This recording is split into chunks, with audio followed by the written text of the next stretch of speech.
Hi, I'm Megan. Please like and subscribe because My Story Animated will give $1,000 to one lucky person who subscribes in the next 7 days. My American mom met my dad in London when she studied piano at university, and they got married and then had my older sister Susie. They moved back to the States so mom could work on her career, and then had me.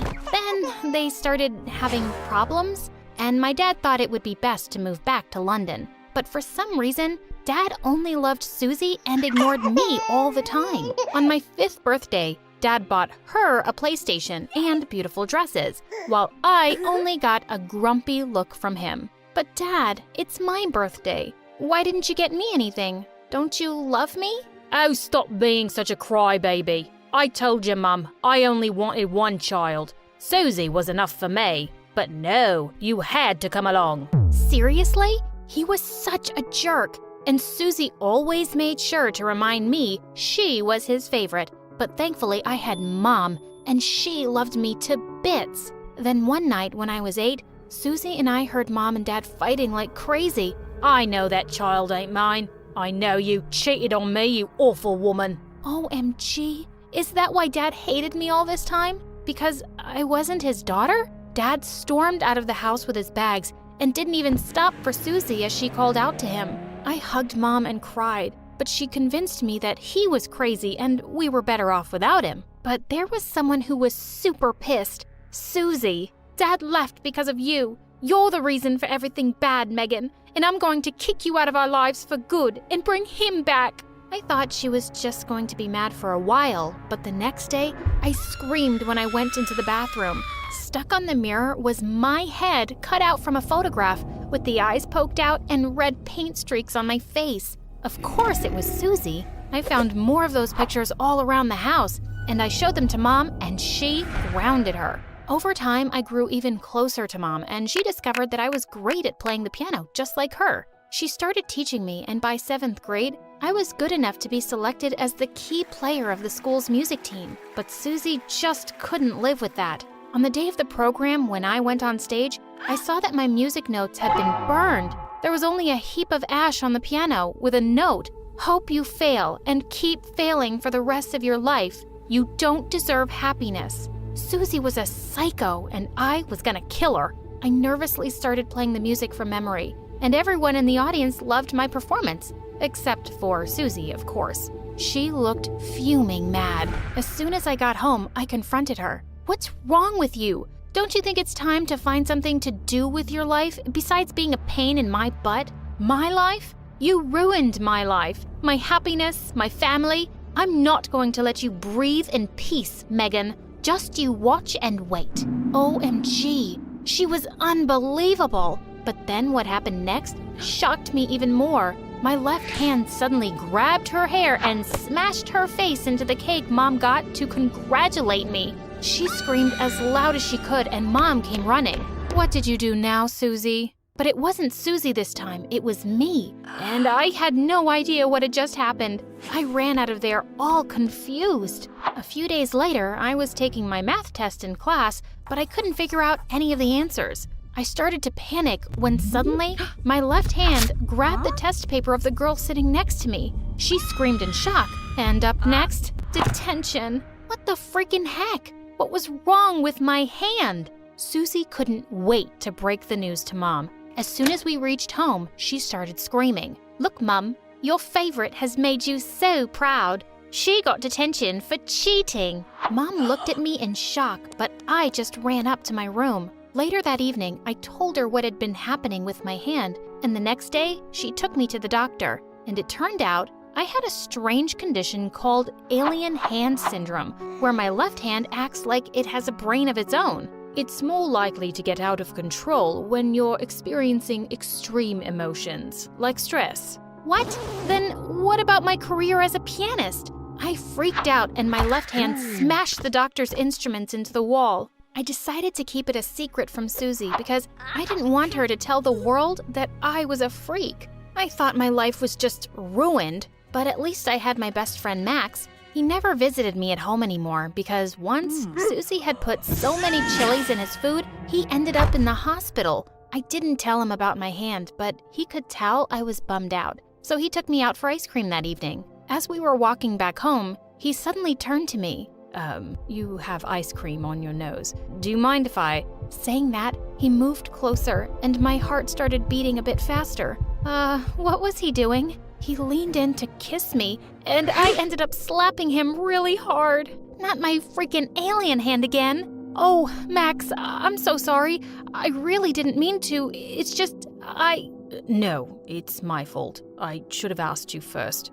I'm sorry. Saying that, he ran off. I felt so terrible. A couple of days later, I was looking for him everywhere to apologize, and I found him making out with some girl in the music hall who was none other than freaking Susie. Oh my God, Max! Why are you kissing my sister? What are you, the kissing police? I can kiss whoever I want. You missed your chance when you slapped me. Oh, you obviously deserved more than that. Whoa. Easy there, Hulk. He's my boyfriend, and we've been dating for a whole day now. Susie, you know he's my best friend. Why are you such a jerk? Jerk?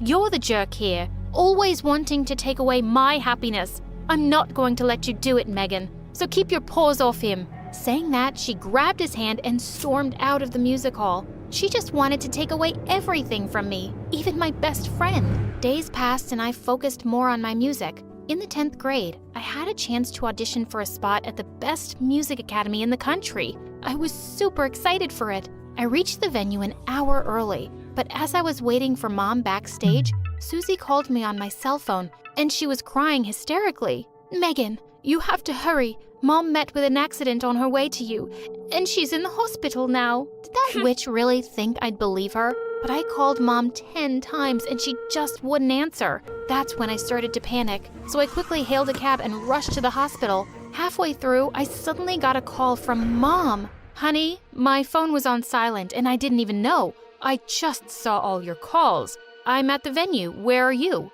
OMG, I couldn't believe Susie had played me. I got stuck in traffic on the way back and I arrived 10 minutes late for my performance.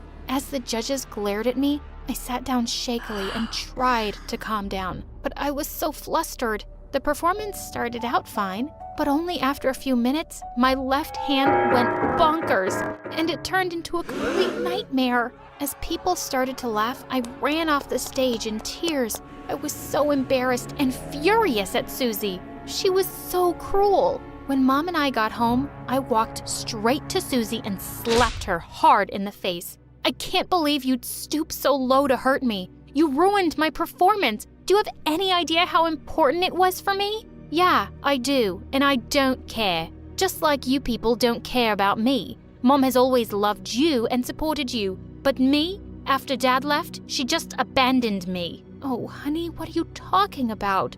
I love you as much as I love Megan, but you always pushed me away, and I felt you hated me. Oh, yes. I do hate you. I hate you for making me feel left out. You two even have your own little secrets, don't you? Yes, I know all about Megan's condition, and I was just waiting to use it against her at the right time, and it all worked out wonderfully. I was about to attack her again, but Mom stopped me and Susie stormed off. I was never going to speak to that witch again, ever, but I could still annoy the heck out of her. I hooked up my piano to some large speakers and played like crazy day and night right outside her room. I started making videos of myself while playing and uploading them on my YouTube channel. Once, I even composed a song especially dedicated to her. If you know any Susie, just be aware. Even if she's your sister, please take care. My sister can't see me happy. No, just never. My witch sister hates me forever and ever. The next day, I had hundreds of comments on that video. People loved my little composition, and they even sent me sympathetic messages about their own mean sisters. And a few days later, I got an email from a famous music producer saying he saw some real talent in me and that he'd like me to work with him on a new album. What? Could it be that I was dreaming? This was insane. Soon after, my first album came out and it became a huge hit, and I was on freaking cloud 9. After that, I was playing at concerts and even went on a music tour with Taylor Swift. Then one day, the bell rang and Susie opened the door. I went running when I heard her screams. Standing in the doorway was Dad? OMG, Dad, I knew you'd come back for me. I missed you so much. What took you so long? But suddenly, he just pushed Susie aside and came running to me. Oh, my daughter, my lovely, talented, famous daughter.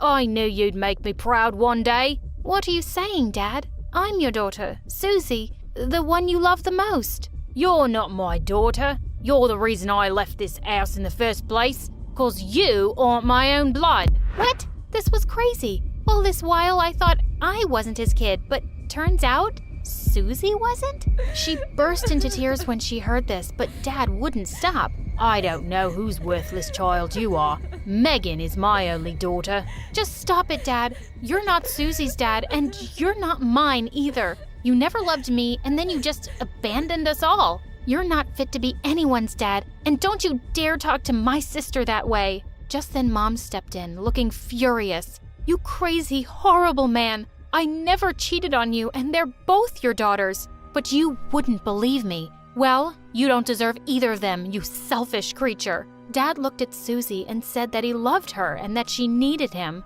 You only came to get Megan's money. You never loved me, and I blamed Megan for it. I thought she was the reason why you left me. But I realize now, you're just a terrible gold digger, Dad, and I don't want to see your face again. So leave, now. And then Susie kicked him out of the house. I'm so sorry, Megan. I was so mean to you all this time. I was such a moron for treating you like an enemy, and I don't deserve to be your sister. I don't expect you to forgive me, but I'm very sorry. Everything you did to me affected me badly. I don't know if I'm ready to forgive you, but I believe in second chances. I really hope you change. But for now, we can start with a hug. Susie hugged me and Mom joined us. I love you, my precious daughters. Everything will be fine as long as we're together. There I was, standing alone on the edge of a cliff, when someone suddenly tackled me to the ground. Aloha, I'm Hannah from Hawaii. Please like and subscribe. I had an amazing life with my two moms. Mom, my birth mother, and Mom, who's from Australia. They managed one of the top hotels on the island, so every day was a vacation. We were always happy, and they gave me so much love and cool stuff. But my life took a wild turn when I turned 15, and some billionaire bought that hotel, firing my moms and all the staff to bring in his own people. My moms had to start working at the small local hotel, cleaning rooms, and money was tight, so they were always freaking out about the bills. Don't waste water. I still have shampoo in my hair. Turn off the lights. Do you think I own the power company? I'm in here. Use candles. One time, the bottom of my sneakers fell off, so they tried to duct tape them together, but no luck. No problem. You can wear mine. But your feet are huge. So put extra socks on. But even with extra socks, I face planted trying to walk in them. Okay, fine. We'll get you new shoes. The next day, my moms presented me with their idea of new shoes, which they got from the hotel's Lost and Found. I was disappointed that they weren't brand new, but they were kinda cute. Later that day at lunchtime, my friends and I were talking about boys and boys and boys as we were walking to the table when this dude popped up and got down on one knee in front of me. Ah, my darling Maria, my señorita, my Juliet. Where have you been, my love? How could you have forgotten about your Romeo for so long? No, stop! You can't abandon me! Let go of my legs! Hey, these are my cousin's old shoes. She came last summer to stay. How did you get them? No, they're mine. You must be mistaken. No, look. I was about to kick that jerk, but he lifted me on the table, then pulled my foot up and pointed at the bottom. See? Those are her initials. We did this together. That was Brooks, the famous prankster at my high school. By now, all of his friends at lunch had heard and were laughing and making fun of me. I stormed home, only to find my mom's going wild over the grocery bill. Dishes flew, shoes were thrown, and doors slammed. I've never seen them like this. The next day wasn't any good. So after school, I decided to stop at the beach to listen to the waves and look at the surfers to cheer me up. Just then, I saw this amazing surfer doing all kinds of flips on the waves. Who's that? Oh, him. We call him Mr. Abs. His parents bought half the hotels on the island. Holy Paris Hilton? My brain spun at the thought of meeting a hot guy, and bonus, Once we started dating,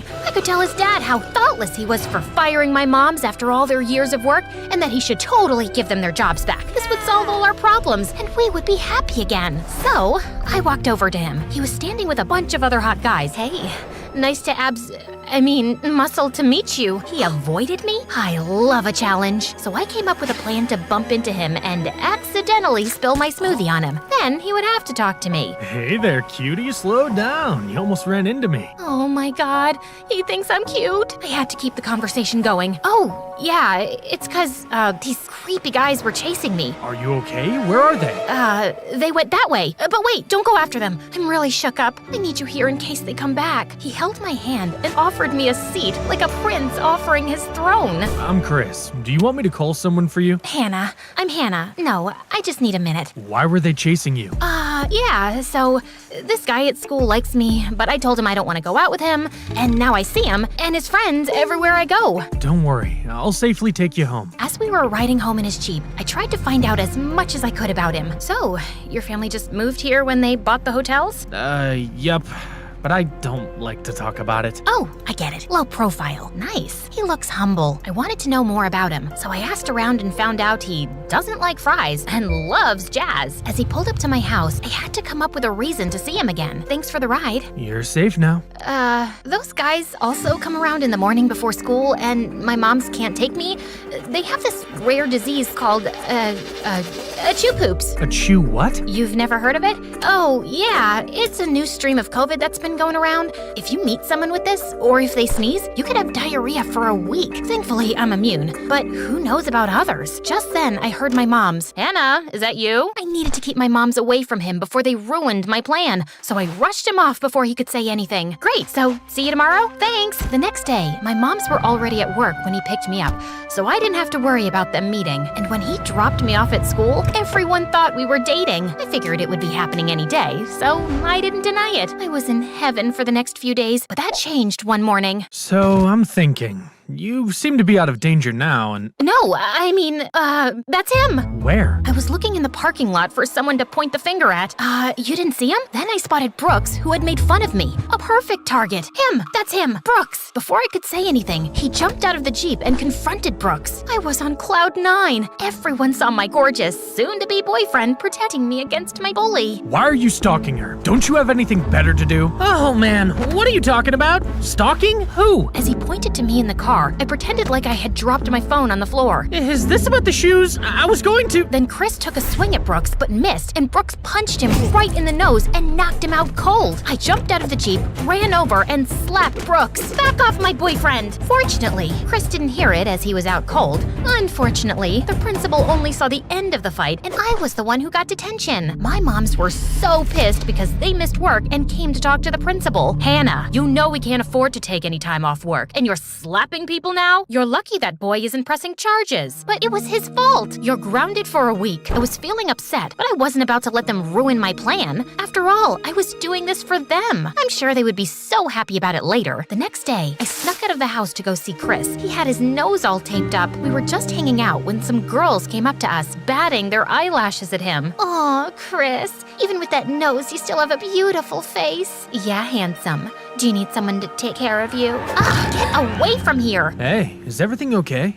Yes. I just saw some fruit flies. Before any other girls showed up, I grabbed his attention. Chris, I need to go home right now. And when we pulled up to the house, I blurted out the only thing I could think of to get him to sympathize with me. So I was upset because my moms got super pissed when I got detention, and now they're gonna lock me in the basement and feed me spiders again. What? They've done that to you before? I'm taking you to the police station to report them. No, I mean, maybe I could get an interview with your dad at the hotel, and then I would have money to move out. I did feel guilty about lying, but I knew he would forgive me once he saw I was doing all this for a good reason. But first, let's talk to them. Wait! Before I could stop him, he had already confronted my moms. I could tell they were hurt by the things I said they did. Hannah, not only did you sneak out of the house, you told those horrible lies about us too? We don't even have a basement. Is anything you told me the truth? He turned to leave, and I grabbed his arm. I can explain. I'm done with your lies. Embarrassed, I ran out crying until I wound up on a cliff overlooking the ocean. I needed to figure out how to fix things. After some time, I finally calmed down enough to notice the beautiful view you and took out my phone to snap a picture. As I stepped closer to the edge, I heard a voice yelling, Hey, what are you doing? Then someone tackled me to the ground. It was Brooks. Stay away. I don't think I'll get detention if I slap you on a cliff. What is your problem? Well, global warming for one, but I think that's everyone's problem. So I'll just say you. Me? I've been trying to apologize to you at school, but you had your boyfriend attack me, and then you slapped me. You tried to apologize? He got really quiet and then looked at me with the most sincere brown eyes. I am sorry. I didn't mean to embarrass you that day. I'd always just thought of my jokes as a way to have fun at school. It never occurred to me that it would hurt someone, and when you got detention, I felt bad and asked one of your friends for your address. That's when I saw you running out the door, and here we are. I still wasn't sure, but he looked very genuine. We talked a lot as we walked down the mountain, and much to my surprise, we actually had a lot in common. I know! I mean, who doesn't eat fries? And who likes jazz? Taylor Swift all day, every day. Just then, I saw my mom's had been blowing up my phone with texts. I have to go. I'll catch up with you tomorrow at school. Okay. You have my number if you wanna. I was so panicked about how mad my moms were gonna be that I ran off before he could finish talking, and the second I walked in the house, You are in so much trouble. Why do you always have to disobey us? We raised you better than that. Why are you doing all this? you have no idea what I've gone through. I can't take it anymore. You are both only concerned about saving money that you don't think about how it might affect me. So, because you don't have branded clothes or a fancy car, we are terrible parents? I don't care about those things. Forget it. I'm grounded, so I'll be in my room. I ran to my room, and even though it all went sideways, I spent the night thinking of any way that I could fix this and still get their jobs back. The next day at school, Brooks saw how upset I was. Didn't go so well at home. That's putting it mildly. You know you can trust me, right? I meant what I said about not wanting to hurt you on purpose. I told him everything. It felt so good to finally be honest. Keeping up with all the lies was exhausting. Why did you lie to him? Shouldn't you be with someone that likes you for who you are? Absolutely. I think I just started and it snowballed, but I have a plan. I just need one more shot with Chris to make him introduce me to his dad. Honestly, I think even though you have good intentions, you're doing bad things to people to get what you want. Trust me, I know a little bit about that. I got so mad that I yelled at him. No way! What you do and what I do are completely different. After school, I went to talk to Chris and begged him to listen. If you would just listen, I could explain everything. I wanted to get to know you because I really did like you. And when you like someone, you tell them so many lies that they don't know who you really are? Well, no, that wasn't the plan. I just kept thinking if we kept hanging out, eventually you could talk to your dad about my moms and get their jobs back. So, you only like me for what I can do for you? No, you're just twisting my words. Just then, a man walked up. Hey, Chris, the guests in Cabana 3 need more towels. Right on that, boss. Wait, you work here? So you're not the son of the billionaire hotel owners? Nope, that would be Harlan over there. He lets me borrow his surfboard, and sometimes when cute girls think I'm him, I just let them. I can't believe you lied to me. I could never be with someone who lies like you do. Hello? Pot meets kettle. All you've done since we met is lie. Then, like a ton of bricks, it hit me.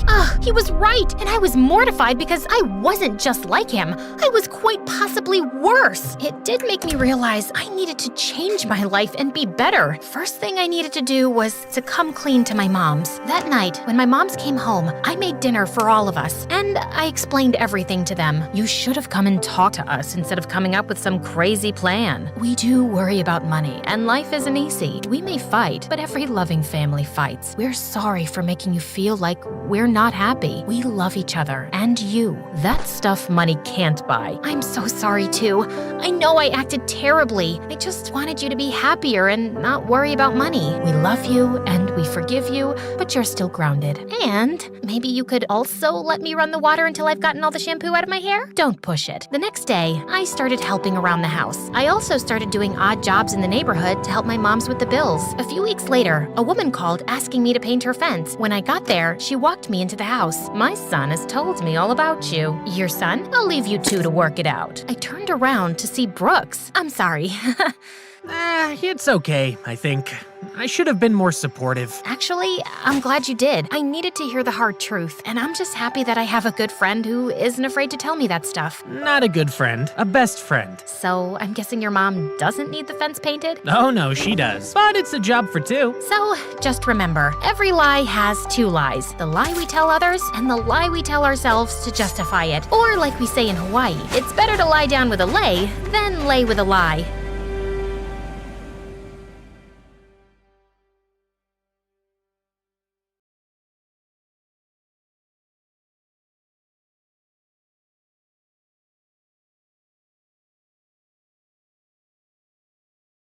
Hi, I'm Yuris from Arizona. Please like and subscribe. Me and my elder brother Ivan were raised by our single mom, who worked as a chef in a small restaurant. She worked really hard to give us everything, but it was never enough for my brother. How do you like this toy, Ivan? Yuck, it's so bad. I want this car.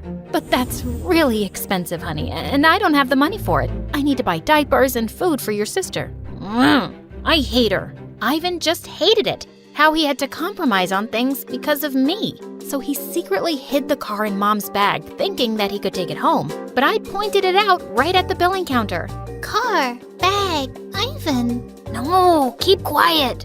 Unfortunately, the shop owner saw this, and since Mom didn't have the money to pay for it, he threw us out. And again, Ivan thought it was all because of me. So the next day when Mom went to work, he took me out and left me with one of the blind beggars on the streets. Stay here and don't come back.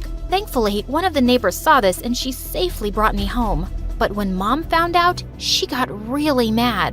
Ivan, have you gone crazy? She's your sister and I told you to always look after her. No, she's not my sister. She's the reason why you won't buy me any stuff. So I just want her gone. Saying that, he stormed off and Mom turned to me and hugged me tight.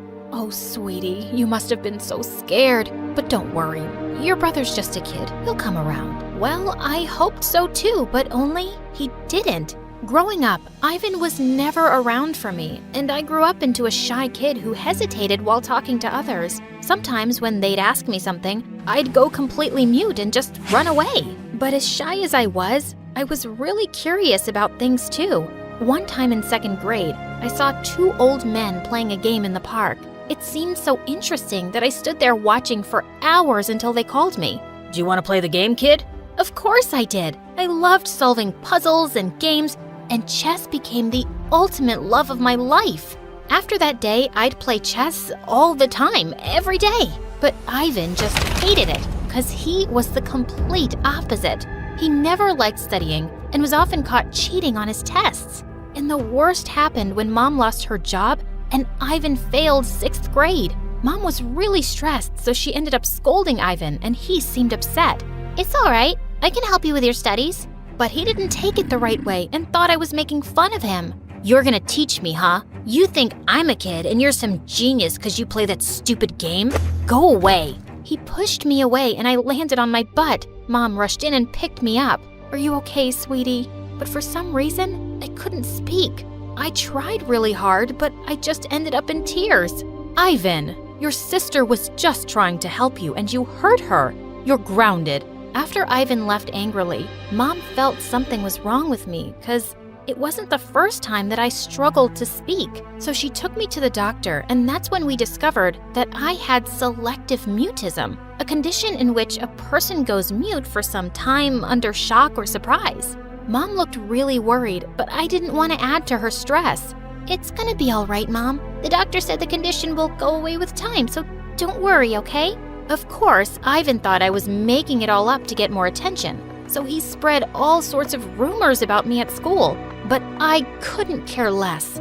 There was a regional chess tournament for kids, and they were giving away a huge cash prize to the winner, and I couldn't think of a better way to help Mom. So I spent weeks practicing for it while Ivan kept demotivating me. But it was no surprise that I won the finals, and Mom threw a huge party for me. I'm so proud of my daughter. She's like a blessing to me. Oh yeah? And what am I? A curse to you? Ivan, it's my birthday soon, so why is she the one getting a party? Ivan caused a huge scene and Mom had to ask everyone to leave. And now I was really pissed at him. What's your problem? Why do you have to do this to Mom all the time? But he just shut the door in my face. Ugh, this boy was something. He kept getting more jealous of my achievements as I kept winning more and more competitions. And by the time I was 13, I was competing in the state championship. My final match was against a guy named Greg, and everyone said he was a ruthless player. And indeed, he defeated me with his brutal moves. He was so good. I was really curious to know more of his tricks, so I gathered up the courage to talk to him. Hey, excuse me, whoa! Easy there. And I'm not signing anything for you. What? No, I'm not asking for your autograph. Then why have you been following me all the way into this elevator? I was...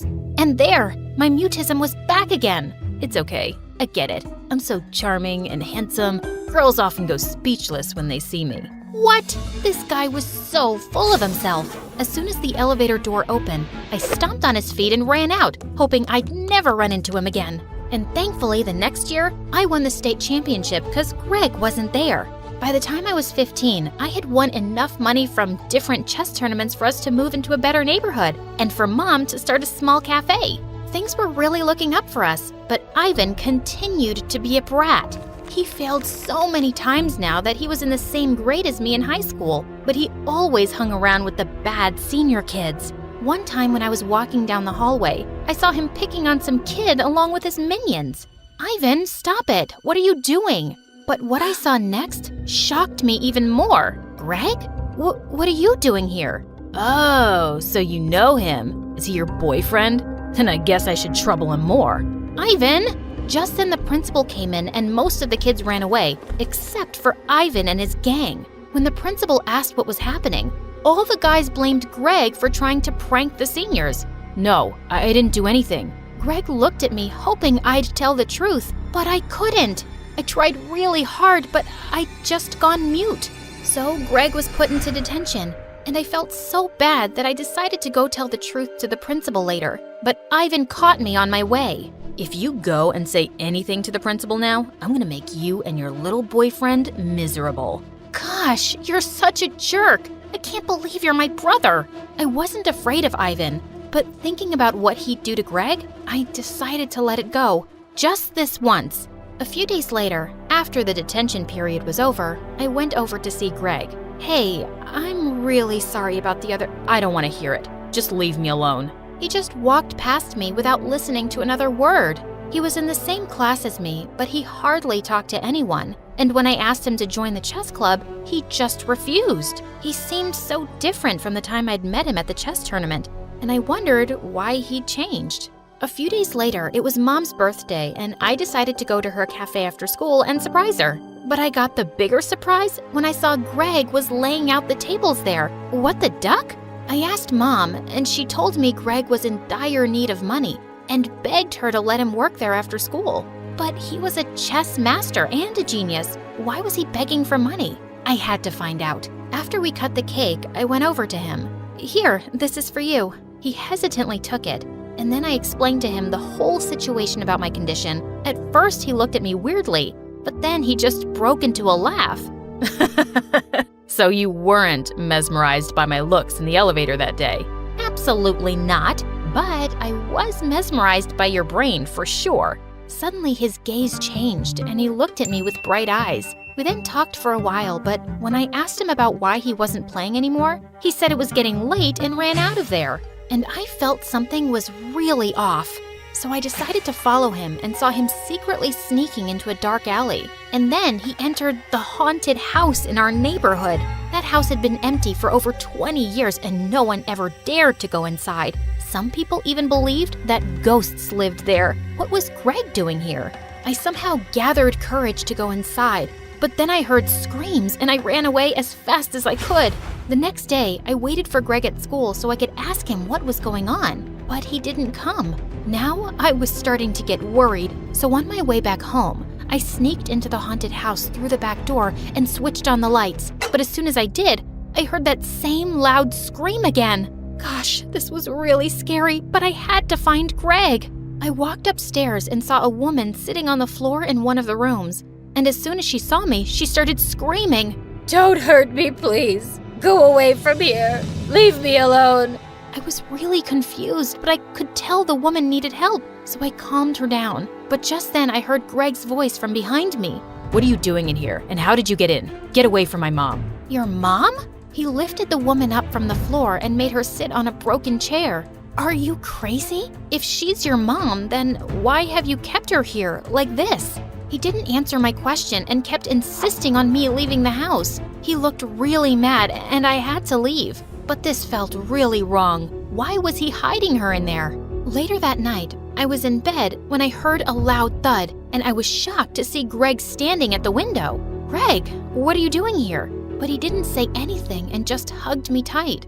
I'm sorry for being rude to you earlier, Eurus. I shouldn't have talked to you that way. He then told me how his mom was diagnosed with some mental condition a few years back. His jerk dad ran away with all the money and left Greg and his mom by themselves, and ever since then, they'd been moving from place to place.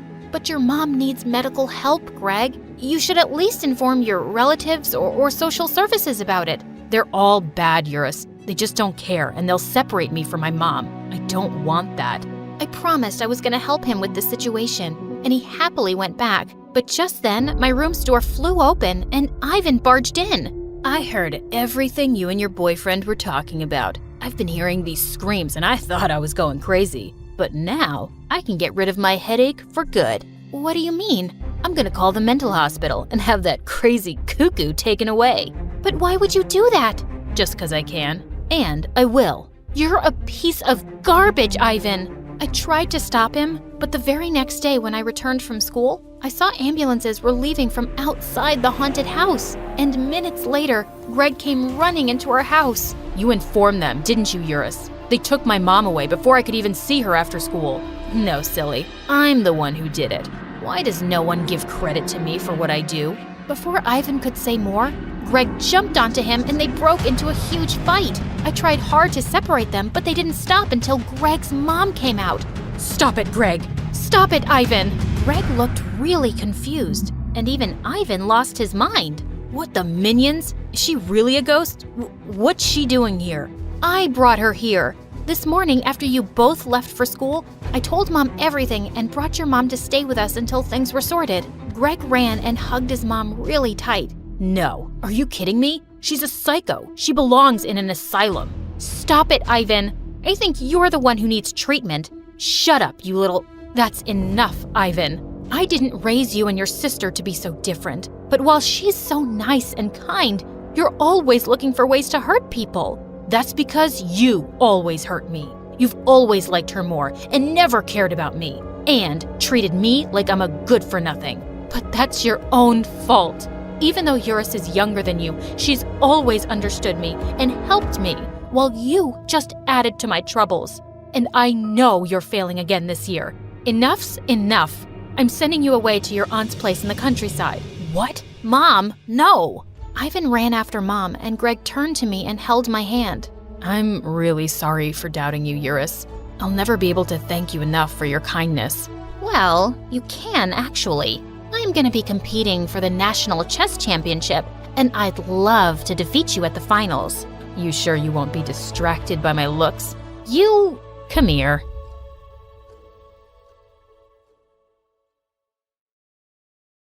One day, my oldest brother Derek was walking me and my twin brother Ryan home from kindergarten when a masked man leaned out of a car and grabbed me as he drove by. I screamed at the top of my lungs, and before I knew it, the police were following us and it was a high-speed chase. The masked man accidentally slid off the road and crashed the car into a tree. The last thing I remember before being reunited with my brothers was seeing him knocked out but with his mask off. He was staring at me angrily. Hi, my name is Maggie, and I'm about to tell you why I can't watch Pirates of the Caribbean. I found out about my problem straight away at the hospital. Dad said, "Baby, are you okay?" The nurses looked shocked as I screamed at the top of my lungs. Monster! They thought I was traumatized, but the psychologist had another diagnosis. Turns out I had something called pogonophobia. It means a fear of beards. I know it sounds stupid and funny, but I promise it's a real disease that nearly ruined my life. I couldn't even look at someone with a stubble without throwing a fit. I mean, I broke the TV during an episode of SpongeBob because a character with a beard scared me. Even normal things like shopping were a nightmare. My parents took me to a grocery store once, and I got so scared by a cereal box with a bearded man on it, I knocked over the whole display and made a huge mess. It was a lot of stress for my parents. In fact, I overheard them talking to my brothers about me one day. Mom said, "She's crazy!" Dad said, "I know. We need to send her somewhere else. I can't handle her anymore." I burst in on the family meeting, crying hysterically, and my parents looked uncomfortable. They said that I could come back when I was fixed. That's when my second brother Joe came in. "Family sticks together. Either you keep Maggie or you lose all of us." Derek and Ryan stood by his side, and my parents shot each other an awkward look. And then they packed their bags and just left. Since then, Derek and Joe kind of became our parents. They had tea parties with me, took care of all the chores, and most importantly, defended me because of my condition. Derek was dropping me and Ryan off on our first day of school when I saw my bearded teacher and had a meltdown. Ryan said, "Didn't you get the memo about BEARDS?" My teacher replied, "Wait, that was serious? I don't have time for this." Derek said, "Oh, we are very serious when it comes to our beautiful sister." He handed the teacher a razor and told him he would watch the class while he did his job. Derek was kind of intimidating, so the annoyed teacher turned white and ran to the bathroom to shave. I have to say, I'm pretty lucky to have the brothers I have. Later that year, when Ryan and I went to the school's Christmas party, I cried when I saw the Santa banners everywhere. I hid under a desk and covered my eyes. Everyone in class laughed at me, except Ryan. Ryan said, "You can open your eyes now." I said, "I can't, I'm scared." He said, "Trust me." When I looked around, I saw that he'd cut the beards off of all the Santa decorations. I was so happy, but everyone thought I was weird because of my fits. I didn't need friends though. I had my older brothers and Ryan. They were more than enough for me. One day though, I found out I wasn't enough anymore. It was our last week of middle school and Ryan decided to go on an overnight trip. I said, "But we never go on overnight trips." He said, "Well, maybe we can start. Don't you want to make friends?" I said, "No, we don't want anyone else." It turned out I didn't want anyone else. Ryan tried so hard to convince me to go, but I refused. Finally, he said he didn't want to miss out on things because of me. He tried to assure that nothing was changing between us. He said, "I'll just be gone a week. You won't even notice I'm gone." I have news for you. When we're in middle school, things change overnight. The next week, Ryan came back from the trip with a little bit of stubble. My other brothers shot him daggers as I started to sob in the corner. I asked, "What's that on your face?" He said, "I thought I'd try something new." Without even asking me?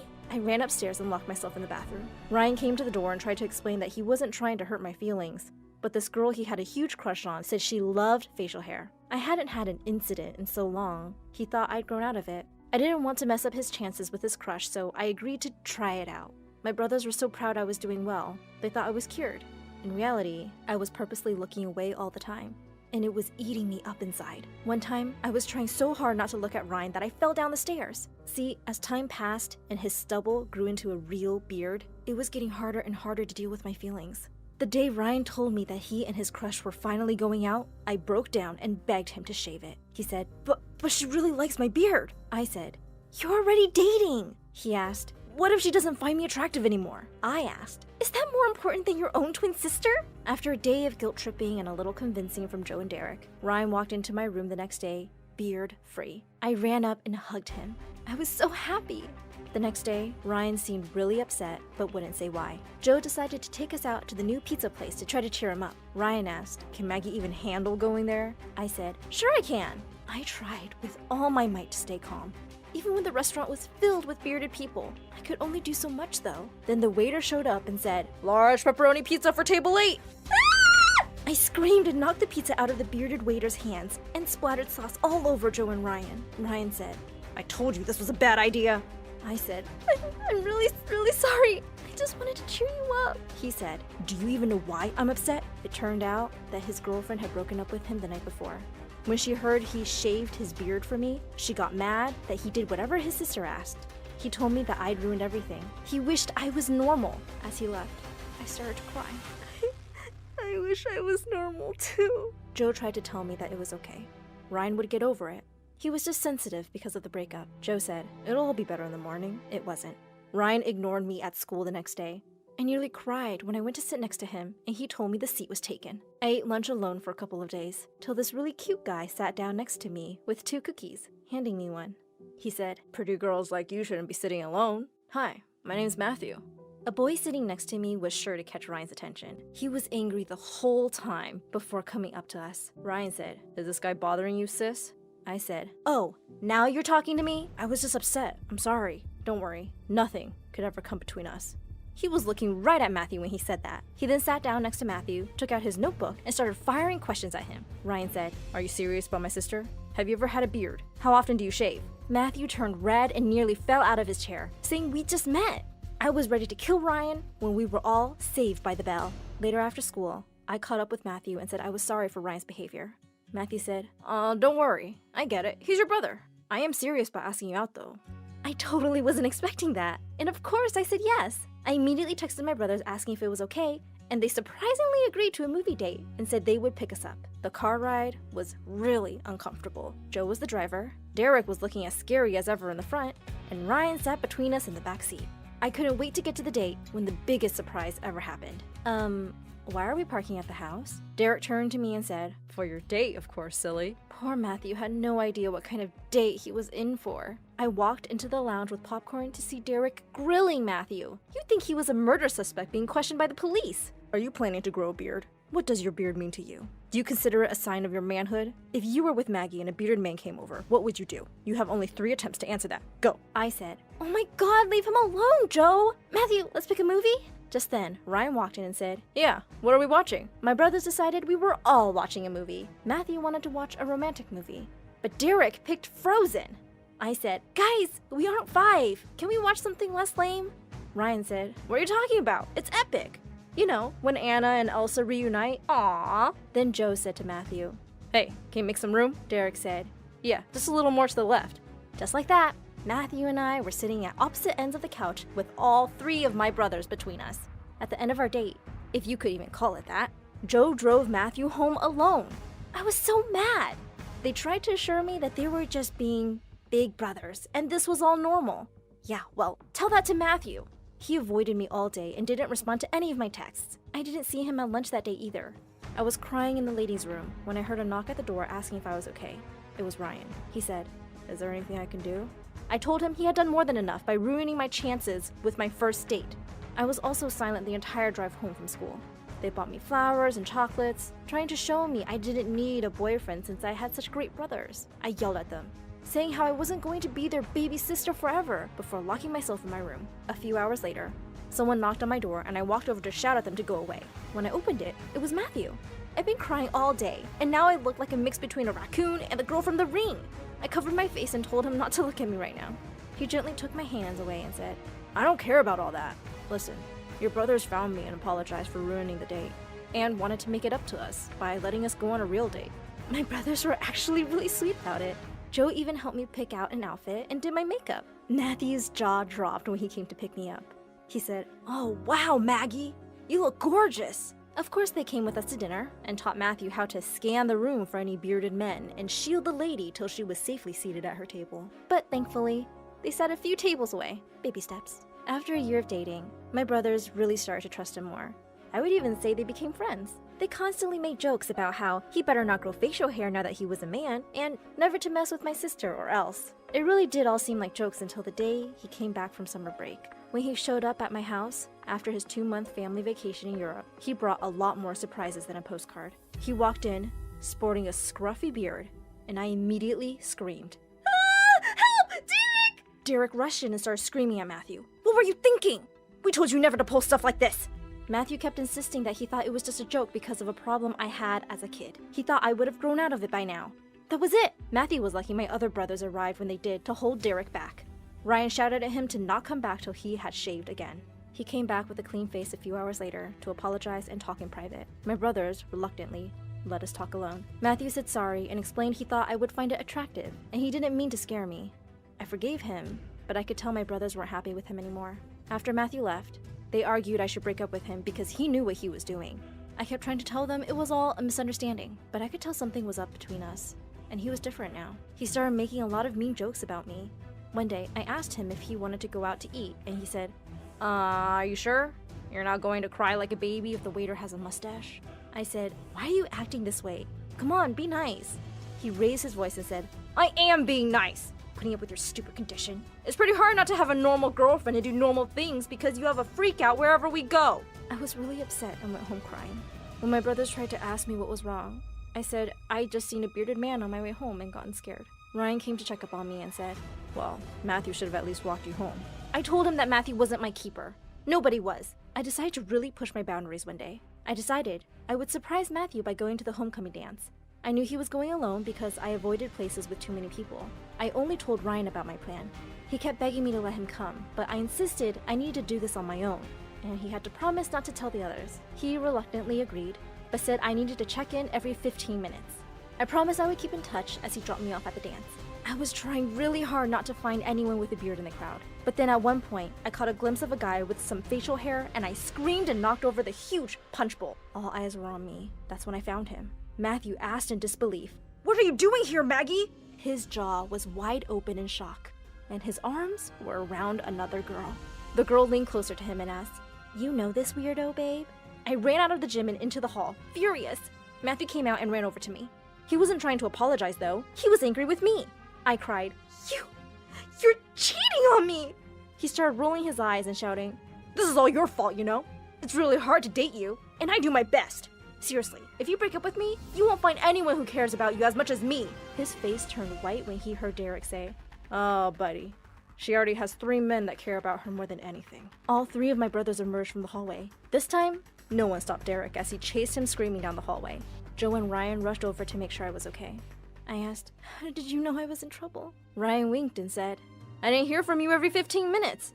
Needless to say, Matthew and I didn't work out. But that didn't stop me from trying to get better. With my brothers by my side to support me, I knew anything was possible. I started going to therapy, and I made a lot of progress. In fact, I persuaded my brothers to let me go to a college out of town. My favorite moment ever was when I came back home and my macho brother Derek met my new boyfriend with tears in his eyes. He has a beard and everything. We all hang out every weekend, and I couldn't be luckier. Hey friends, I'm Michelle, and I want to thank MSA for giving me a chance to tell my story. Ever since I can remember, I've been jumping from one foster home to the other. I used to feel like I was never going to find my place, but then Miss Emily stepped in, my rock star caseworker. Miss Emily used to be a foster child too, just like me, and she always told me how she understood my feelings. On my 9th birthday, I arrived at my 4th foster home feeling a mix of emotions, but Miss Emily was there to calm my nerves. Nervous? Yeah, what if I can't make any friends here? Come on, you'll make many friends. You're an amazing person, Ashal. Your foster siblings will love you. Don't worry. And since it's your 9th birthday today, I got you a gift. Come on, open it. When I opened the box, I was stunned to see the prettiest necklace ever. OMG, is this for me? Wow, I've never gotten a gift before. Thank you so much, Emily. I love you.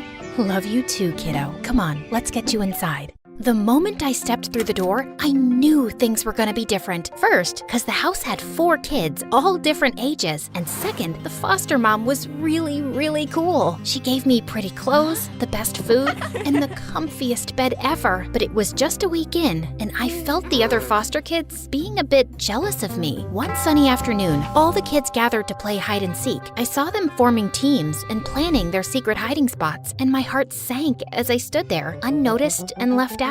Oh, look who decided to grace us with their presence. Must be nice being the foster mom's favorite. I think she's nice to everyone, right? Yeah, right. That's the reason we sleep in bunk beds, have to wear hand-me-downs and eat bland food, while you get to eat McDonald's and KFC. You're close to Miss Emily. That's why the foster mom gives you the royal treatment. So just go away. This is our thing, and we don't want to include you. Feeling defeated, I turned to leave, and someone caught my arm. It was Maya, one of the foster kids around my age. Cut it out, you guys. Seriously, what's with the jealousy? Michelle doesn't control what foster mom does. Oh, so you want to be her bestie? If you're so much on her side, you can leave too. Ugh, you guys are petty. Michelle, come on, let's play outside. Maya and I quickly became close friends, and soon we were inseparable. She became my closest confidant, and I told her about my big dream to be a doctor one day. And so you will be. You could be anything you want, Ishal. I really believe that. Little did I know that our friendship would soon be tested. One day, our exam results were announced, and while I didn't get the best marks, my foster mom surprised me with her praise. Ishal, I'm so proud of your efforts. Let's celebrate your progress. I'll invite Emily too. She's gonna see how much I care for you and will be pleased and put in a good word at the agency. You know, maybe I can have more kids here. The celebration was awesome, but when I returned to my room after the party, my heart sank. My precious necklace lay broken on the floor, and Maya was collecting the pieces. Oh my god, who did this? You? I'm so sorry, Ishal. It was an accident. I didn't mean for it to break. I was just trying it on, and it broke. I'll fix it, I promise. Even though I was angry, I knew it was just an accident, so I took a deep breath and forgave her. However, the next day, the foster mom saw Maya and me trying to fix the necklace, and when she asked what happened, I told her the truth that Maya accidentally broke it. She was so mad. She said Maya was grounded for 6 months and couldn't go out with friends. Maya, can I help you? No, just leave. Ishal, why did you have to be such an honest angel and tell her what really happened? You could have just said you broke it and I was helping you. But I just told her the truth. Don't try to be so noble, Ishal. We all know how you use your friendship with Miss Emily to get everything you want. I realize now you're nothing but a brat. All the other kids were right about you. But Maya... Don't speak to me again, Ishal. Maya's anger ate her up, and our friendship took a major hit. But still, I held on to hope that Maya would realize her mistake and make things right. But instead, she went full-on mean girl mode. She was always rolling her eyes at me, would spread nasty rumors about me, and turned my life into a living nightmare at the foster home. It was like living in a twisted version of Mean Girls foster care edition. One morning, I woke up to find my favorite t-shirt shredded to bits. It looked like it had survived a fight with a grizzly bear. Seriously, Maya, did you have to destroy my clothes like a psycho fashion critic? What did I ever do to you? You think I'm gonna let you off the hook that easily? You brought this upon yourself, Ishal. But I didn't do anything. Whatever. Maya's non-stop attacks never let up, and it felt like a never-ending storm cloud hanging over me at the foster home. Seeing how miserable I was, Miss Emily stepped in and promised to find me a better foster home. Months later, she came through on her promise and found me a new place. When it was time to leave, the other kids gave me jealous looks that made me feel really bummed out. As I entered my new foster home, a bubbly girl named Tyra greeted me with a wide smile and a warm hug. I can't believe you're here. I'm so happy. I have always wanted a sister. We're gonna have so much fun together. Mom and Dad told me you were coming and I've been sitting on the porch since 6 a.m. Crazy, right? I'm Tyra, by the way. She was like a kid on a sugar rush, but I fell in love with her positive energy. Thanks, Tyra. I'm Ishal. It's great to meet you.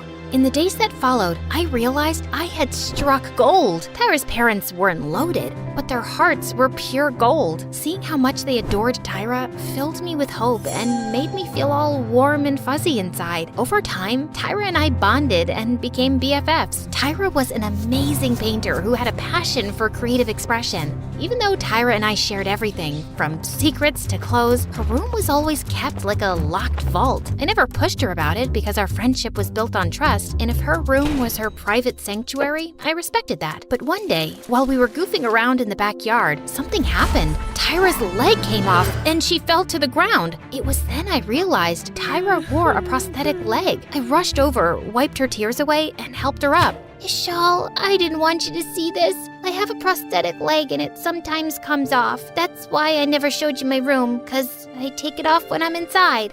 Wow, Tyra, you're incredible. I had no idea, but it doesn't change anything. You're still the awesome person I know and love. In fact, now I think you're even cooler. From that day forward, our friendship grew even stronger. We had each other's backs, and Tyra knew she could be herself around me, prosthetic leg or not, and it made our bond even more special. I thought life couldn't get any better, but boy, was I wrong. One day at school, I got selected for the hockey team. When Tyra's dad heard the news, he was over the moon. Ishal, that's amazing. Congratulations, you're gonna rock the hockey team. He was so excited that he started practicing with me every day. We'd go to the local park and work on my skills. But as we spent more time on the field, I noticed something was bothering Tyra. And one day, I asked her, "Hey Tyra, what's up? You seem a little down." Ishal, I'm happy for you, really, but sometimes it feels like I'm missing out. I can't play sports like you do, and it makes me feel left out. Oh, Tyra, I never realized you felt that way. But you know what? You have talents and strengths that I can never match. You're an amazing artist and have a heart full of kindness. Tyra smiled at me and hugged me tight, but when I won the championship at school, Tyra's mom and dad couldn't contain their excitement.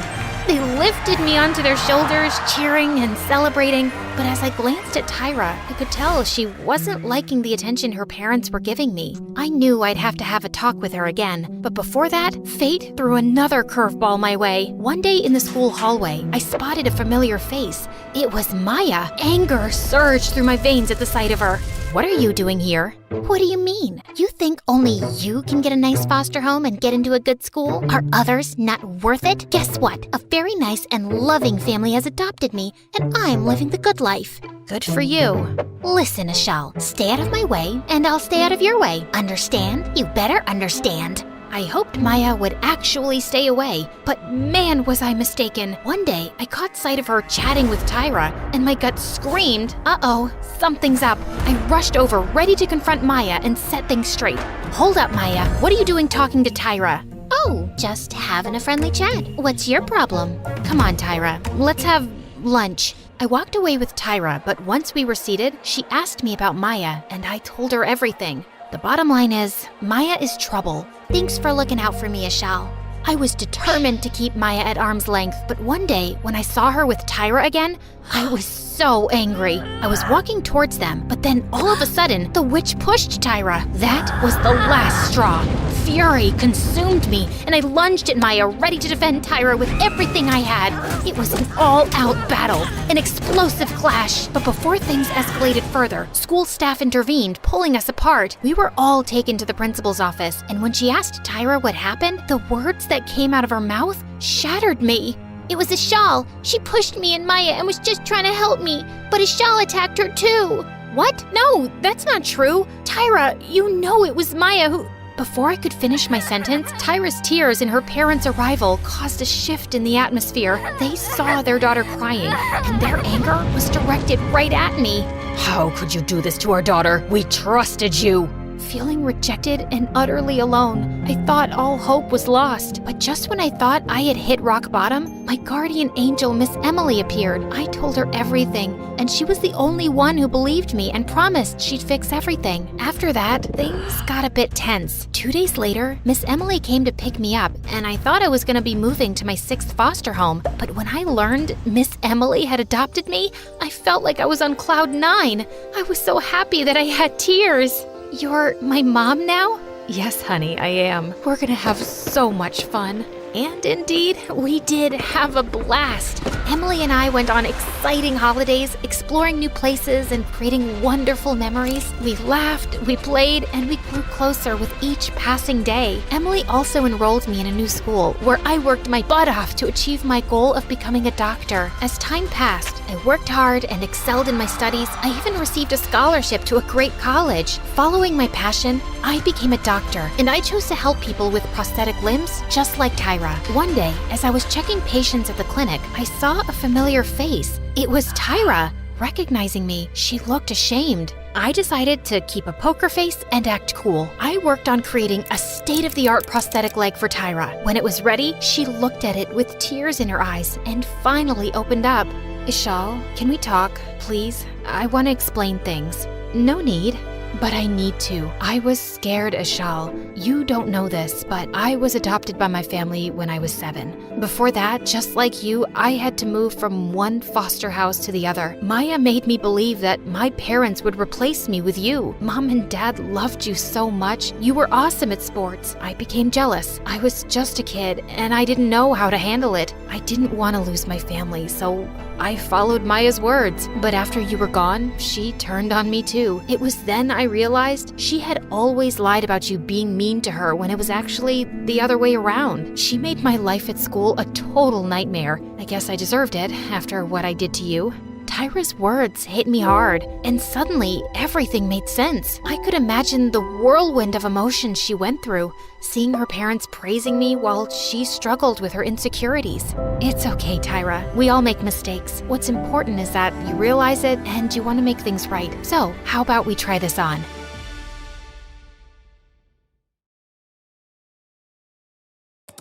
The room was lit by only our laptops. Sabrina and I were deep into our usual AFK journey match. As expected, Sabrina was nailing it, and me, well, I wasn't. You got lucky this time, Sabrina. Luck's got nothing to do with it. It's all skills. Yeah, right. Stop showing off. If you know so much about the game, I wish you'd actually get sucked into that game. Now that'd be something. I bet I'd still win.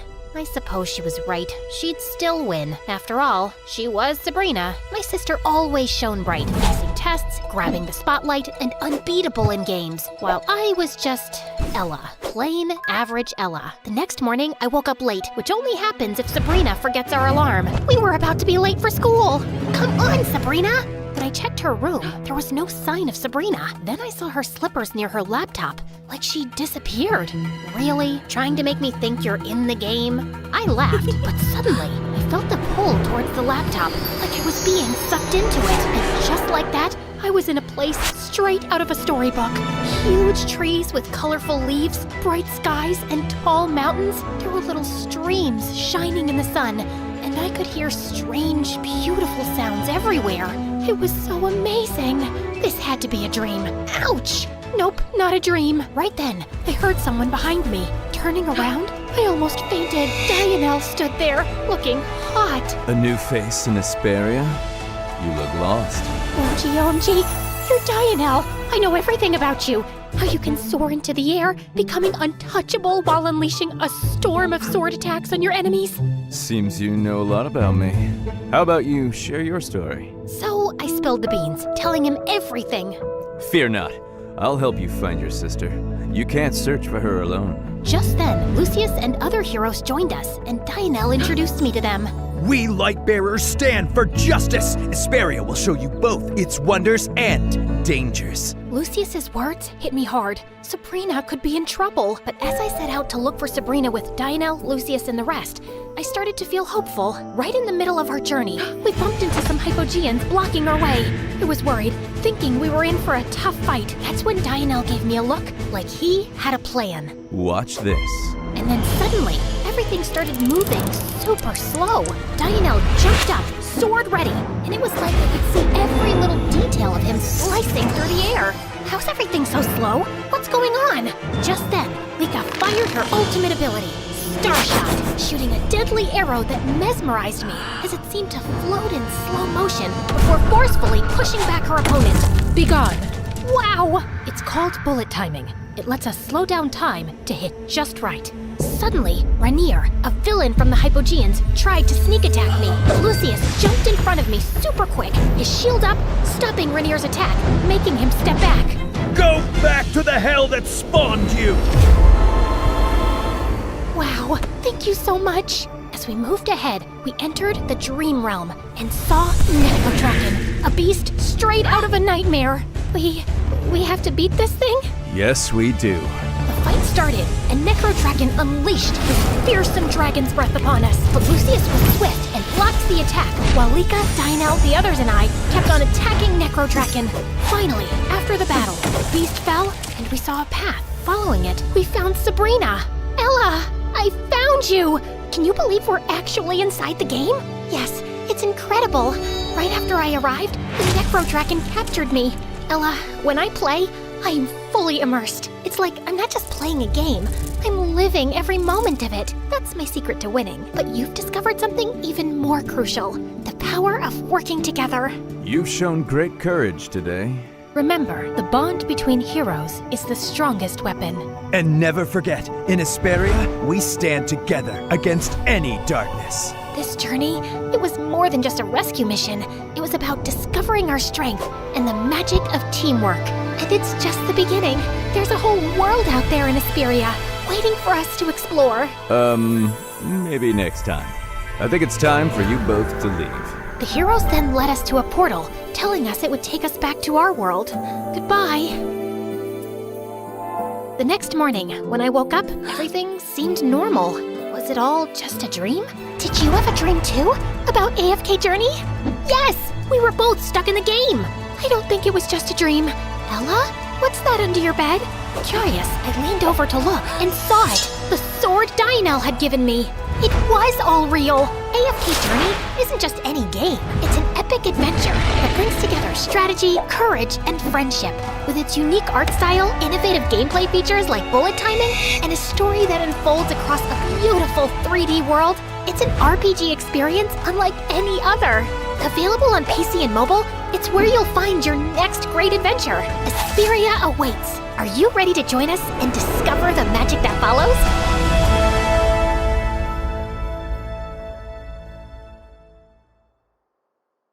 Hi everyone, I'm Anastasia from Ukraine. Please like and subscribe.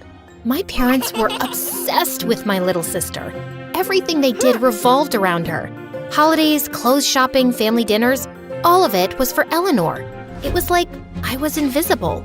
I had worked so hard this year at school and even became top of my class, but even that barely got my parents to stop fawning over Eleanor for more than 2 seconds. Our annual vacations were just random spots Eleanor pointed to on a map. She didn't even know where she was pointing. Last year, we ended up in Antarctica because of her. My parents thought she was so adorable in her little snowsuit. Meanwhile, I was freezing because they forgot to buy me a winter coat. This year was gonna be different though. My dad pulled me aside to talk last month. You've been such a great big sister, letting Eleanor take center stage all the time. But you worked so hard this year and you deserve a reward. What do you want to do for family vacation? I want to go on a cruise. I was so excited. A real vacation on a real cruise ship. For once, we were doing what I wanted.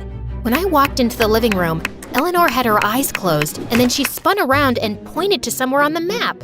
Looks like we're going to Panama. Dad just said I was choosing. You both are. We'll go on a cruise to Panama. I can't just have 1 year that's just mine. You're being very selfish, Anastasia. This is a compromise. You should be happy.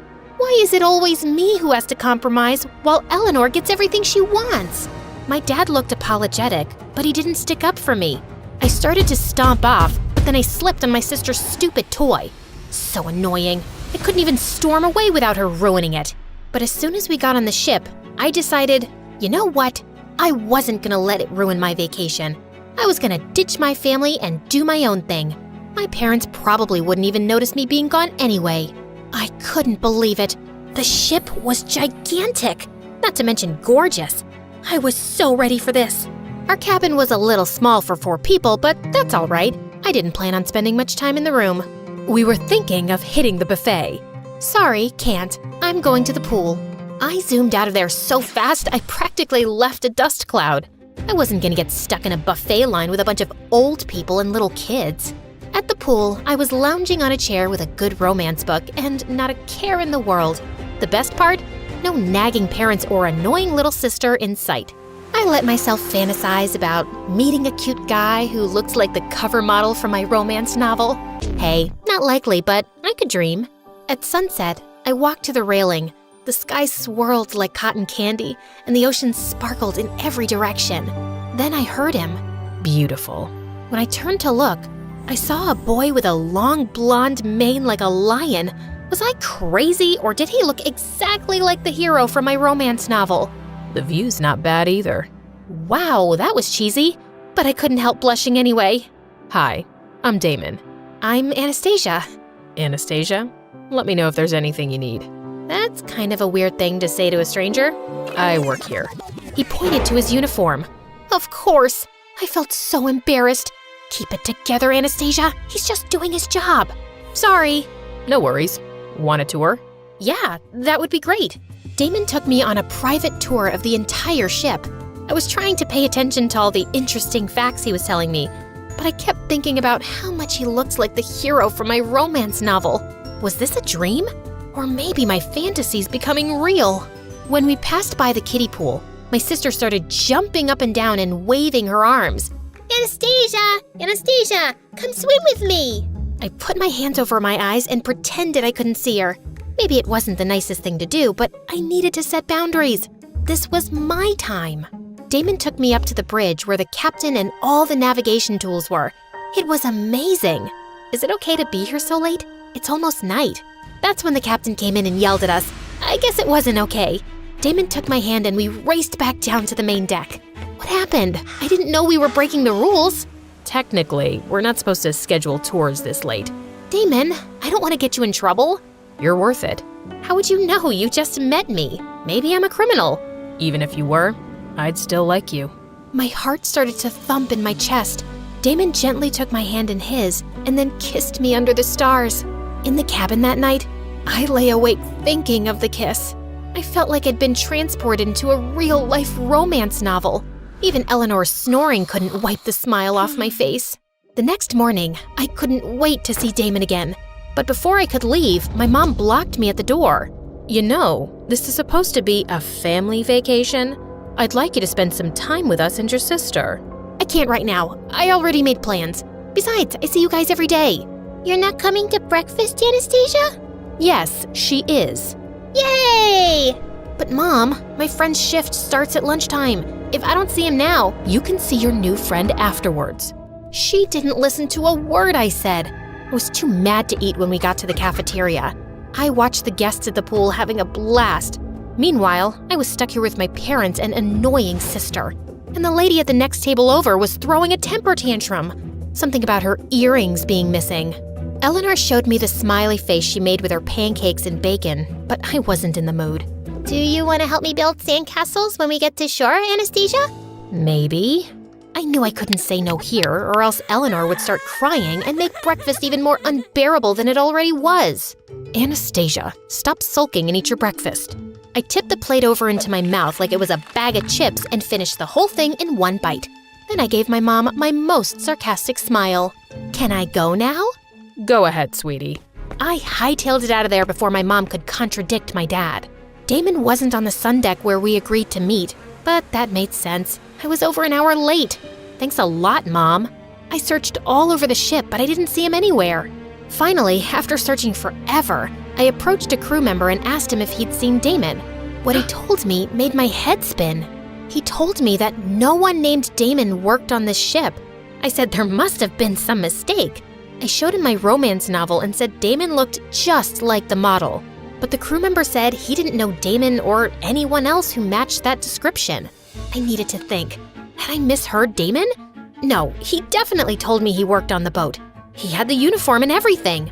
Maybe I'd fallen asleep by the pool and dreamed the whole thing. No, I knew Damon and our magical day together was real. It had to be. There was just one thing left for me to do. I had to find him. I searched high and low, from the engine room to the balcony on the sun deck. There was no sign of him. I was almost ready to give up when I caught sight of a familiar-looking shoulder turning down the hall up ahead. I crept closer and peered around the corner. Sure enough, it was Damon. Staying as quiet as I could, I tiptoed to the door to see what he was doing. In a small cabin, Damon dumped out the contents of a backpack onto the bed. I covered a gasp. Something sparkled. It was jewelry. Expensive jewelry by the looks of it. There were rubies, gems, gold rings, diamond necklaces, and earrings. Am I interrupting? Anastasia, I can explain. Did you steal all of these? And what happened to your hair? Damon no longer had the long, luscious locks of the cover model from my romance novel. His hair was shorter and darker now. You did! You stole all of this! No wonder you said you'd still like me if I was a criminal. Because you're a criminal! I'll tell you everything. Please, just hear me out, okay? It turned out Damon had seen me by the pool reading the romance novel, then intentionally changed his hair to look like the cover model. That way, he knew I'd be interested when he came over to talk to me.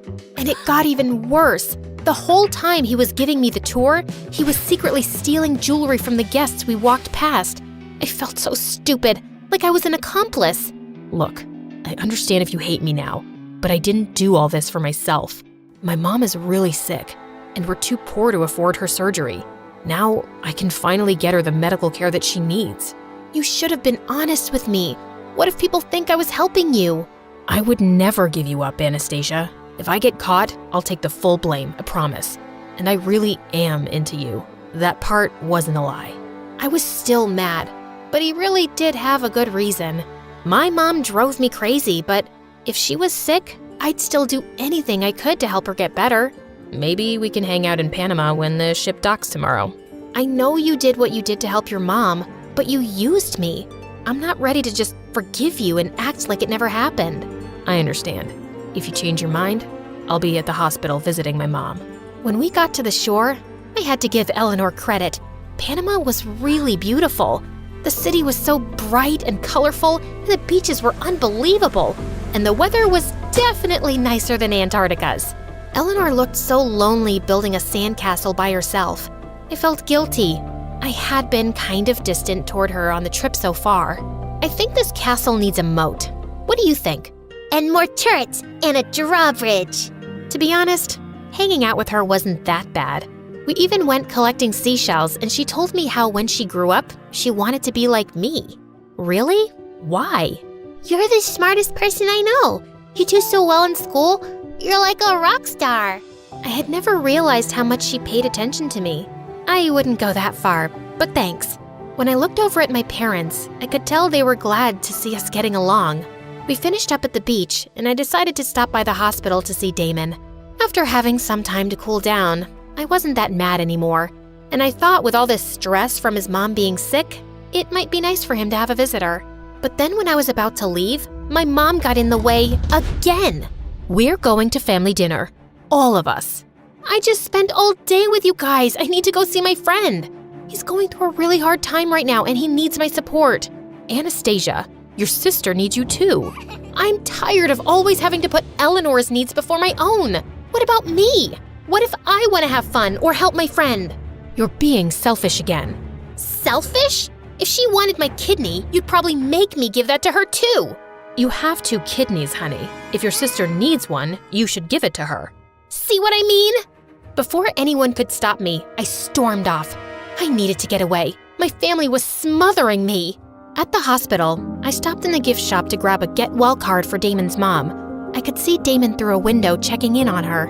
Aw, he was being so sweet with her. I understood now why he did what he did. I didn't want to intrude, but Damon saw me and came out. It means a lot that you came. And thanks for not selling me out. Of course, I got your mom a card. Thanks, I'll give it to her later. She's sleeping now. No, she's awake. Look, she's waving at me. I can give it to her now. If you want. I'm just gonna go grab us some coffees. While Damon left, I went in to give his mom the card. Thank you, dear. You're not a nurse, are you? No, I'm Damon's friend. We met on the cruise. Damon? Is that the nice young man who was just in here? You mean your son, right? Oh no, I don't have a son. I have 3 daughters. Have you seen my bracelet? It was just right here. I froze. Did Damon really trick me again? I sprinted out of the room to look for him. No way was I gonna let him get away with it this time. There! Up ahead, Damon was sneaking toward the exit with a duffel bag over his shoulder. He saw me chasing him and started to run. I wasn't gonna make it on time. He was almost to the door, and I knew when he got outside, he would disappear forever. Somebody stop him! He's a thief! Suddenly, Damon tripped on a toy.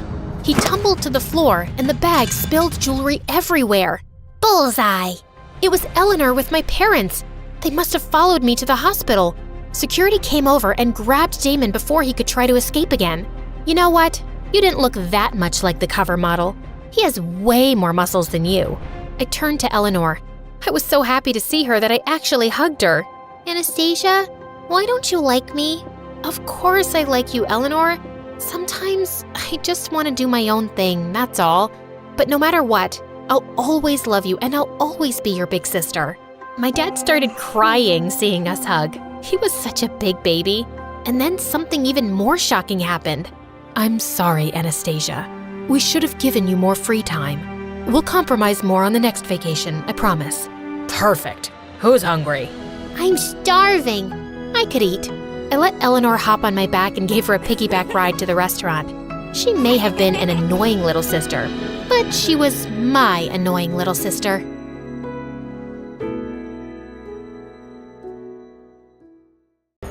Hey, so the other day, a girl named Missy sent her story to MSA about how a ring completely took over her life. Well, I have a similar story, except mine isn't about a ring. It's a necklace. And, unlike Missy's story, mine doesn't end in a mystery. We're gonna get to the bottom of it. We're gonna find out who's behind it all. I'm kind of like Missy. I want love too. Not the cheesy kind. Just someone who really sees me. My name's Helen.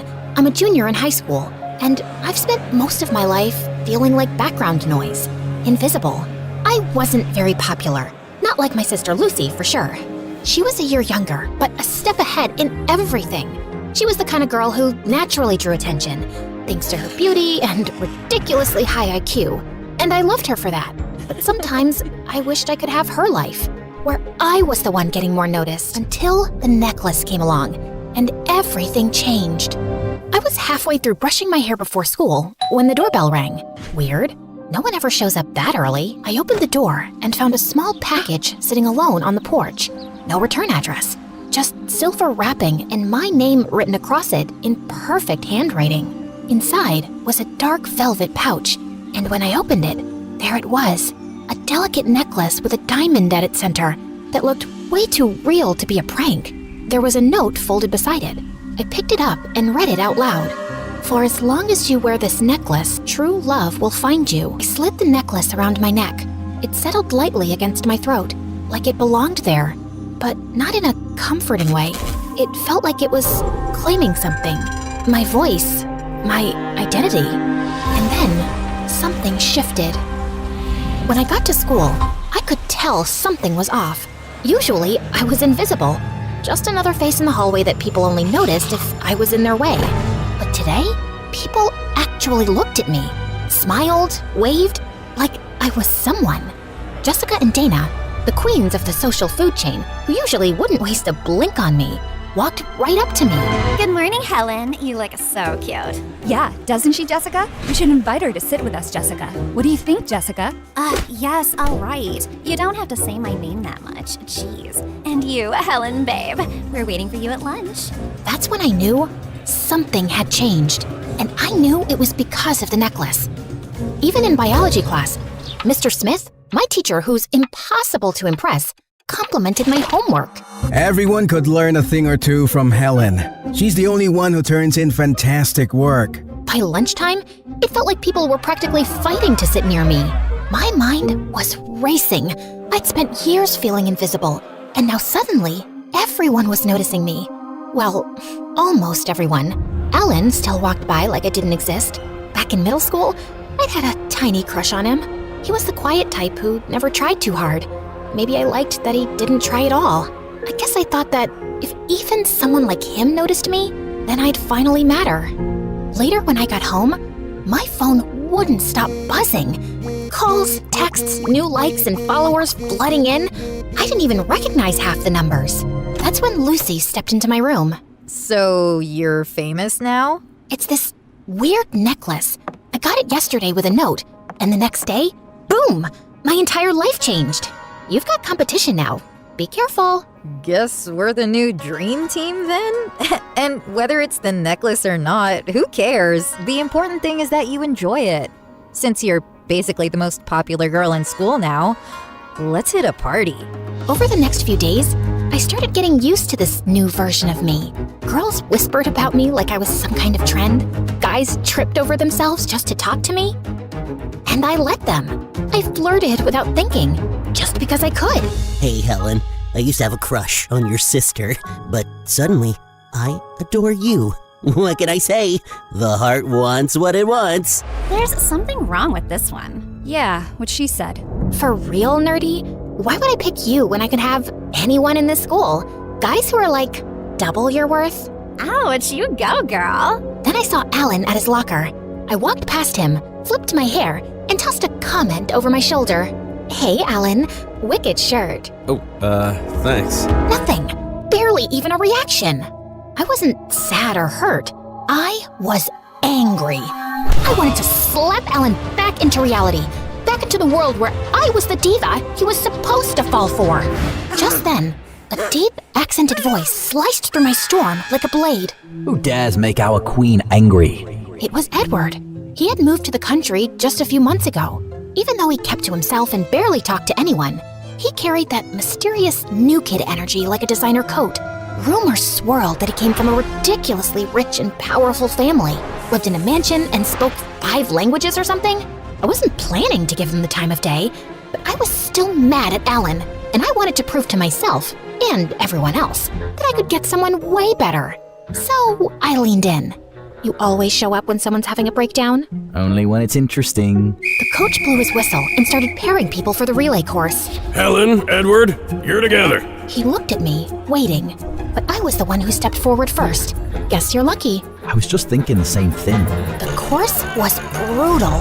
Cones, hurdles, crawling under nets. I wasn't about to let him show me up. We moved in sync, not saying much, but I could feel him watching me. Halfway through, I caught him stealing another glance. You do this often? Pretend PE is a runway? Only when I have an audience worth impressing. You look French? I can be, if you want me to be. Wow, très romantique. We hit the finish line together. I bent down, catching my breath, and I found him still looking at me. You're the most beautiful girl I have ever seen. Now that we've conquered this great battlefield, let me take you out. We walked off the court side by side, not holding hands, but we didn't have to. Every eye in the gym was on us. If I thought I was getting attention before, this was on another level. Helen and the hot European guy? Yeah, I chose him. That night at home, after dinner, Lucy came to my room. I saw you with Edward today. If you're dating him, please, just stop. Why would I? He's making me even more popular. What, jealous much?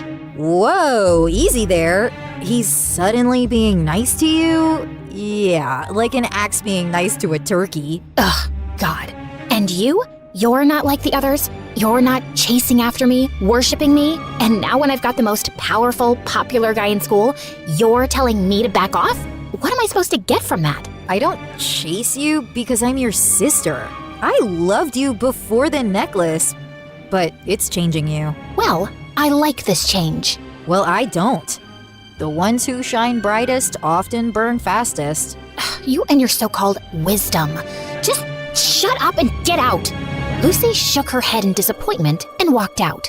Every morning, a single rose was waiting on my locker, always with a note. For my beautiful Helen, thinking of you always, Ed. It was dramatic, old-fashioned, and honestly, kind of perfect. Edward was everywhere, waiting by my class door, carrying my books like some polished bodyguard, swiping his card before I could even reach mine in the lunch line. He didn't just bring romance. He brought luxury. Swiss chocolates, designer cologne, cars with doors that opened themselves. My life had definitely got an upgrade. And he always had my back whenever someone dared to criticize me. Like that one time Mr. Smith caught me cheating on a test. Helen, this is the third time. I have to take your paper. Please leave the class. Guess what? I don't feel like leaving. And you're not taking my paper. Helen, since when do you talk back like this? Since now. Got a problem with that? Take it up with me. This doesn't concern you, Edward. Sit down. But Edward didn't sit. He stepped up to Mr. Smith and pushed him back. The class gasped, and Mr. Smith's face turned pale. I was thrilled. Edward had put him in his place. Mr. Smith stormed out, probably to get security and the principal. But somehow, Edward smoothed everything over, like he always did, and we walked away clean. Again. I was getting more impressed with him by the day. One evening, Edward invited a few of us to a rooftop jazz lounge downtown. Velvet booths, candlelight, and a skyline view that looked like a movie backdrop. I was lounging on a velvet chaise, sipping something I couldn't pronounce, soaking in the music and all the curious stares. That's when our waiter arrived, dressed sharp, polished, polite. It was Ellen. I'll have a sparkling hibiscus iced tea, light on the ice, heavy on the sparkle. Same, just what Jessica wants. And make it fast, yeah? Alan nodded, jotting it down without a word. He didn't even look at me. And for some reason, that felt worse than an insult. Like I wasn't even worth reacting to. And I'll take a ginger lemonade, extra sharp, like my mood today. Chop chop. Alan's jaw tightened, but he just gave a small nod and hurried off. Jessica and Dana looked at me, and then we all burst out laughing. I pulled a compact mirror from my bag to check my lip gloss. But the moment I saw my reflection, I froze. The girl staring back wasn't the one who used to hide behind her hoodie in the back row. She was surrounded by the same girls who used to snicker behind her back. And now, she was laughing with them. Same smirk, same perfectly arched eyebrows, same air of untouchable. For a split second, it didn't feel like me. Like I was playing a part that fit a little too well. But I clicked the mirror shut and smiled. This was the life I wanted, wasn't it? But as the weeks passed and I spent more time with Edward, I started to realize something. We didn't talk. Not really. He didn't get my favorite movie references. He never shared songs he liked. I'd crack a joke and he'd just smile politely. Ask him about his past? Vague answers. His future? Even vaguer. The only thing he ever seemed sure about was us. How amazing we looked together. How meant to be we were. Maybe he was right. Maybe chemistry didn't need conversation. Or maybe I was just trying too hard to believe it did. By then, Lucy and I weren't speaking. Every time she saw me, she'd just shake her head in that infuriating way of hers. Then one night, while I was out with Edward and the girls at a local party, Mom called. What she said shocked me. What is it, babe? It's Lucy. Mom said she fell during basketball practice. They rushed her to the hospital. I think I need to go see her.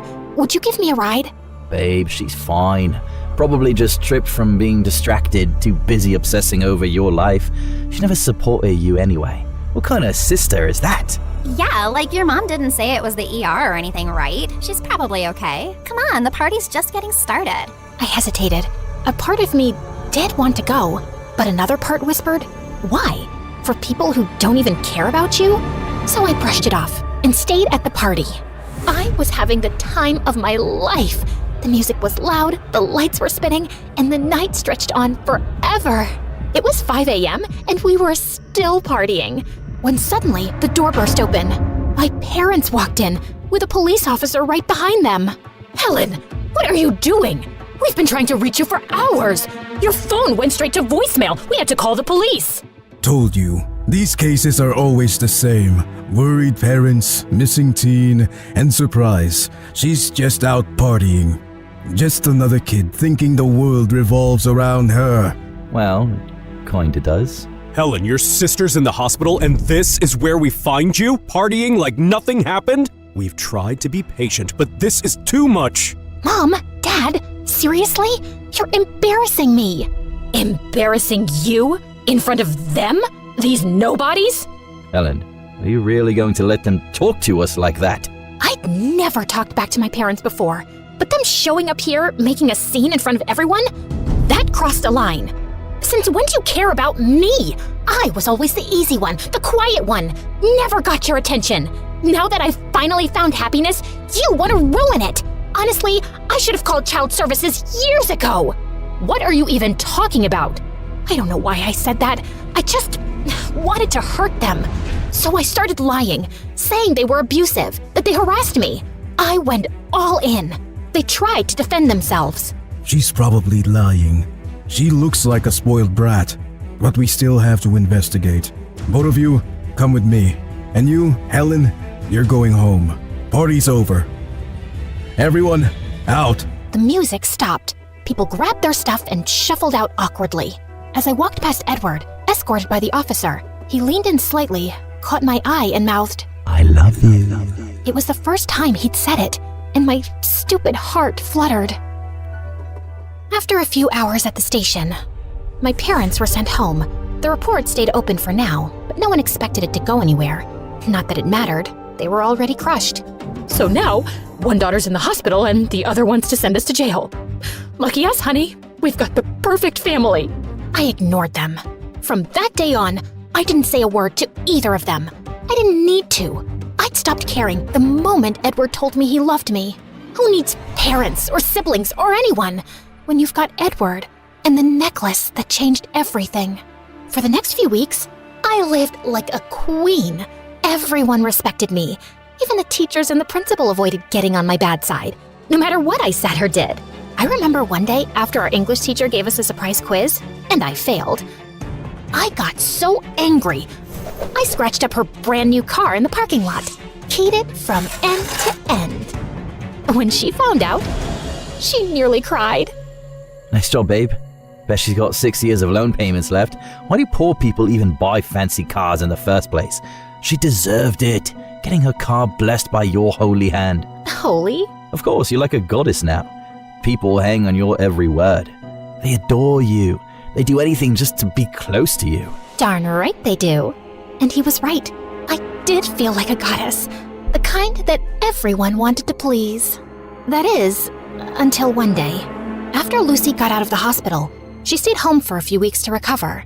But the day she came back to school, I saw her walking arm in arm with none other than Alan. Freaking Alan! Of all the guys in the school, she chose Alan? Who cares? Your boyfriend is Edward. Yeah, but she knew I used to have a tiny crush on him. Why'd she pick him? Just to get back at me? Wait, you had a crush on Alan? Ew. And yeah, I wouldn't be surprised if she is jealous. She was the center of attention before you came along. You were living in her shadow. And now, you're the queen, and she's living in yours. I'm gonna make her regret being born. From that day on, all I cared about was Lucy and her thing with Alan. I checked her socials religiously. I had girls follow her around at school. I asked her classmates for daily updates, reports, anything. Even with Edward next to me, I was constantly on my phone, reading messages from my little spy squad. Wow, what keeps the queen so busy? My stupid sister. She's dating someone new. Since when do you care about your sister? It's not just her, it's who she's dating. Say that again? Oh no, I said too much. I was too angry. And now Edward knew. Who is she dating? It's no one. I mean, who cares? You clearly do. Who is it, Helen? You know what? I don't owe you an explanation. I said it's no one, so drop it. Now, if you'll excuse me, I stood up to leave, but Edward grabbed my wrist, hard. Let me remind you, I'm not one of your little slaves. Don't give me that attitude. I'm in control. I'm your master. Master? Don't master talking to someone who still buys your act. Don't you ever touch me again, you worthless piece of dirt.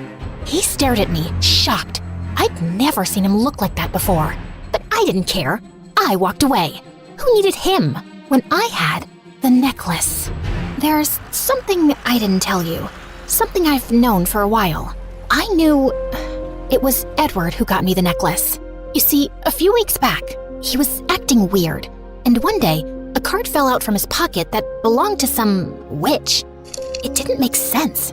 So I decided to visit her, the witch, or sorceress, or whatever she calls herself. I mean, she had a business card, so she couldn't be that scary, right? Her place was exactly what you'd expect. Dark, creepy, and filled with enough weird jars and candle wax. Oh, you're late. I had a vision you'd come hours ago. I canceled my nap for this. Sorry? You'd better be. Let me guess. Necklace trouble? Yes. Edward came to you, right? Boys like Edward come to me all the time. You know that Timothy kid? The one with the ring? Yeah, that was me too. These rich little heartbreakers are my best customers. When Edward lived in Italy, he used to get bullied as a kid. He even showed me a picture. And wow, oh, he was ugly. I kinda get why they bullied him. Oof. Anyway, when his dad started their mafia business, the money came rolling in. But even with all that, Edward was still a joke at school. Power and cash couldn't fix his vibe. So they moved to the US? One of the reasons. But things didn't exactly improve. Even after his little glow-up, girls still weren't interested. That's when his dad came back to me. I'd already helped with some business problems. You know, curses, sabotaging rivals. Ooh, the usual. Okay, but the necklace, what does it do? The necklace. Well, since Edward still couldn't land a girlfriend, I figured, why not enchant the girl who's in charge? You or the necklace. Who cares? As long as it makes me powerful and happy. That's the spirit. Ooh, thinking like a real witch. Here, take my card. If you get used to this kind of power and want more, I do curses, possession contracts, love potions. And if you like this video and subscribe to MSA, you get a spooky spell for free. If I ever needed your help with someone close to me, say my sister Lucy, what would I need? Horn of a virgin goat, 3 drops of blood from a blind bat, and a feather of a falcon. Oh, and a Venmo account. Yikes, that's a lot of work. Anyway, thanks for your help. I turned and left, feeling more powerful than ever. Oh, she thinks she can handle a necklace. Oh, with that personality, oh, it's gonna blow up right in her face. Ugh, what an idiot.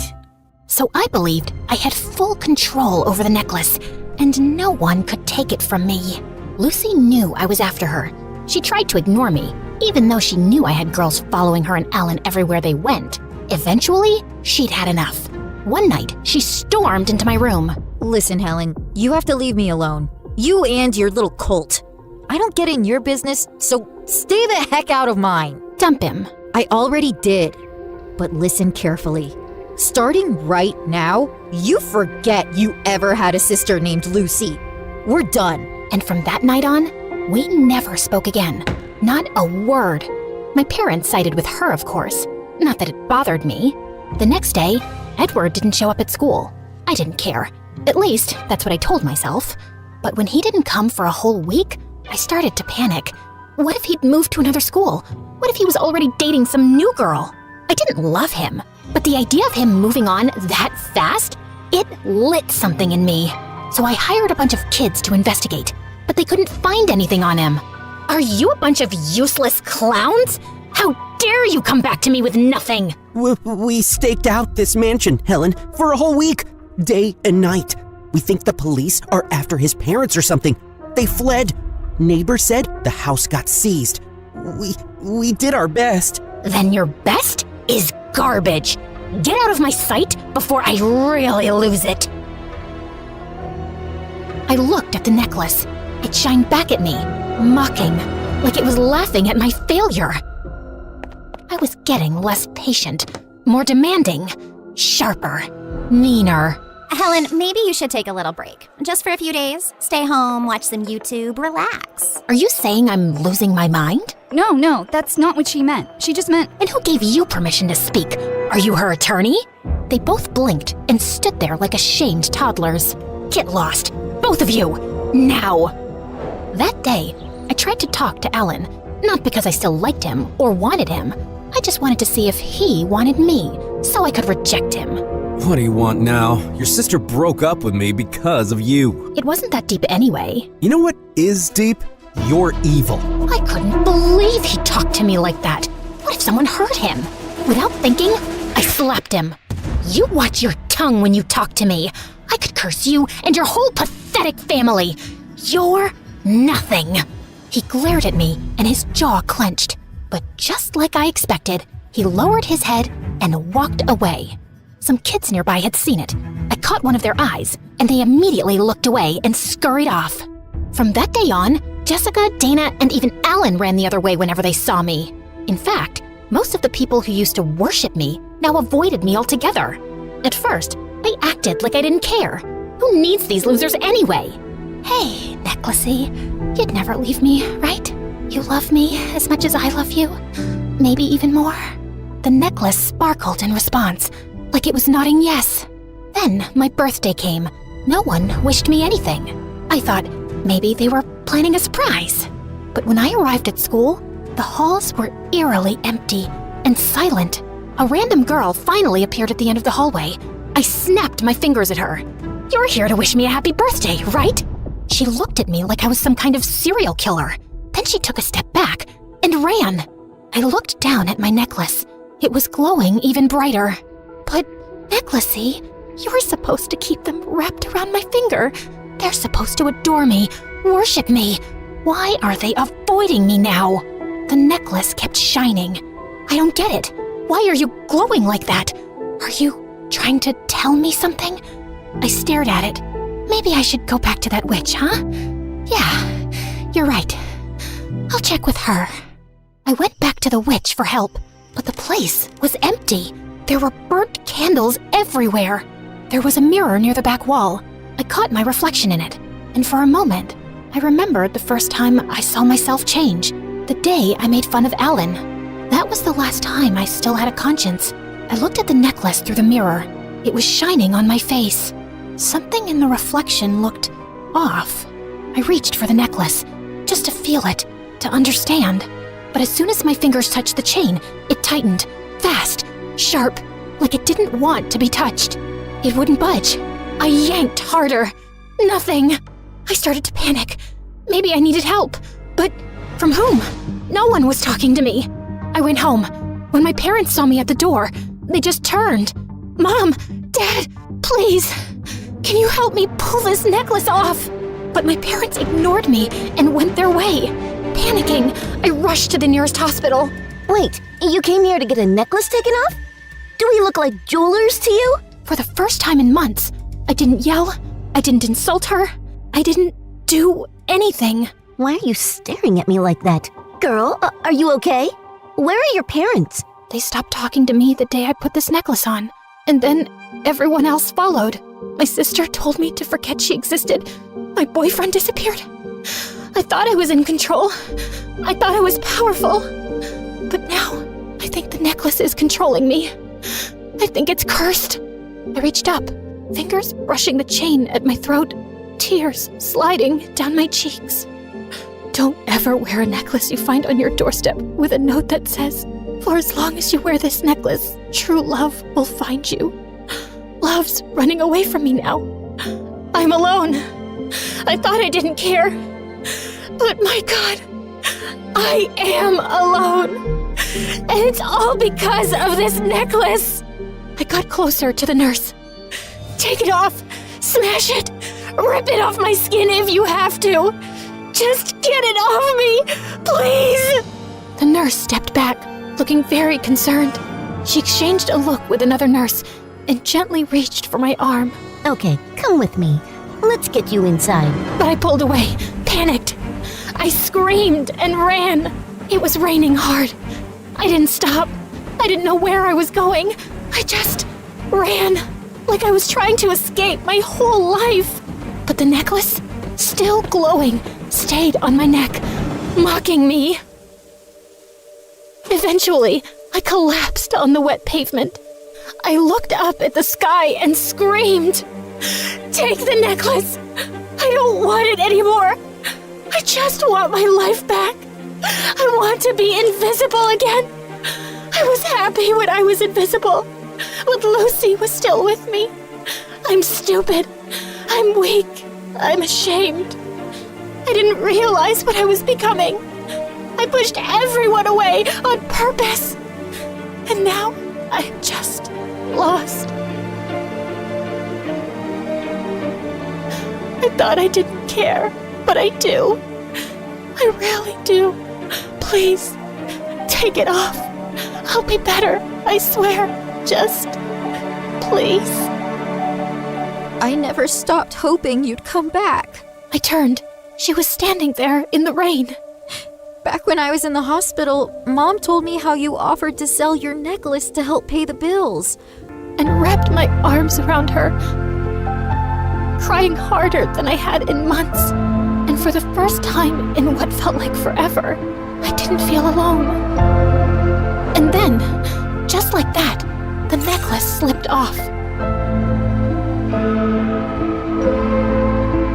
Maybe being seen isn't about being watched. Maybe it's about being understood.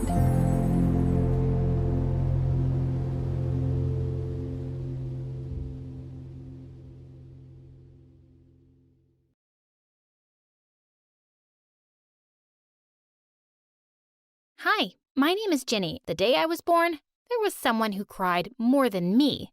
My dad. Not because he was emotional, but because he was in pain. In the labor room right before my birth, Mom went ballistic on him. "It's all because of you. You did this to me, jerk." She literally pulled out chunks of his hair, and he ended up in tears. My parents just didn't get along at all. Once when I was 3, Mom threw a frying pan at Dad because he bought her a PlayStation instead of a makeup kit on her birthday. "You crazy woman. Are you out of your mind?" I must be, for marrying a dumbhead like you. When I was 5, I was really excited for my first day of school, but they even ruined that by fighting over who'd drop me off. So I just grabbed my bag and took the bus. School was my happy place. My teachers liked me, I had friends, and best of all, it was drama-free. That is, till I made the terrible mistake of inviting my parents. In the 9th grade, they came to see me as the lead in the school play, but right in the middle of a scene, I started hearing voices from the crowd, and to my horror, I realized it was my parents. Can you stop biting your nails? It's such a disgusting habit. Can you stop chewing gum like a cow? It's giving me a migraine. Did you just call me a cow? No, I said you chew like one. And before I knew it, Mom and Dad attacked. Everyone was laughing. I ran off the stage to break them up, and then the guards threw them out of the auditorium. I can't believe you guys just did that at my school. What's wrong with you? Ginny, I'm so sorry your mom's a cow. Oh my God. Did you really just... Stop it!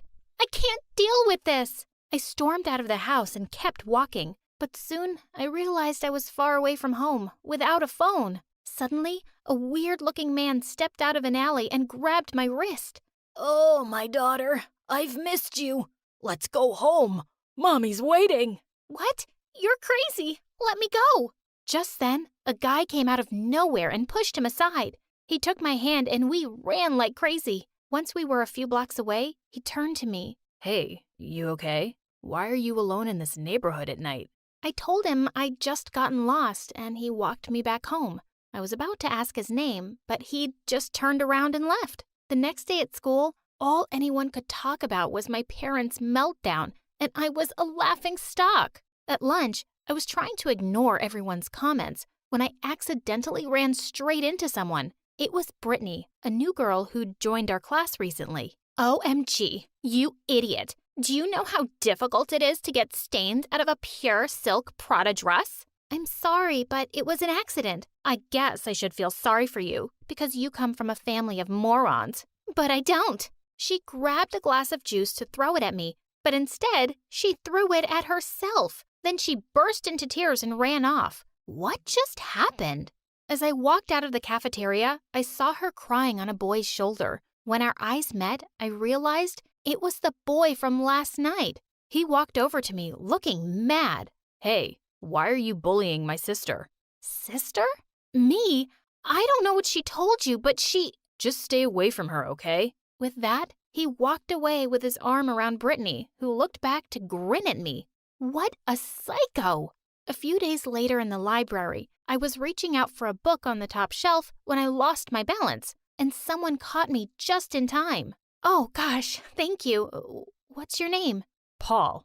How long are you planning to stay in my arms? Oh, yeah, sorry. Thanks. You're not welcome, and I came here for some peace. So can you stop talking to me now? Gosh, how rude. A few minutes later, I couldn't hold it in any longer. So I just asked him, "You don't even remember me?" Of course I remember you.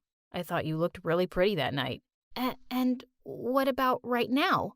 He came closer, and my heart was racing. Well, now I think you're kind of ugly, because now I know you're not a nice person. Seriously? You'd have to be really dumb to not notice that your sister's a spoiled, mean brat. I pushed past him and stormed off. I just had to stay away from this jerk brother-sister pair. A few days later, our teacher announced a campfire trip. But when I got home, all my excitement went down the drain. You don't need to go on trips. Just focus on your studies. You don't want to end up like your dad. Why not? I'm handsome, smart, and well off. And you can't even pay your pedicure bills. Here, honey, I'll sign your permission slip. This was one of the few times their fighting worked for me. On the day of the trip, Paul came and sat next to me on the bus. Hey, I just wanted to... Sorry, this seat's taken.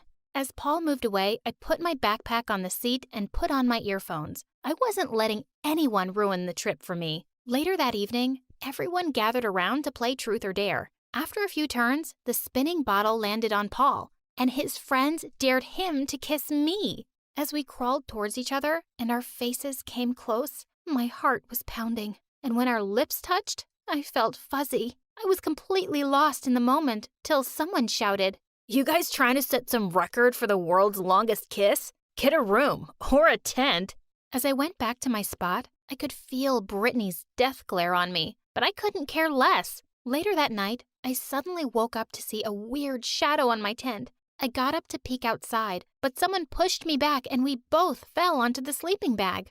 Paul, what are you doing here? Just listen to me, okay? I'm really sorry. I do know what Brittany can be like. Also, I can't stop thinking about you since the first time we met. Suddenly, we heard our teacher's voices close by. We'll be in so much trouble if we get caught. Come with me. I have a better place in mind. We sneaked away from the campsite till we got to an old cabin. Once the door closed behind us, Paul pulled me towards him in the dark and started kissing me. Suddenly, I stepped on something soft, and someone screamed. Paul and I yelled too and fell back in fright. Someone flashed a light in our eyes, and we saw that it was Brittany. Another girl was there too, holding her hand and hopping around in pain. You stupid cow! You stepped on my girlfriend's beautiful hand. How was I supposed to know anyone was here? Wait a second. Brittany, you have a girlfriend? Yeah. Is there a problem? Remember how you're engaged to Dad's friend's son? So, he's seeing other people too. It's cool. We'll still get married one day. Wow, this girl was weirder than I'd thought. I made my way to the door, but to my horror, it just wouldn't open. We tried to pull it all together, but it seemed really stuck. And Brittany went off on me. Why did you ever close the door, moron? Don't you know the first rule of making out in weird places? Never close the door. Hey, don't talk to my girlfriend that way. Girlfriend? Girlfriend? I thought you were just having fun with her. No, brother. This can't happen. Break up with her now. What are you, crazy? You can't tell him what to do. And with that, I grabbed Paul and started kissing him, but to my shock, he gently pushed me aside. Good boy. Are you freaking kidding me, Paul? You're gonna listen to this psycho?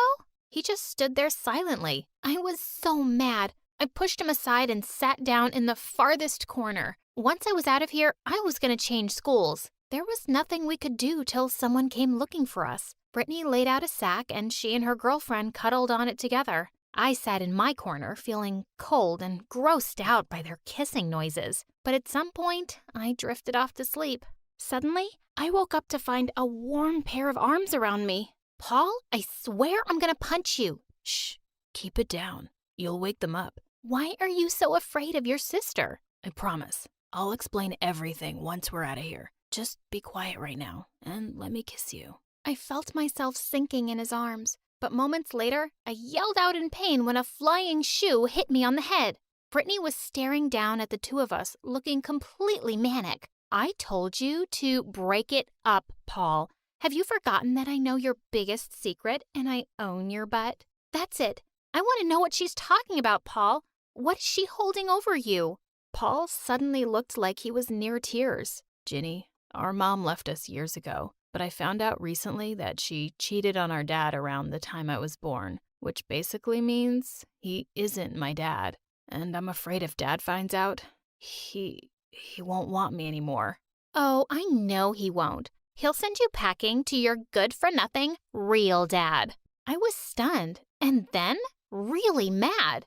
So your brother told you the secret and you're using it against him? You're a psychopath, Brittany, and you should be in a mental hospital. Brittany snarled and attacked me. As we wrestled on the floor, we suddenly heard the door fling open. It was our teachers and everyone else from camp. We were all given detention for a month. On the bus ride home, I sat next to Paul and slipped my hand through his. I think you should just tell your dad. The truth will be a shock for him, but I'm sure he won't stop loving you. You don't have to live in fear. Paul smiled at me and nodded, and later that day, we went to his house together. I was waiting anxiously in the lounge while he was talking to his dad. Just then, Brittany walked in. Ugh, do I have to see your face at my house too? Well, I guess once Paul is out of here, I won't. Suddenly, the door opened, and Paul and his dad walked in with their arms around each other. Paul hugged me and said everything was good, and I was so relieved. But then, their dad turned angrily to Brittany. Paul told me how badly you've been behaving, and I'm taking away all your privileges. You're grounded for a long time. Brittany screamed and stormed off furiously. When I finally got home, I could hear my parents shouting all the way outside, and I decided that it was time to fix my own family's mess too. Mom? Dad? Shut up! I can't take this anymore. You two are getting a divorce, or I swear to God, I'm putting myself up for adoption.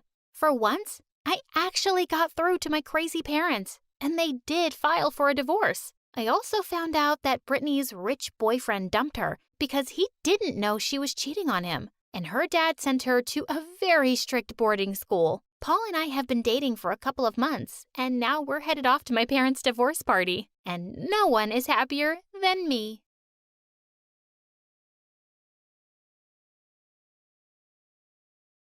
Imagine you come home exhausted and you see a bunch of presents on your bed with a weird letter. Dear Annabelle, I've been watching you for a while now. You're so beautiful and it's so distracting. Love, Anonymous. It's the third such letter you've gotten that month, along with a package of bath salts and chocolate truffles. You live kind of a crazy life. You're a star ballerina from New York with agents and assistants at 16 years old. You don't have the energy to deal with this. You're ready to relax, put on a face mask and watch MSA videos. And like and subscribe to MSA because their videos are awesome. The next day, you're in the school hallway with your childhood BFF, Luca. You guys are walking slowly since he has a new prosthetic leg. You show him the latest letter you've gotten from your secret admirer. This dude is obsessed with you. What does he mean he's been watching you for a while now? You respond that he is probably trying to be romantic. Stalking isn't romantic. I'm worried, Annabelle. You say that you are getting free chocolates and foot scrubs and that you are not complaining. Just then, the school hallway starts emptying and everyone starts whispering. You know exactly why. The new kid Isaac is walking your way. Everyone thinks he's bad news, but you think he's cute. You say that underneath his tattoos and cold, hard shell, he is probably a great kisser. Okay. Unless you want to spend your first date beating people up, I wouldn't ask Isaac out. He's got a bad rep. But your curiosity about Isaac grows each day. And one afternoon, things take a wild turn. Luca goes with you to your first rehearsal for a new show. Guess who your dance partner is? Isaac. He's a ballet dancer and cast as the male lead. He walks over to you and smiles. Hey, you go to my school. You own about 10 Gucci bags and you're always staring at me. You apologize and say that you didn't mean to be that obvious about it. Nah, I like it. I don't mind a pretty ballerina watching me. Isaac winks and walks away, and you can't help feeling butterflies. Just then, Luca comes up to you. How about I take you out to dinner to celebrate your new show? You say that he is the sweetest and agree to the dinner. But as soon as you get to the restaurant, Luca starts talking about Isaac. I wonder how many gangs he's part of. You say that Isaac is a ballet dancer and question whether Luca really thinks Isaac is some gang member. Then, you sarcastically suggest that maybe they all wear tutus and walk around on their tiptoes. Well, that might be useful if you're a thief sneaking around. You are outraged that Luca considers Isaac a thief and call the accusation ridiculous. Then, you ask Luca why he is so obsessed with Isaac. Luca suddenly falls quiet. He puts some money on the table and then leaves without a word. What's going on? You follow him out of the restaurant into the subway. You ask what his deal is and point out that he has been acting weird the whole night. Annabelle, I'm in love with you. I have been since ages, but I don't think you love me back. You're completely caught off guard. Luca loves you? You tell Luca that you never knew that and admit that you have never thought of him that way before. Do you think you ever could? You don't know what to say, but your heart is racing a bit looking into his eyes. It's okay. Don't worry. Nothing between us will change. Luca then gets on the subway and leaves. You're left there with your head spinning. But when you get to rehearsal the next day, you forget everything because Isaac's staring at you the whole time as you do your routine. You get so self-conscious that you trip over something and fall. Want some help with that routine? You say that he can help you by dancing with you. I guess I can't argue with that. Dancing with Isaac gives you goosebumps. And as rehearsal goes on, you get to know him a little bit. Surprisingly, he's a total nerd. He shows you 5 comic books he's carrying in his bag. He doesn't exactly fit the bad boy image he has, and he's fun to be around. But at the end of rehearsal, Luca shows up looking completely normal. He walks right up to you with 2 tickets. Ready for a night at the carnival? Just the two of us? You excitedly say that you love the carnival and call them a freaking angel. Oh, wow. I've been meaning to go too. You suggest that he should totally come with you and Luca and say that it will be fun. Luca agrees, but doesn't look too happy. And when you get there, things get heated. Luca and Isaac start competing over everything. They both keep taking selfies with you on every ride. Isaac wins you a stuffed unicorn, then Luca wins you a life-size tiger. Luca knows how you love a good chocolate shake, but Isaac accidentally knocks it over and gets you a giant ice cream sundae. You say that you are really tired of walking them and suggest resting for a bit. Of course. Here, let me give you a foot rub. You can't help smiling at how sweet Luca always is. But just as you're ready to get up, Isaac literally sweeps you off your feet. I'll carry you, Anna. We can't have your pretty ballerina feet hurting. Hey, I can carry her too. Dude, with your leg? Probably not. Just chill out. I got her. Finally, you tell the boys you want to ride the Ferris wheel. You state that it will be a quiet ride with no selfies and ask them if that is understood. Whatever you say, madame. Yeah, as you wish. But when you get to the Ferris wheel, you see it's only a two-person ride, so you have to take turns riding with both. You go with Isaac first, and then you guys get stuck at the top. Can I tell you a secret? I've never gone out with a girl before. I've always been too shy to talk to girls. You express surprise, saying that you never would have guessed that he would be shy. Hey, I'm still human underneath these biceps, tattoos, and amazing hair. Isaac's face is inches away from yours, and suddenly he's leaning in, and he kisses you, and you forget everything else. But when you get to the bottom, you see Luca with his eyes full of fire. He gets onto the ride, but seconds later bursts out angrily. So what, you guys are a thing now? You hesitantly say that you guess he saw you two kiss, then clarify that he kissed you, but suddenly, Luca's hands are on your face, and he kisses you. Your stomach is doing backflips. I said nothing would change, Annabelle, but it has. I need to know if we can be more than friends. You hesitate and say that you're not sure. Then you admit that you might like Luca, but also like Isaac. But you barely even know him. You've known me since we were kids. You point out that it doesn't mean you can't like someone else more.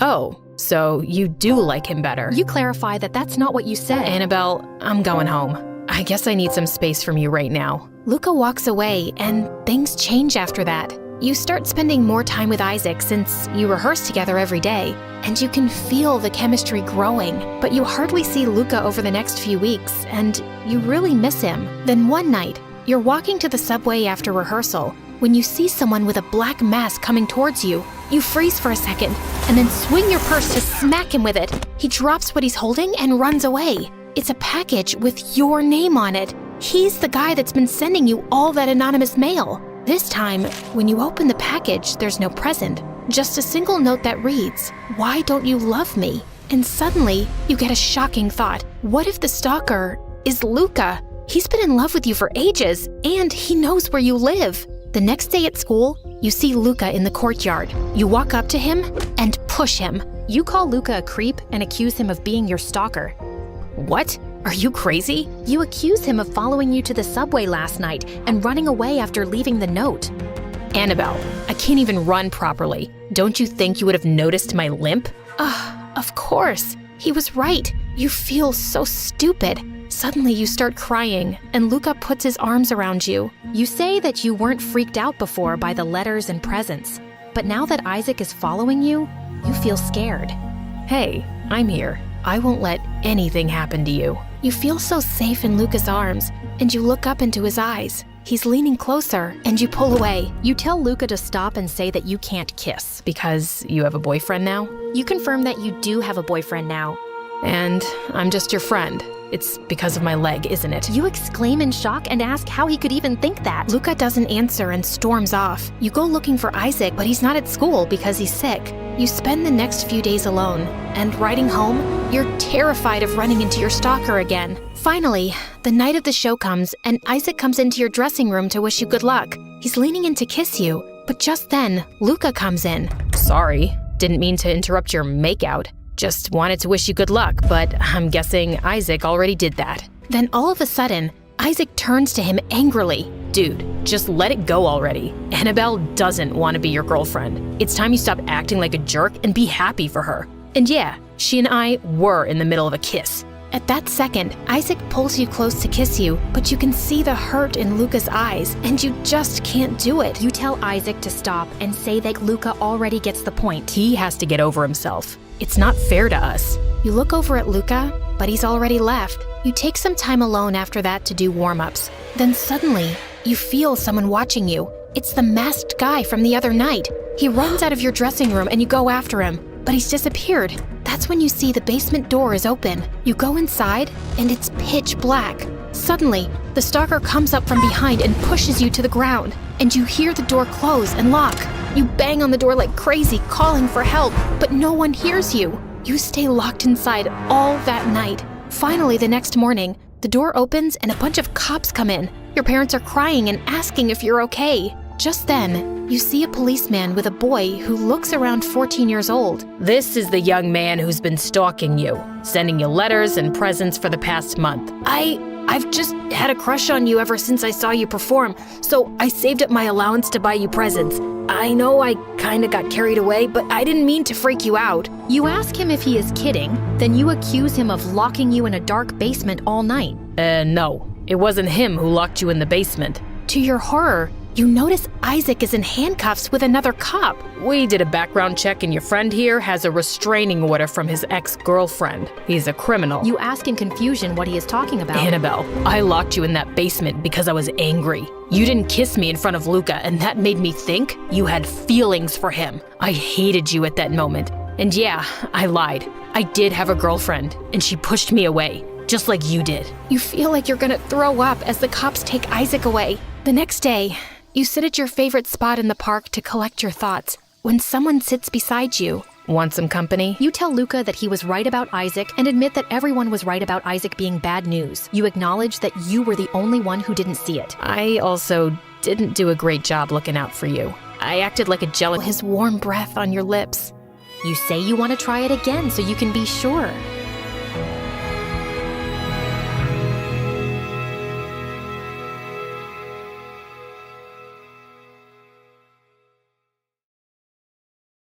Hi, I'm Zara, and this is my story. Please like and subscribe. I was born in a small town in Lebanon to parents who were literally God's angels. Both of them were doctors who worked with a charity organization and treated most patients for free. So obviously, we weren't rich, but we were happy. My parents' kindness rubbed off on me too, and even as a small kid, I couldn't see anyone miserable. But soon after I turned 14, my whole life changed. My parents had gone to Syria as part of a medical team, and a few days later, they were reported missing. As search teams still looked for them, I was sent to live with my aunt and cousin in Turkey. Aunt Rabia was extremely wealthy, and she lived in a huge mansion with her daughter Amel. Aunt welcomed me warmly and showed me around the house. There were beautiful decorative items in every corner. Oh wow, this vase is so pretty. That's Amel's choice. We bought it in Paris last year. You've seen the Eiffel Tower? I've heard it's gorgeous. I suddenly stumbled backwards and knocked the vase off the table, and it shattered into pieces. Oh, I'm so sorry. It's all right. I'll just call someone to clean up the mess, and we'll see the rest of the house later, okay? Gosh, why was I so clumsy? At dinner, I tried to be extra careful not to drop anything, and Aunt noticed my nervousness. Are you still thinking about those vases? Don't worry about it. But just in case Amel says something, don't take it too seriously, okay? What do you mean? Well, her heart's in the right place, but she just has, a different way of expressing her feelings. Just know that we're both very happy to have you here.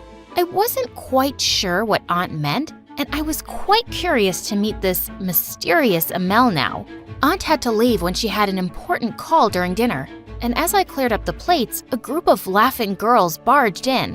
One of them spotted me and said, "Hey, you, go get something to drink for me and my friends." This girl must be Amel. "Hi, I'm Zara, and I didn't ask for your name, did I? Just go get me a Coke and an iced tea and a coffee. You know where the kitchen is, right?"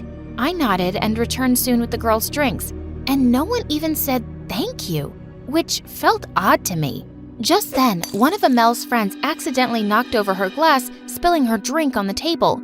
Amel snapped her fingers at me, and I wiped up the mess and left. Later, as I was watching TV in the lounge, Amel walked in alone, and she suddenly looked livid. I know you're new, but are you crazy? You're a maid here, not a guest. Actually, I'm not the maid. I'm your cousin, Zara. Amel looked taken aback. So why were you acting like a maid before? I wasn't. You just asked me for something, so I did it. But why? Are you some kind of moron who just does everything she's told? No, but you're my cousin and I didn't mind helping you out. She just stared at my face, then started laughing and walked off. One day, Aunt was telling me about how she'd started her skincare company alone, and now it was $1 million business. I was really impressed. I want to take my brand global, and I'm looking for someone to model the new range.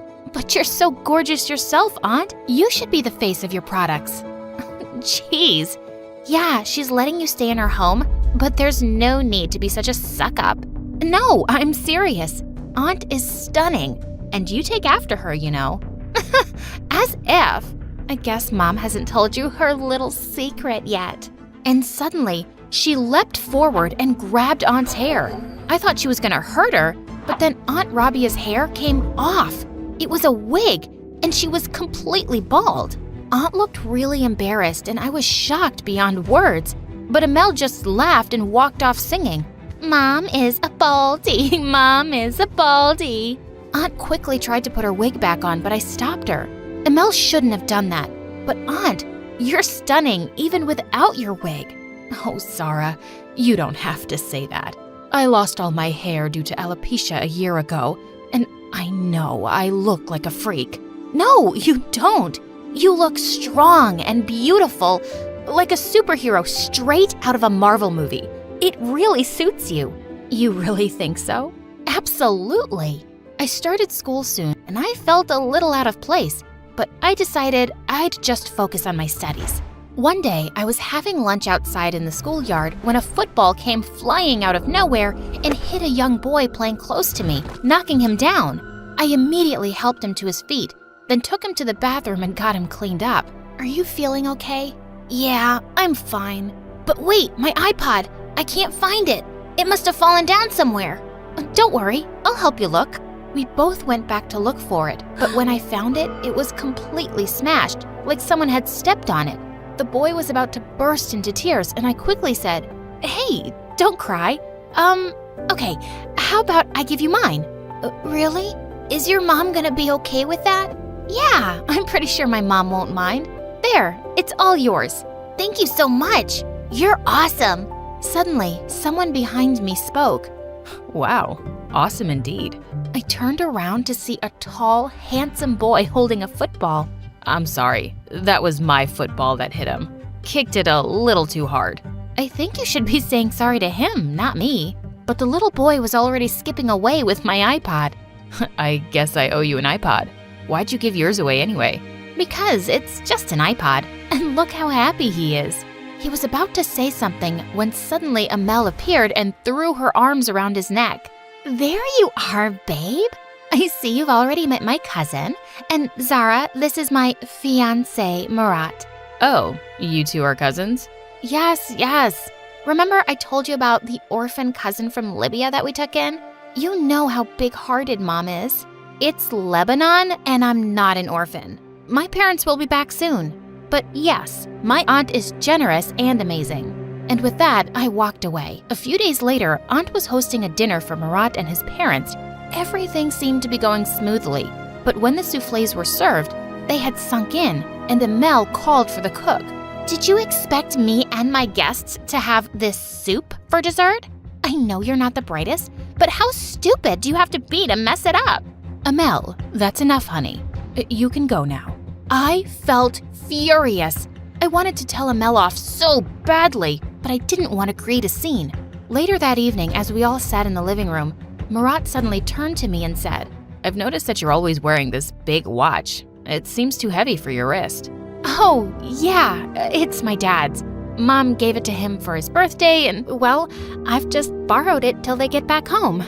Zara, could you please not talk about your parents? It's just uncomfortable. It's not uncomfortable for me to talk about them. Yes, but it makes other people feel weird. No one wants to talk about depressing stuff. I felt angry tears stinging my eyes, and I quickly excused myself and went out to the garden. I found the poor cook crying outside, and I consoled her as best as I could. As she walked away, I turned to find Murat behind me. Your cook seemed really upset. Maybe Amel was a bit harsh, but I guess you have to deal with servants a certain way. A certain way? The only way to deal with anyone is with respect. Yes, but she made a mistake, and Amel had to tell her. Not in front of everyone, and not like that. And the cook is only human. Her son is really unwell, and she's worried. And even then, she prepared a whole feast for us. Do you know everything about all the servants? I do talk to them. Don't you? Sure, to give instructions, but nothing about their personal lives. They live in your house and serve you every day. And you don't care to know anything about them? Wait, are you saying I'm arrogant? Well, yes. Yes, I am. I started walking away, but suddenly, he gently grabbed my wrist. Amel shouldn't have said that about your parents. I'm sorry, and I'm sure they'll be found soon. Me too. And thank you. And then I left. The next evening, when I went to the kitchen, the cook seemed to be in a really good mood, and she told me that Murat had offered to fully pay for her son's treatment. I guess he wasn't so bad after all. A few weeks later, I was walking out of a cafe in town when I walked straight into someone. Murat. A small velvet box fell at my feet, and we both quickly bent down to pick it up, and ended up bumping our heads really hard. Then we both burst out laughing and sat down on a bench. I just picked out a ring for Amel. You know, we have our engagement party in 2 weeks. What do you think? He opened the box to reveal a diamond ring. I'm sure she'll love it. But I asked what you think. It's lovely. I'm just the wrong person to ask about diamonds. Well, what kind of ring would you want if you were getting married? I've never thought about it. And I haven't thought about marriage either. But if it ever happens, I just hope I'm as happy as my parents. And they've never had anything fancy, so I don't think that stuff matters. Murat looked at me with a strange expression, and for some reason, it made my heart flutter. You're nothing like your cousin, Zara. In fact, you're unlike any girl I know. Just then, a few raindrops fell on us, and Murat said he'd drive me home. Nope, I'm walking. It'll be fun. But you'll get wet. Exactly. When was the last time you walked in the rain, Murat? Never. That's just sad. It won't kill you, I promise. I started walking, and he joined me. And then it started raining really hard, and he took off his jacket and put it over my head as we ran for cover, laughing like kids. When it slowed down a bit, Murat walked me home, and I asked him if he'd like to come in and see Amel. No, I should be heading home. But thank you, Zara. I haven't laughed this much in ages. You're something else. He smiled, and my heart was fluttering again. I went in, trying to push away that stupid feeling. But just as I was about to walk into my room, someone pushed me hard. It was Amel. What were you doing with Murat, you witch? Hey, can you calm down? We just bumped into each other and he walked me home. Wait a second. Is that Murat's jacket you're wearing? Suddenly, I realized that he draped it around my shoulders and I'd forgotten to return it. Look, it started raining and he was just being nice. Listen to me loud and clear, Zara. He's my fiancé and I don't want you hanging out with him. I didn't plan it, Amel. I'll just stay away from him. You don't need to feel so insecure. Suddenly she pounced at me and snatched the jacket away. Why would you make me feel insecure? You're just a poor orphan living on our charity. Someone like him would never even think about someone like you. And neither would I. But if you call me a poor orphan one more time, Amel, I might just punch your face. And with that, I pushed her out of my room and slammed the door shut. I was getting sick of her. After that, I completely avoided Murat in school or any time he visited Amel at home. He was her fiancé, and it was best for me to stay away from him. The engagement party was being hosted by Aunt, and the whole house was buzzing with excitement. But just as they were about to exchange rings, Murat suddenly stopped and looked up at her. Amel, I can't do this. I can't get engaged to you. What? What do you mean? I'm really sorry. I tried, but I just can't convince myself to go through with this. It isn't fair to us both. What are you talking about, Marat? I'm in love with someone else, and it's not you. I'm sorry. Marat left the room and everyone just stood there, speechless with shock. Amel burst into tears and ran off to her room. What had just happened? Aunt Rabia looked really upset. An hour later, when I went up to my room, I was shocked to see that the whole place was trashed, and Amel was standing in a corner, holding Dad's watch. Amel, have you lost your mind? And what are you doing with my watch? I was waiting for you to come so I could show you. And with that, she put my watch on a table and smashed it with a hammer. Oh my God, no! What did you do? That was my dad's. How could you? Well, I don't think he's coming back for it. And suddenly, I snapped. I leapt forward and grabbed her hair, and we broke into a huge fight. Moments later, Aunt walked in and pulled us apart. What's gotten into you two? She stole my fiancé. She's a snake, Mom. I don't know what you're talking about, you psycho. Aunt took Amel away, and I climbed into my bed and cried for what seemed like hours. The next day, Aunt came into my room with a really serious face. Zara, I'm sending you away to live with my cousin in another city, and you'll be attending school there. I'll pay for everything, of course. I stared at her face, feeling a bit heartbroken. I loved my aunt, and I didn't want to be away from her. I wish you would believe me that this isn't my fault, Aunt Rabia. I do believe you, but I have to take care of my daughter, and I don't think it's a good idea for you two to be around each other. I hope you'll understand. I left to stay with Aunt's cousin the next day. I missed her a lot, but her cousin was kind too, and I soon settled into my new school and tried to forget about my life before. But I never gave up hope that my parents would be found one day. I worked hard for a scholarship and got into a good university. One day, as I was walking out of university, a gust of wind suddenly blew some papers out of my hand, and as I ran after them, I tripped and was about to fall face forward when someone caught me. I got you, and your papers too. I looked up in complete shock. It was Marat.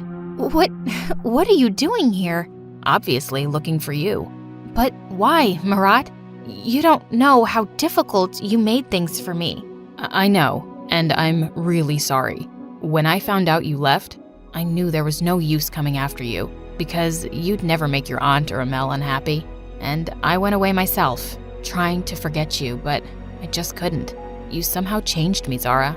I don't want to just settle for something ordinary anymore. I want to be with someone who makes me happy, who makes me better. I'm in love with you. Maybe since the first time I met you. It was the sweetest thing I'd ever heard, and my eyes welled up. I never really stopped thinking about you either, Marat. But I don't think we can be together. My aunt would be convinced that I broke you and Amel up, and she'd hate me. That's another reason why I'm here. Your aunt's been sick for a while, and I think she'd really like to see you. There's something she wants to tell you. I immediately dropped everything and went to see Aunt Rabia, and I was shocked to find her so weak. Why didn't you tell me you were sick, Aunt? Who's been taking care of you? Where's Amel? Amel got married to a rich, much older guy some months ago, and she left. She hasn't visited me since. Well, I'm here now. Aunt tearfully took my hands. My darling Zara, I'm sorry that I ever sent you away from me. I was angry then, but I don't blame Marat for falling for you. You're the best person I know, and you have my blessing to be with him. You deserve every bit of happiness. I hugged Aunt tight, and then she said something that shook my world. There's something else, but I had to be absolutely sure before I could tell you. I got a call from an agency in Syria that had been trying to reach you. Zara, your parents have been found. I spoke to them myself, and they're flying in tomorrow. I just couldn't stop the tears from flowing. It sounded unbelievable, but I'd never, ever lost hope. I left Aunt to rest and found Marat waiting outside. You knew about my parents? I did, but I had to let your aunt be the one to tell you. I can't wait to see them again. and introduce them to you. I'm so happy for you, Zara. It looks like it's gonna rain. Let's go for a walk, shall we? I'd really love that.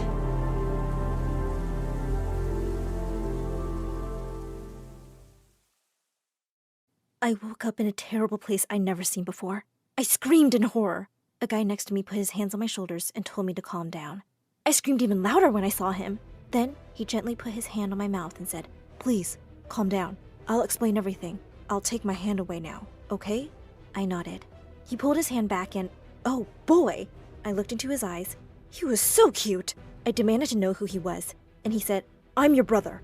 I just told you half an hour ago." What is he talking about? I don't have any brothers or sisters. Do I look like a crazy person to you, moron?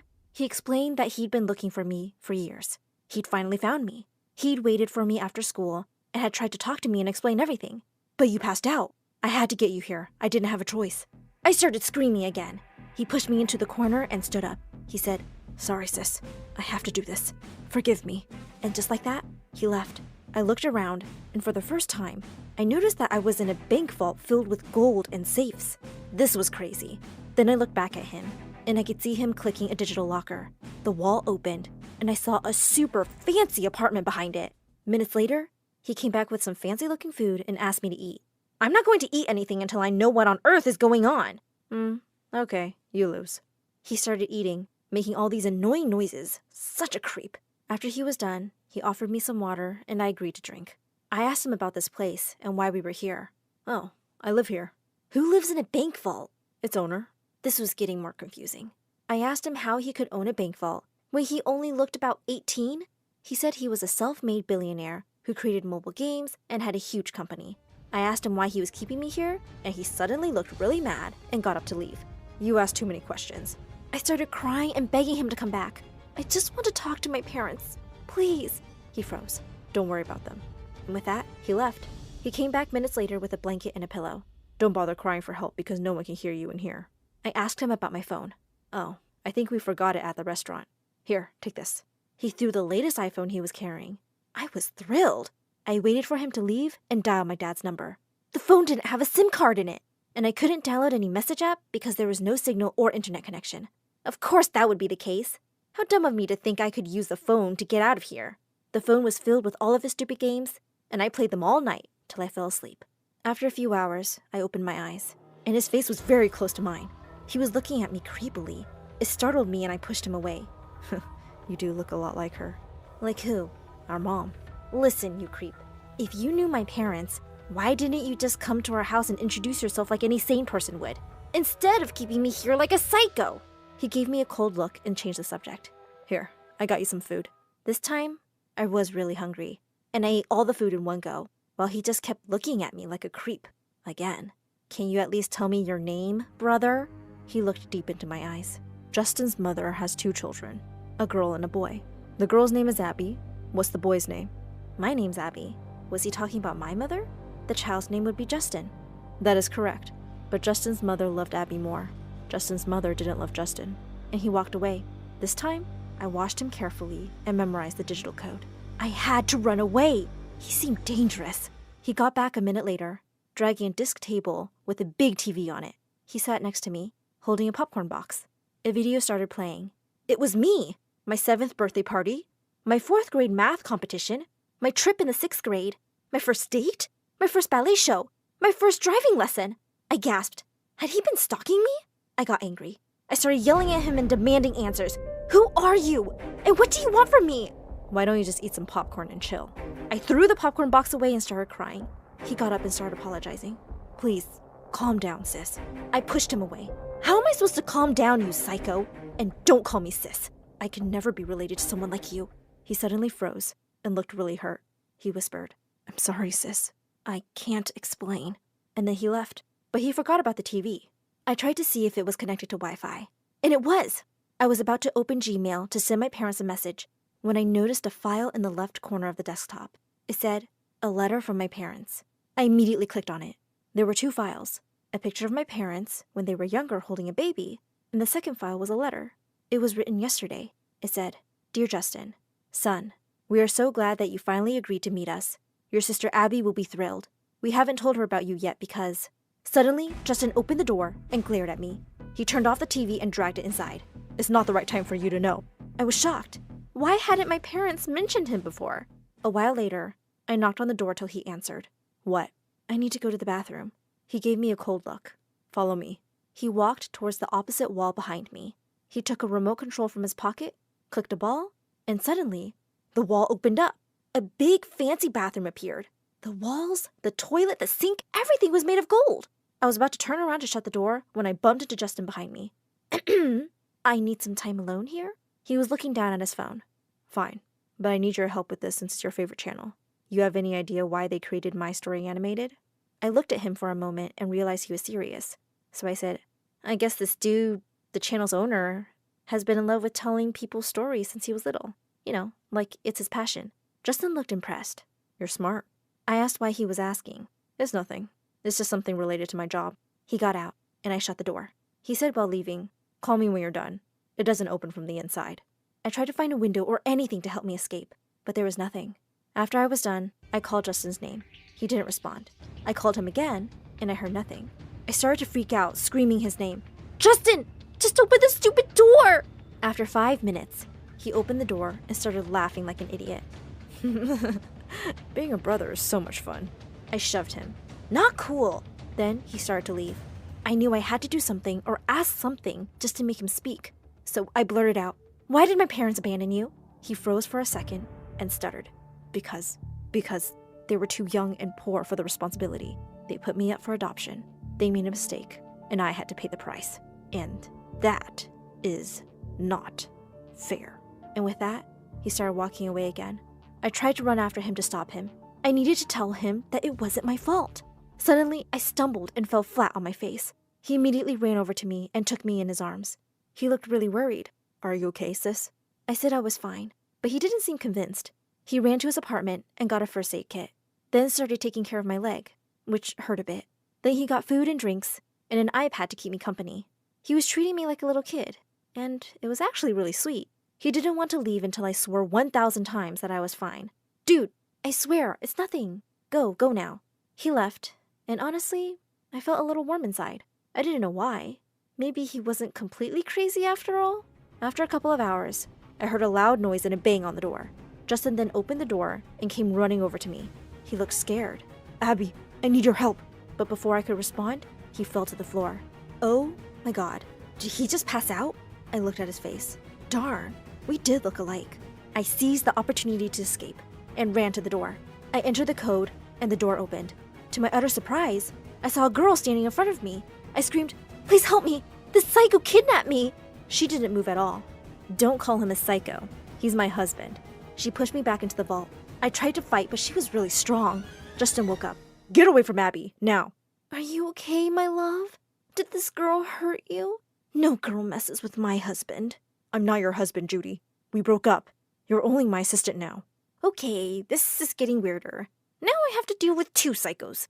Then Judy pushed me back, went straight over to Justin, grabbed his face and kissed him. You're mine, Justin! He pulled away and yelled at her. I don't want to deal with you right now. He turned to leave. She followed him out. Before closing the door, Judy said, Oh, your sister knows the code. Change it. Justin looked at Judy with a warm smile. He leaned in and gave her a kiss on the cheek. Thanks for letting me know. In seconds, the code was changed. See ya, sis. Then they both went inside. Okay, weirdos, I'm going to punch the 2 of you when I leave this stupid place. I looked around properly for the first time. The place was breathtaking. I started to wander around. I picked up one of the gold bars, and it was so heavy that I almost dropped it. I looked at it, and it had my name carved on it. That was strange. I looked at another bar, and it also had my name. And then another, and another. They all had my name on them. I felt so confused and alone. I sat on the ground, and before I knew it, I was fast asleep. After a while, I heard someone whispering my name. It was Justin. I opened my eyes and said out loud, Hey, why is my name? But he put his hand on my mouth again. Be quiet, please. I see you saw all this. Your name is there for a reason. I can't explain. Now please leave this place and go to your corner. Don't stay here. Trust me on this one. Trust him? How could I? Then he held me by the arm. This time, I didn't push him away, and I wasn't sure why. He took me to my corner. Listen, Abby, about that girl, Judy.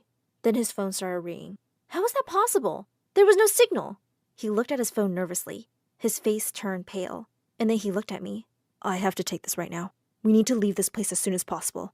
It isn't safe. And then he left. I heard him talking on the phone. Yes, she's still here. Minutes later, Judy burst in. She walked over to me and snatched my necklace from around my neck. I liked it the moment I saw it, and I think it looks better on me. Hey, that's mine! Give it back! Come on! You have an entire bank vault filled with gold, and you want my cheap necklace? It's from my mom! Give it back, now! Yeah, I know it's from your mom. That's why I took it. Judy takes anything she wants. She stuck her tongue out at me and left. After a couple of hours, Justin came back and he was sweating a lot. He was wearing a formal suit now. Judy followed him, wearing an ugly wedding dress with my necklace. Her smile was creepy. She told me to get up, handed me a Bible, and said, "Marry us." I was shocked and froze. I stared at both of them. Then Justin gave me a worried look, and he nodded. He looked terrified, and I knew I didn't have any choice but to agree. I held the book in my hands, and Justin and Judy stood in front of me. When it was time for the wedding vows, Judy said, "Justin, my only lover, I know we've only known each other for 6 months, but I believe we're meant to be together. I knew it the moment you agreed to bring one of your family members to meet me. I wish it was your parents and not your stupid sister. But it's okay. I forgive you." I was stunned. Who was the psycho? And what did she do to my brother? Did she blackmail him into bringing me here? She was smiling from ear to ear. "Come on, babe. It's your turn. Don't be shy." Justin gulped. "Judy, my lovely partner, I loved you more than..." Loved me? Justin tried to calm her down and begged her to let him finish.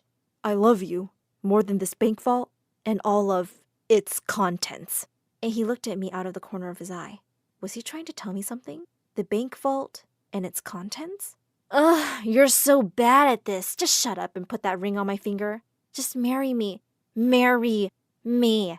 I said I had to ask the question first. Do you take... He does. I do. We do. You're annoying me now. Just shut up. Then she snatched the ring and put it on, and quickly put his ring on his finger. She then pulled his face to hers and kissed him. "Oh, by the way, I have good news for you, babe. I'm pregnant!" Justin's jaw dropped, and so did mine. That's awesome, babe. If it's a girl, I'm going to name her Abby, although I don't like your sister. But I love how much you love her. I mean, you carved her name on all the gold bars. How sweet. I want my daughter to feel that she has a family and she belongs to someone. Okay, we're done here, babe. We need to leave. Let's go. And they both stormed out. This was insane. But I remembered what Justin had said, and I ran to the vault. I opened one of the drawers, and it wasn't locked. That was strange. But what was inside was even stranger. White papers. I opened another drawer, and it had the same. I opened another, then another one, and then one more. They all only had white blank papers in them. What was this place? I opened the drawers on the opposite side, and they had the same white papers. I sat on the floor feeling helpless and started crying. Then I saw it. It was a piece of paper on the floor. It had a number in a big font in the middle. 1111. I tried to understand what it meant. Then the big safe caught my attention. It had a digital locker next to it. I ran to it and entered the code, 1111, and the safe opened, and there I was, standing in front of the highway. I ran out terrified. "Help! Help! Someone help me, please!" A woman stopped her car and opened the door. I asked for her phone and called my parents. "Come here now and call the police. My brother was kidnapped. His psycho girlfriend kidnapped him. My brother is in danger!" An hour later, the police arrived, and I explained everything. Within an hour, they'd found Justin and Judy. I ran to Justin and hugged him tight, and we both cried. "I'm sorry about all of this, Abby. I'm sorry for the way I treated you when we first met. I was mad at you because I thought it wasn't fair that you got to live with my parents and I didn't. I was mad at everyone." My parents joined us and started apologizing. Justin assured them that he forgave them and said that he hadn't wanted to meet them this way. I love Judy so much. It was such a toxic relationship. So I'm not going to get any of those gold bars with my name on them? Yes, you will.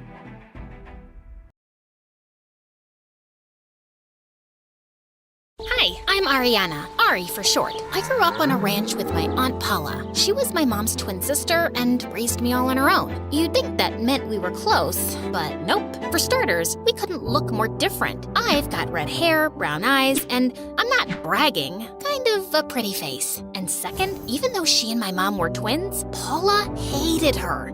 Like every time I asked about my mom, she had exactly one thing to say. Your mother couldn't handle raising a child. Some people just aren't cut out for it. But why didn't she want me? Some questions don't have answers worth hearing. What was she like? Was she a redhead like me? Some things are not worth discussing. You know, you can't say that and get away every time. Yes, I can. And don't you have homework to do? Already finished it. And I did a bonus worksheet.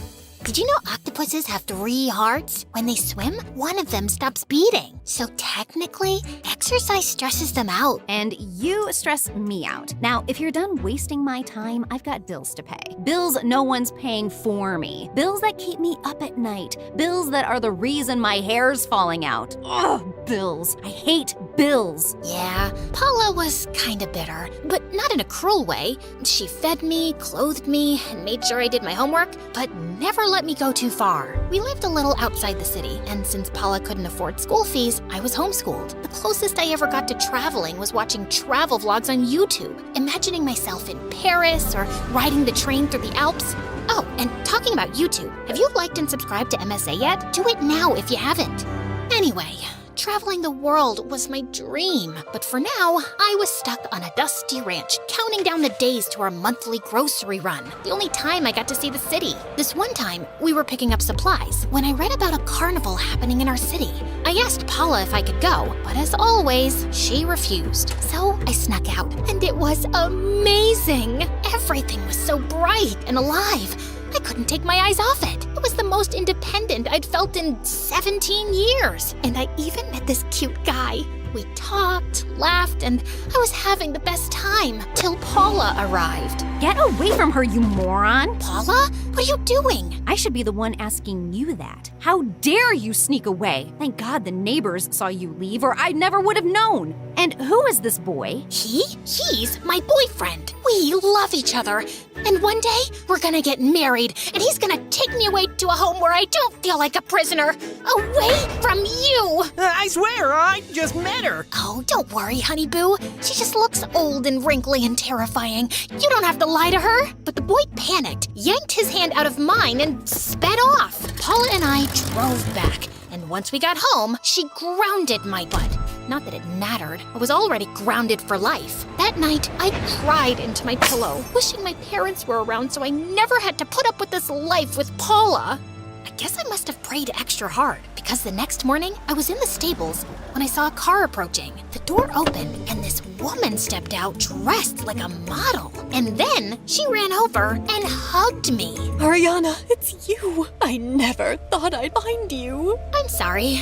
You are? Your mother. My brain short-circuited, and my heart tried to escape through my boots. How is that possible? I was told my mom was a selfish witch who abandoned me. I never abandoned you. I was just stuck somewhere so I couldn't come sooner. But I am your mother. Then she pulled out a folder with some photographs and a birth certificate with my name, Ariana Marie Campbell. My mind was still reeling when Paula's truck pulled up in the driveway. She saw the lady and lost her mind. What are you doing here, Serena? You need to leave, now. Paula? Why is this lady saying she's my mom?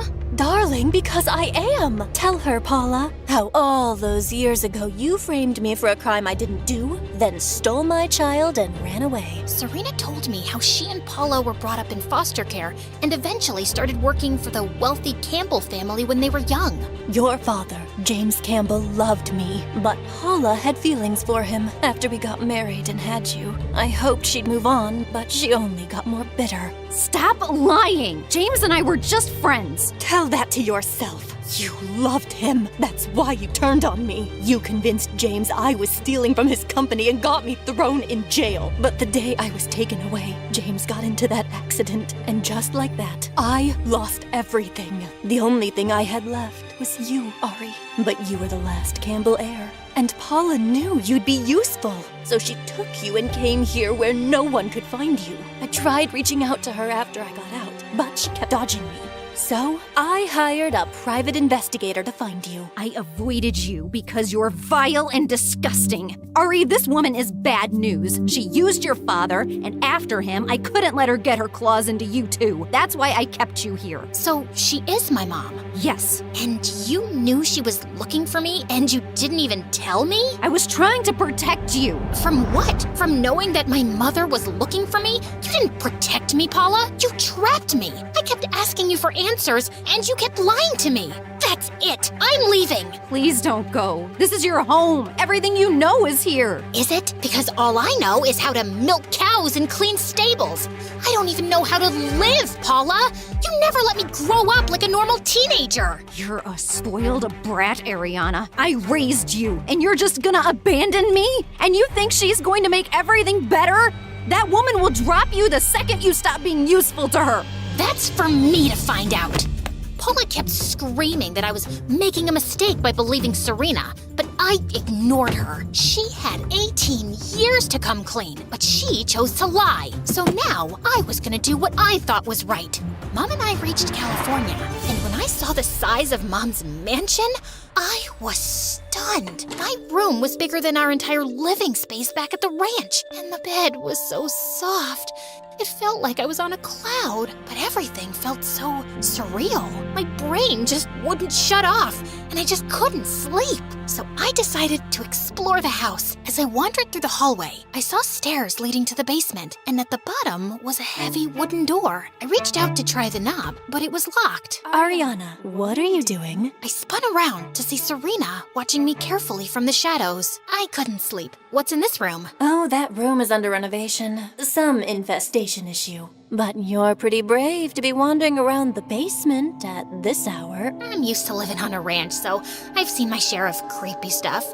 But what are you doing here? I saw you come down and thought I'd warn you. She smiled and gently guided me away to my room. Come, I'll tuck you in like I did when you were a baby. Serena sang me the cutest lullaby, and I didn't even remember falling asleep. The next morning, I woke up to a lineup of servants outside my door. For breakfast, we have golden waffles dusted with edible glitter, 12 types of tropical fruit, and a smoothie made from the choicest Greek yogurt. May I clip your nails, ma'am? They're rather dirty. Or perhaps a quick eyebrow pluck. Oh, and you definitely need a pedicure. What about a bath, ma'am? Would you prefer lavender hues or lemony lemongrass? What's the difference? One will make you feel relaxed, like you're floating on clouds. The other will make you feel fresh, like a blooming water lily. I just want to be clean. Of course, ma'am. Would you like to get dressed like a swan in this white gown? Or a pigeon in this pink one? The rest of the day was just as amazing. I was loving all the luxury. Paula tried calling me a few times, but I didn't answer. I was too busy talking to Mom, telling her all about my life and my dream to travel one day. Oh, sweetie, I loved traveling too when I was your age, but it was so hard to save money. I thought I'd see the world with your father, but things just didn't work out for us. But now I have you, and I'll take you anywhere you want. It felt great to have someone who genuinely heard me. So when Mom told me she wanted to throw me a welcome party to celebrate my arrival, I instantly said yes. But on the night of the party, my knees buckled. I'd never been around so many people,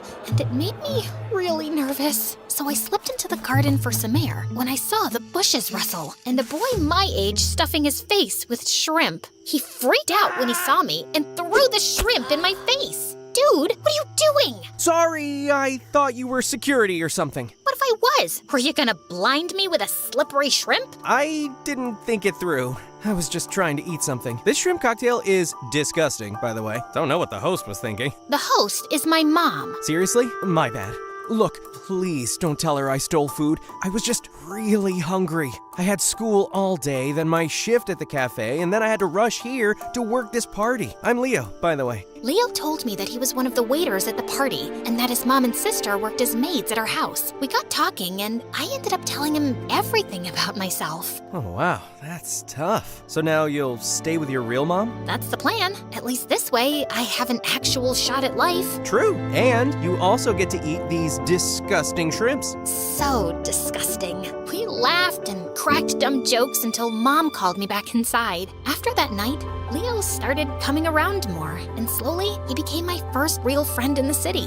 So when I started school next week and I was a full-blown nervous wreck, I convinced him to tag along for moral support. I feel like I'm gonna throw up. Please, come with me. I wish my mom made this kind of money, but sadly, I'm poor. And late from my public school. You'll do great. Just stare at the ceiling if you feel like puking. And then he just quickly hugged me and left. I wandered toward the school building, completely lost, when I somehow took a wrong turn and ended up on the football field. Suddenly, a football came flying straight at my face, but a hand shot out and caught it just inches away. Careful where you're going, princess. Thanks. Wait, you're Ariana, right? I saw your pictures with my dad. He came to your party. I was supposed to come too, but I had football tryouts. Anyway, I was headed for lunch. You want to join? As Lucas and I headed to the cafeteria, I noticed the girls kept smiling his way, and boys kept high-fiving him. Even the principal couldn't stop giggling when he spoke to her. It was pretty evident he was popular, and since I was with him, I got some eyes my way too, which I didn't mind. I was dying for a real high school experience, and I was getting it.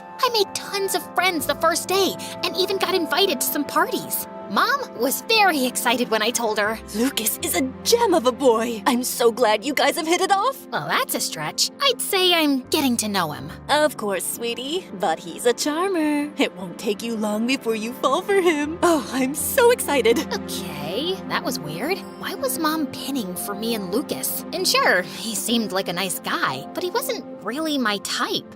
Leo, on the other hand, was. And the more time we spent together, the closer I felt to him. He was the one person I could actually be weird with. Like the time we somehow ended up having a full-on burping contest after downing cans of soda. Okay, that one was like an 8.5. Please. I've seen old women burp louder after tea.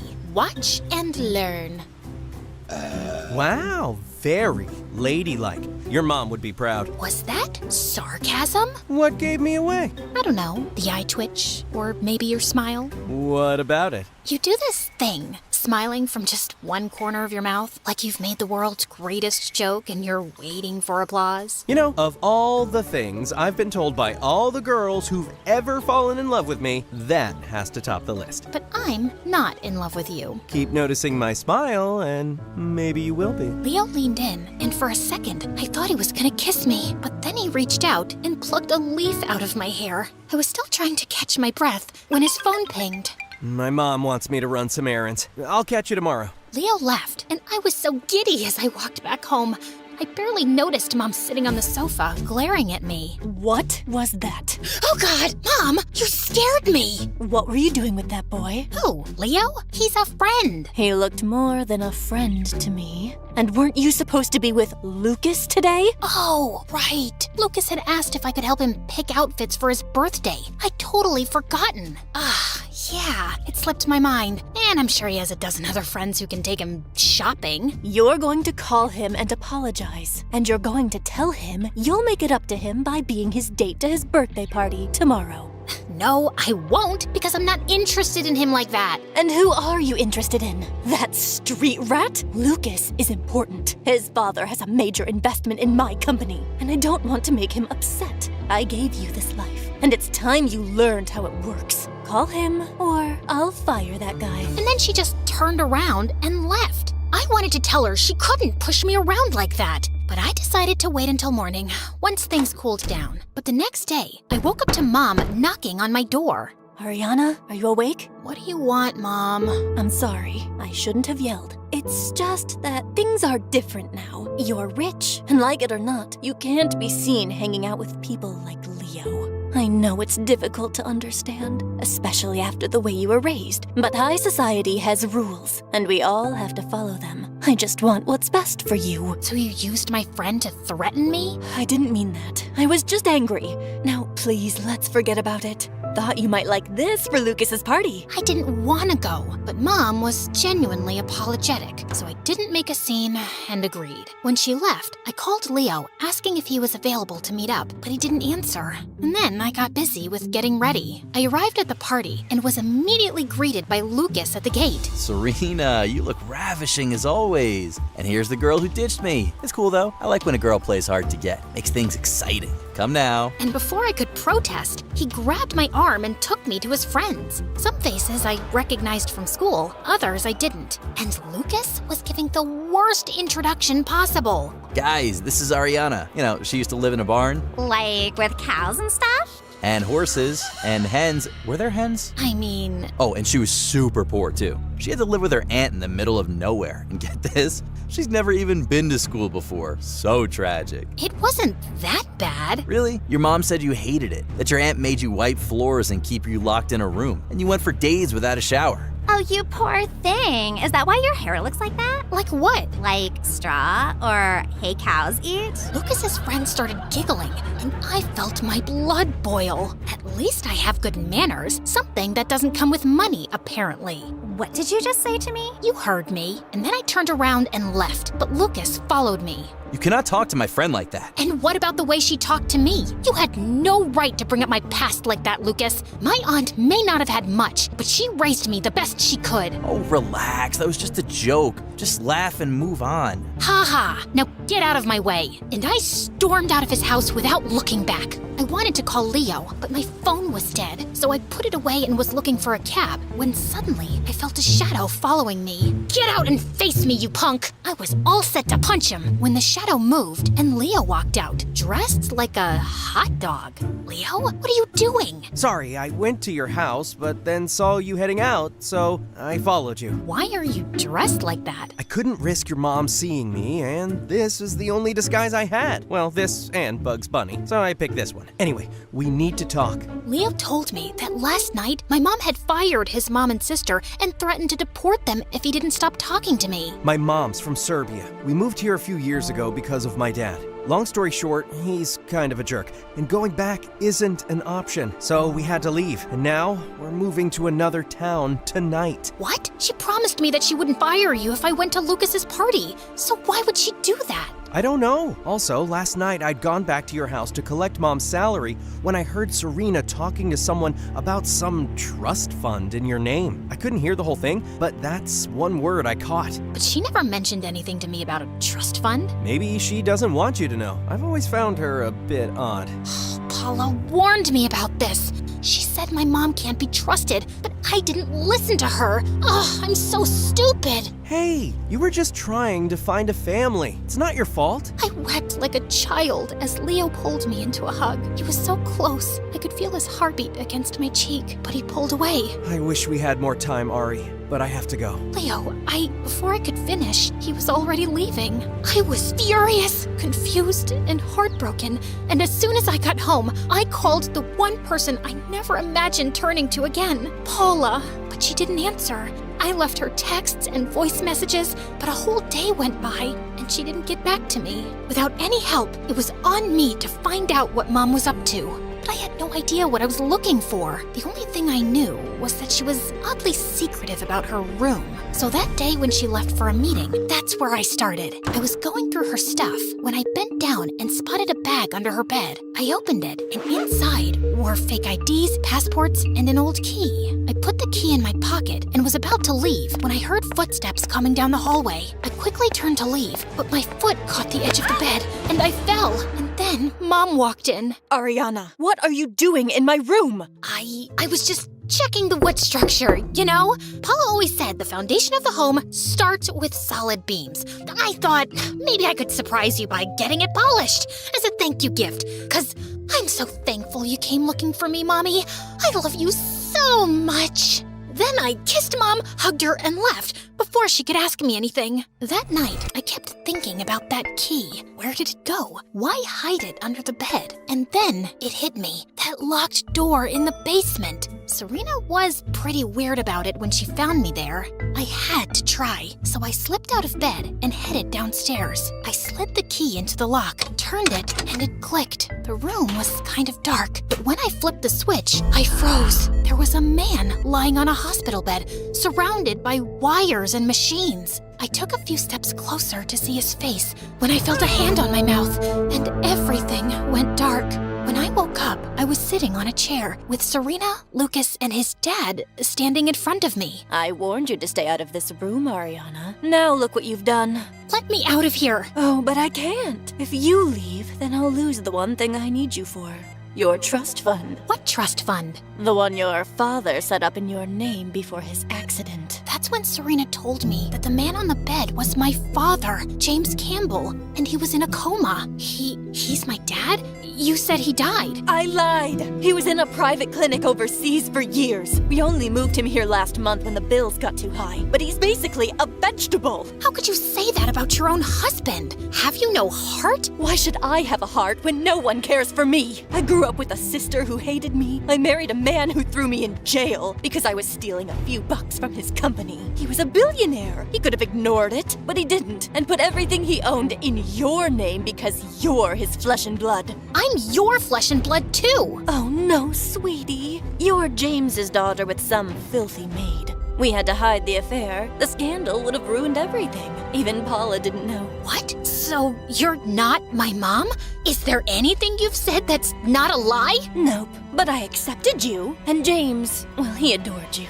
I knew I'd always be second to you, and James wasn't loyal. He could have dropped me for any girl out there. I had to look out for myself, so I started taking money from his business. But Paula found out and told him, and he sent me to jail for 15 years. Luckily, I had my people working for me. Like Lucas's dad. Bingo. He worked for James, but he had bigger plans. So after I went to jail, I gave him access to the money I'd hidden offshore. He used it to fake James's death, bribe the paramedics, and hold a fake funeral, just to keep the nosy lawyers and shareholders quiet. Then he started a business and waited for me to come out. The plan was simple: get out, find you, and reclaim what's rightfully mine. But my dear sister disappeared with you, and that slowed us down. And Lucas? His job was to keep you distracted till you turned 18, but we all know how great that went. In my defense, she's mind-numbingly boring. And you're stupid. This is insane! Paula was right about you. You're a monster. All of you are. Tell me something new. Now, in 2 days, you'll turn 18 and become the legal owner of the trust fund. Then you will sign over every penny to me. Or let's just say there won't be any happy endings. Hallelujah. And then they just turned around and left. I tried everything. Rattling the doorknob, banging on the door, screaming, crying, but nothing worked. Eventually, exhaustion took over, and I passed out. When I opened my eyes again, everything hurt. I looked over to my side and saw my dad, helpless and tired. So I walked over and sat next to him. Hey, Dad, I'm your daughter, Ariana. I thought if I ever saw you, I'd run into your arms and tell you how much I've prayed for you. I don't know if you can hear me, Dad, but if you can, then please help me. I blinked back tears and looked at him, but he remained still. Then suddenly, his eyes moved.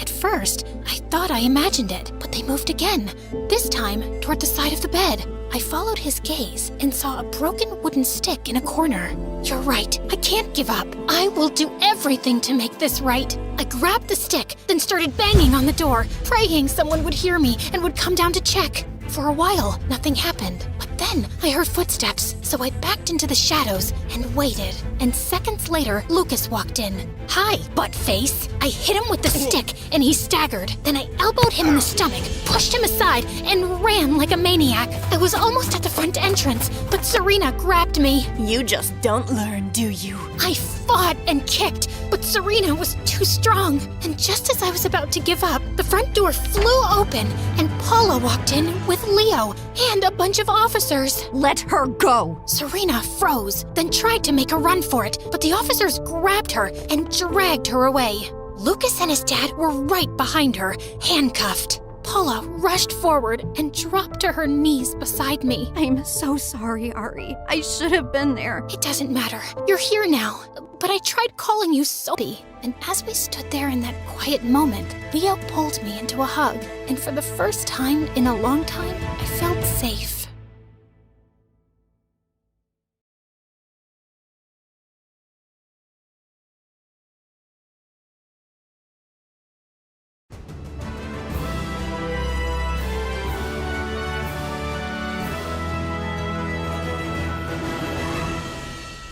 I woke up in the middle of the hallway when suddenly I heard kissing noises from my twin brother Mark's room. I took a peek from the door and had the biggest shock of my life. He wasn't kissing his girlfriend or another girl. He was kissing my boyfriend, for the love of God. I was so shocked I started nosebleeding. I barged into the room screaming, "What did I do wrong? Don't you like my long hair anymore?"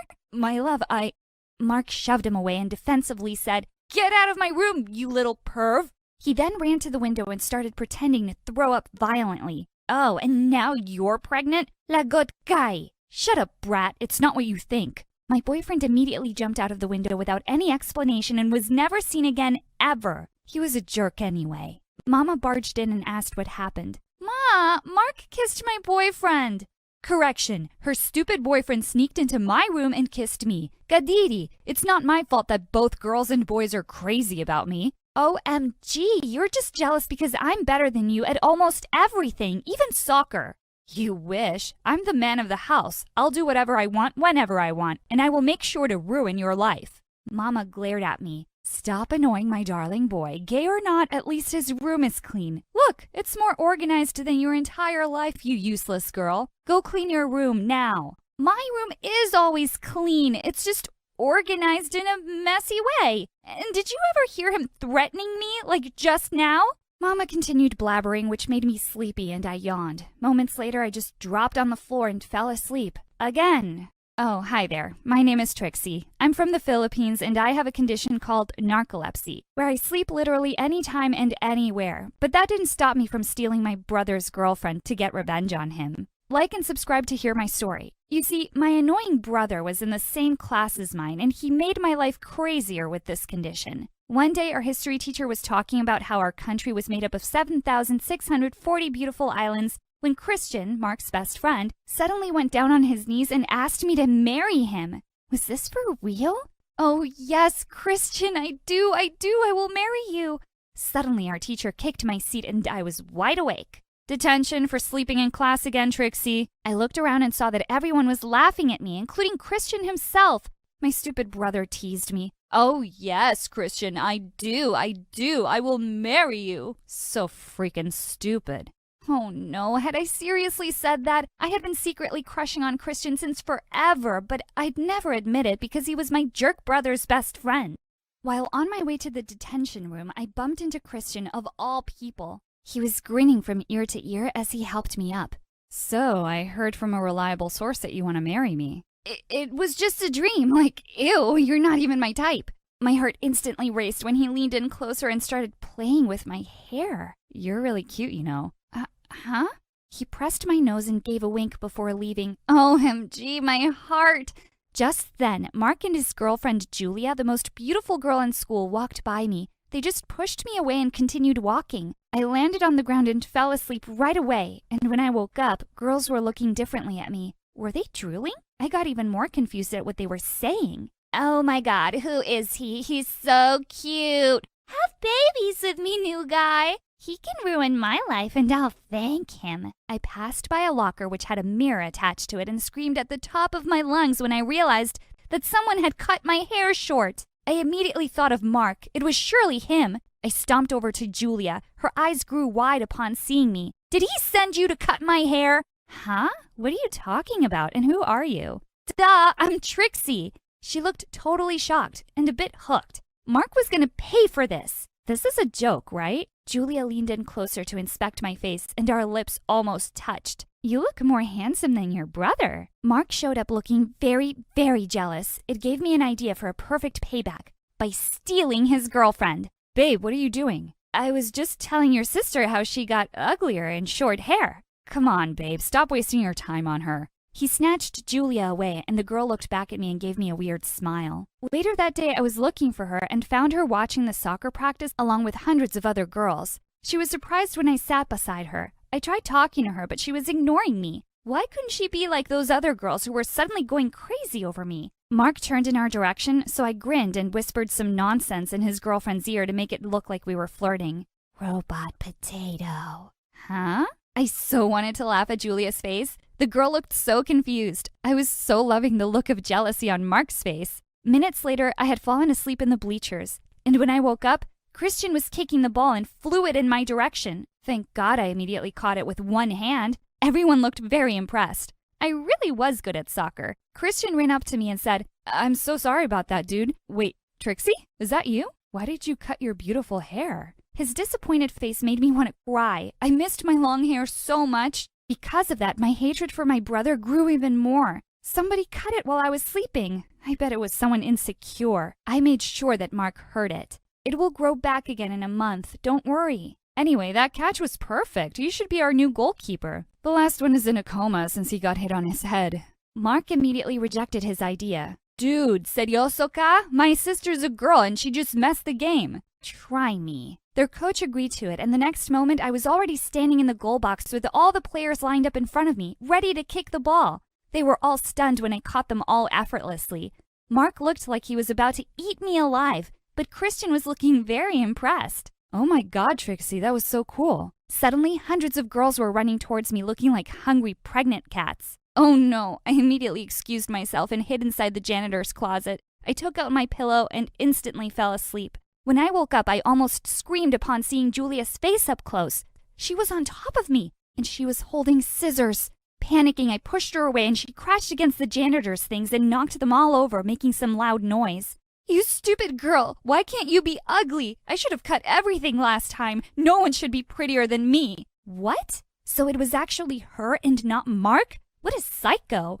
She was about to pull my hair when the door opened, and I came face to face with a shocked Christian, a furious Mark, and the jealous girls behind them. Apparently, it looked like I had just made out with Julia.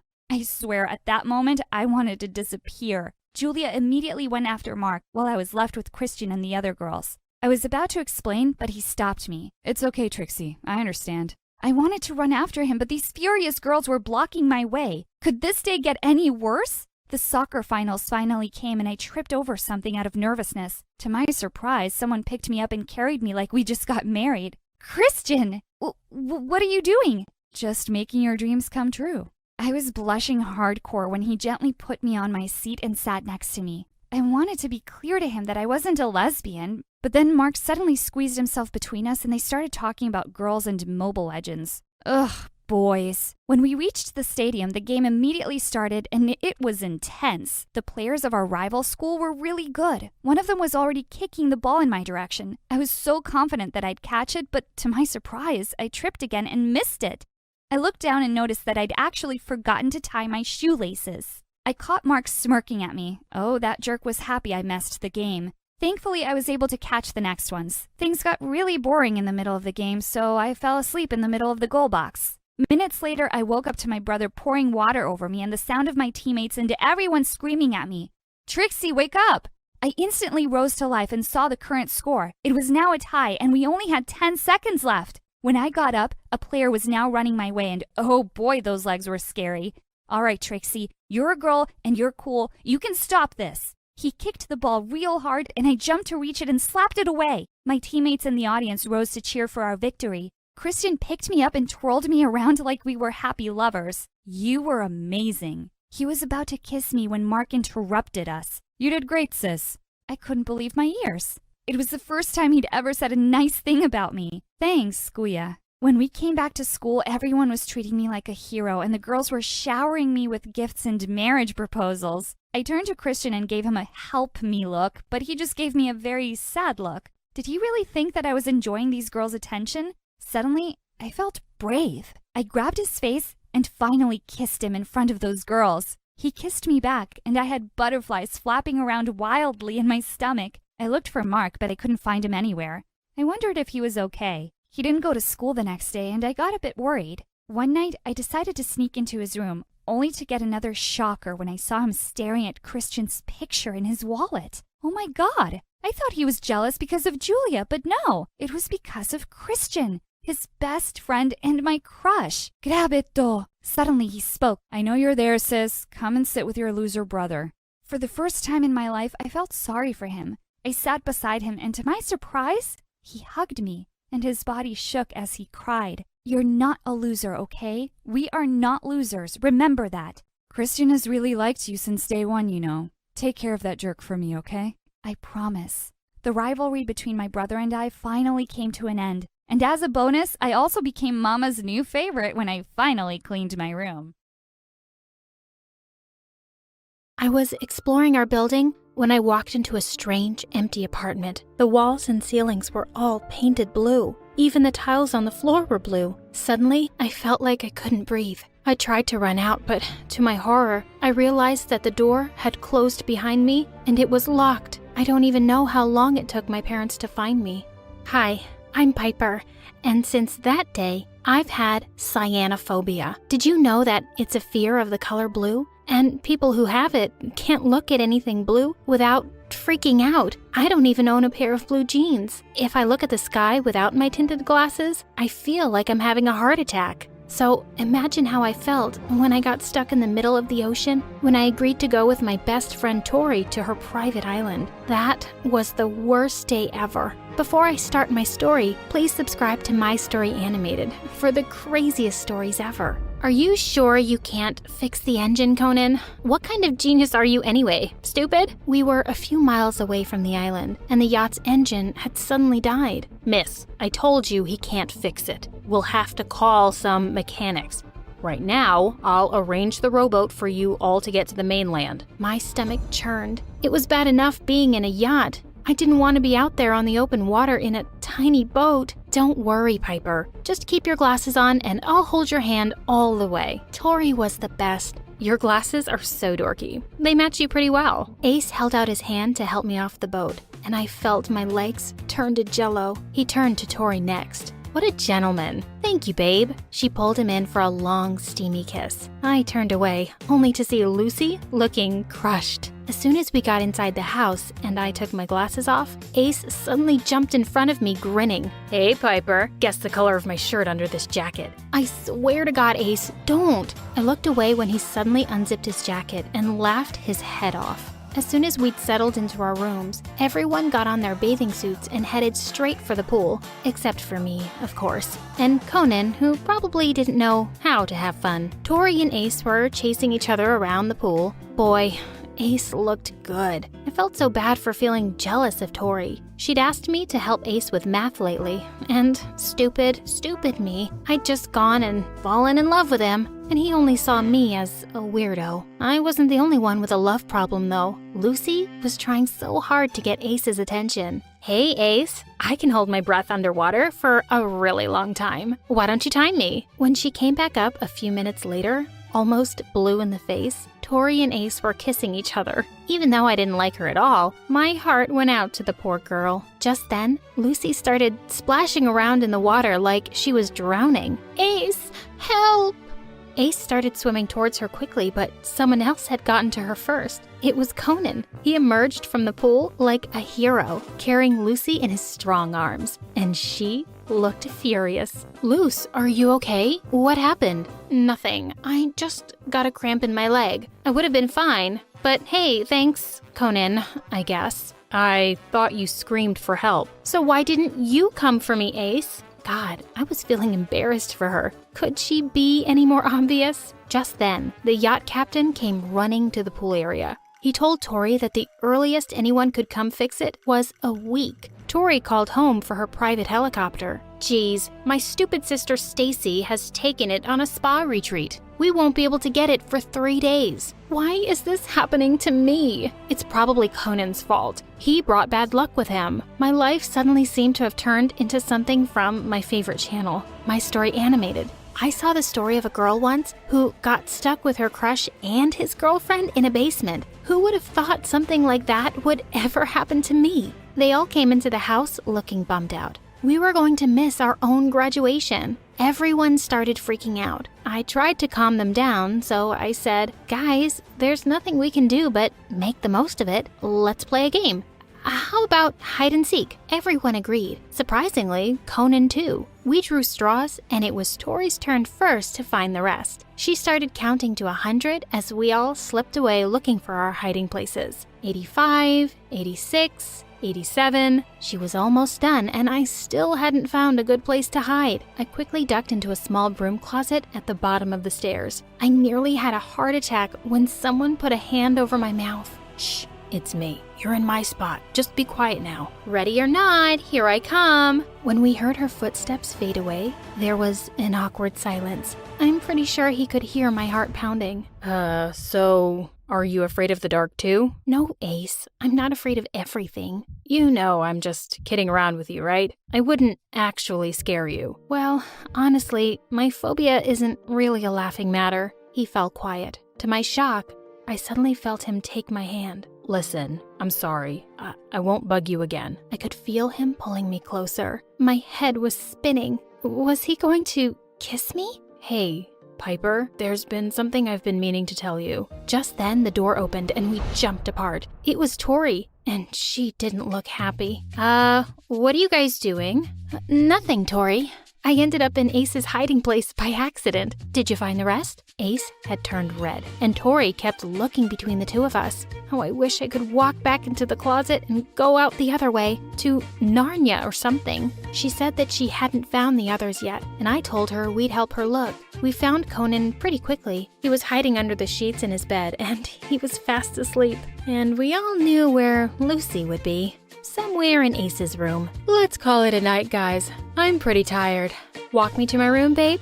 Ace followed her, but he turned back to look at me for just a second. As I headed to my room, I couldn't stop thinking about that moment in the closet. What had he wanted to tell me? The next morning, as I was about to head down for breakfast, I heard Ace's voice from his room. Hey guys, has anyone seen my jacket? I can't find it anywhere. Just then, Lucy came out of her room, and boy did she look pissed. I can't find any of my lipsticks. I'm going to look like a freaking ghoul without them. Who took them? Tori and I decided to check our stuff too. She found out that someone had taken all her credit cards. To my horror, when I went through my things, I couldn't find my bottle of anti-anxiety pills anywhere. Who would want a bottle of crazy pills? Hey, don't be mean. Who'd want a bunch of lipsticks? Guys, there's no one here other than us. Who's doing this? We all exchanged glances when we remembered Conan. Just then, we heard the sounds of things being thrown around and ran to Conan's room. He was sitting on the floor looking scary mad. Who took my books? We looked for the missing things, but they seemed to have vanished in thin air. Oh my God, what if this house is haunted? Don't be silly. Of course it's not. But Lucy seemed to be getting really worked up. You know what? This getaway was a bad idea, and this is all your fault, Tori. Suddenly, the always nice Tori seemed to lose her patience. Who forced you, Lucy? We all know why you're really here. I didn't even want you to come. Oh, of course you didn't. You just wanted Ace yourself, right? Duh, he's my freaking boyfriend. Whatever, Tori. I jumped between them and tried to push them apart before they ripped each other's hair out. Get off me, freak. That's enough. In case everyone has forgotten, it's my birthday today. That's why we're here. Ace gave her a quick hug and wished her a happy birthday. Guys, let's not ruin Tori's birthday, okay? Yeah, let's cut the cake. You'd think we were at a funeral. Everyone looked miserable, but Tori blew out the candles in delight and cut the cake. She picked up a slice and turned to Ace. First one for my babe. Lucy glared at the two of them, grabbed the knife, and took a big piece. Well, here you go, babe. And she shoved the piece in the mouth of a completely unsuspecting Conan. Weirdly enough, he looked really pleased. I'll just cut myself a piece. Nobody seemed to want to hang out, so we all went to our rooms. I was reading a book when Tori came in, carrying Ace's jacket. She said she'd sneaked into Lucy's room to search around while she wasn't there, and she'd found it under her pillow. She told me to come with her. We had to tell Ace. Reluctantly, I followed her to Ace's room. We got the shock of our lives when we found Lucy in his bed. Tori grabbed Lucy by the feet and dragged her out. Are you insane? First you steal all our things, now you're trying to steal my boyfriend? I didn't steal anything, and I don't think your boyfriend likes you all that much. I found the jacket in your room, and Ace loves me. I guess the ghosts in this house put it there because I didn't. And why were you in my room? Why are you in Ace's bed? What are you all doing here? Ace had just stepped out of the shower, and for a couple of seconds, all three of us forgot the fight. Damn, he looked hot. Then, Tori started screaming again about how Lucy had stolen their stuff, and they'd found her in his bed. And she said, "You didn't love me. Tell her she's crazy." Ace looked strangely nervous. Of course I do, babe. Can we just stop this and go to bed? Just then, Conan walked in. He stood staring at us for a few seconds. Then, before we knew it, he seemed to have flown over to the other end of the room, straight at Ace. Hey, what the hell? Get off me, you ape. Isn't one girl enough for you? Do you always have to take them all? Why don't you take them all and get out of my room? I'm so sick of everyone. Tori looked furious and stormed out of the room. Lucy followed her in a huff, and I quickly slipped out too. I couldn't wait to go back home. I'd had enough of all this drama. I woke up the next morning to my worst nightmare. Everything in my room was blue. I screamed and dove under the bed. No, this couldn't be happening. I could feel my chest getting tighter and everything closing in on me. It felt like I was 8 again, stuck in that apartment. Suddenly, I felt a hand reach out to me. Piper, are you okay? Let's go, and keep your eyes closed. While I sat on the bed with my eyes shut tight, I could hear Ace going around the room. When he told me I could open them, I saw all the blue sheets were gone. I couldn't stop crying. I need my inhaler. I pointed to the drawer, but when he opened it, it wasn't there. Ace quickly took a brown paper bag and told me to breathe in and out of it. He held me close while I calmed down. Oh my God. Ace, why'd you have to be so nice? Just then, Tori walked in, but before she could say anything, Ace explained that he'd heard my scream and came to see what had happened. Tori looked horrified. I can't believe someone would do that. It's that Lucy, of course. She's always making fun of you. Where is she, by the way? We looked around for Lucy, but she wasn't anywhere in the house. We peeped in Conan's room, and he wasn't there either. When we went downstairs, I suddenly noticed something out of the window. Tori, where's your yacht? We all ran out to where it had been docked, and it was nowhere in sight. Suddenly, Ace spotted a note stuck to a tree. Thanks for bringing your genius brother along. He finally managed to fix the engine. I hate all of you, including you, Ace. I hate you for not loving me back. I hope you all rot on that stupid haunted island. Hate, Lucy. Tori was about to blow a fuse. She called home and could hardly explain what had happened because of the weak signal. She threw her phone on the ground in frustration. I'd never seen her so mad. I guess we'll get home tomorrow, Tori. It's okay. Tori tried to calm down and forced a smile. Yes, you're right. We get another day on the island without those 2 losers. It'll be fun. Tori said her parents had a few boats and jet skis in the shed, so we could have some fun on the water. I was still feeling really shaken about what had happened that morning, so I told her I'd sit it out on the beach. You should join us, Piper. We'll go on the rowboat. Just keep your glasses on and just hold on to me all the way, okay? Promise, you'll be fine. How could I say no to him? Tori also encouraged me, so I decided to go with them. Just as Ace was about to push the boat out into the water, Tori said, "Hey babe, can you run back to the house and get my sunscreen? I forgot to put it on and I'll get burnt." Ace ran off to the house and suddenly, Tori snatched the glasses off my face. What are you doing? My boyfriend is in love with you, Piper. And don't even act as if you don't know that. I asked you to help him study, and look what you did. I don't know what you're talking about.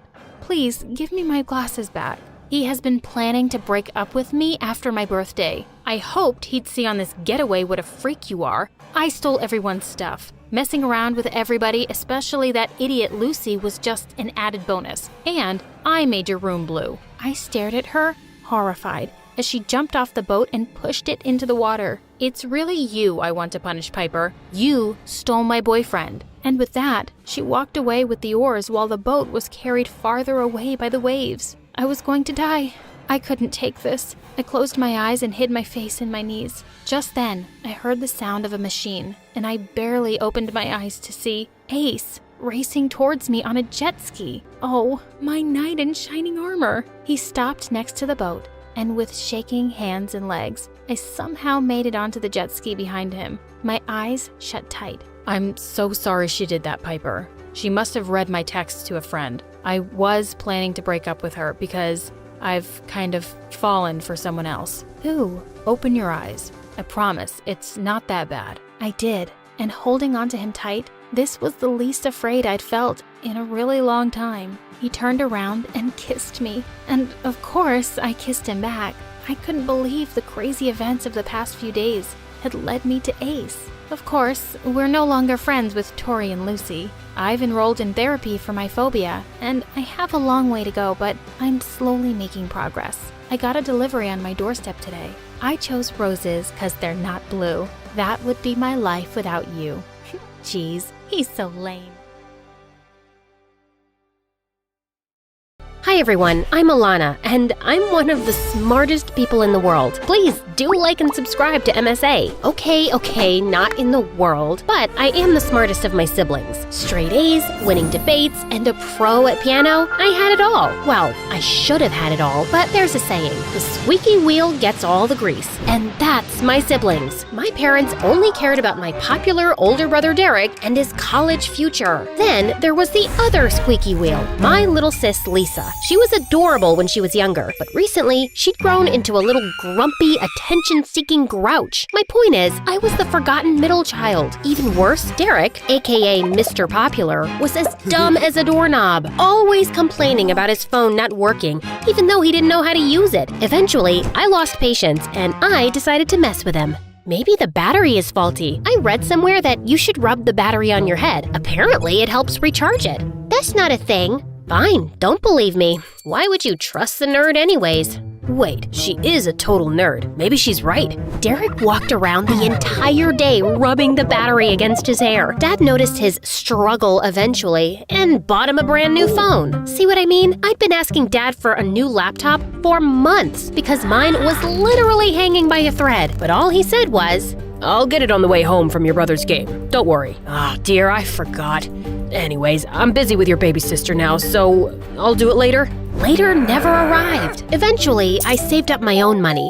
Sort of. Technically, I got the rest of it from Mom by pretending that my laptop gave me an electric shock. Sorry, but you gotta be creative when people ignore you. And that's the thing. When you're overlooked as a child, it becomes a full-time job just to get noticed. Like another time when I was 13, I just won a massive science competition. And I mean massive. Every school in the area was there. And I won with my project on how to make animal-friendly leather out of mango skins. When I got home to tell my parents about winning the competition, they were completely fawning over pretty boy Derek. His best friend Steve was there too. God, every time I saw him, I felt my cheeks flush. I hated to admit it, but I had such a crush on him.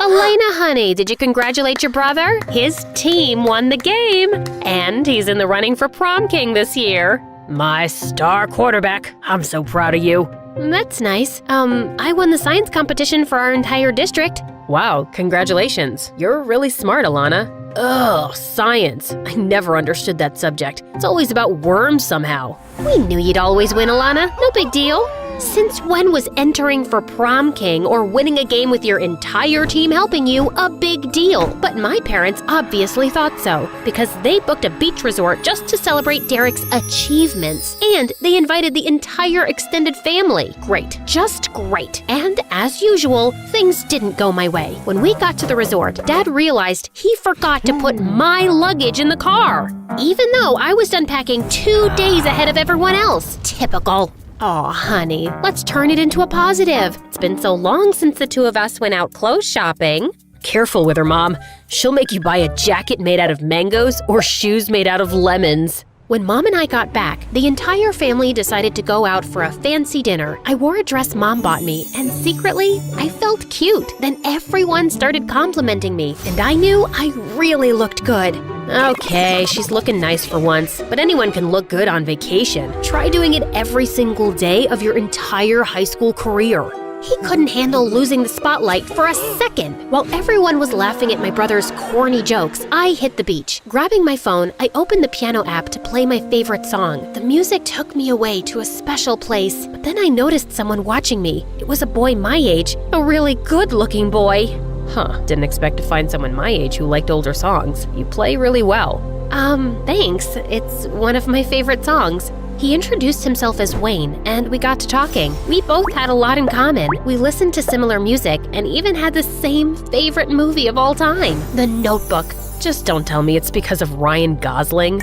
Nah, he's too old, but the movie was awesome. It stayed true to the book, which is what I love the most. Wayne's face went blank, then he totally transformed into the movie's lead character. I've spent each life before this one searching for you. Not someone like you, but you. For your soul and mine, must always come together.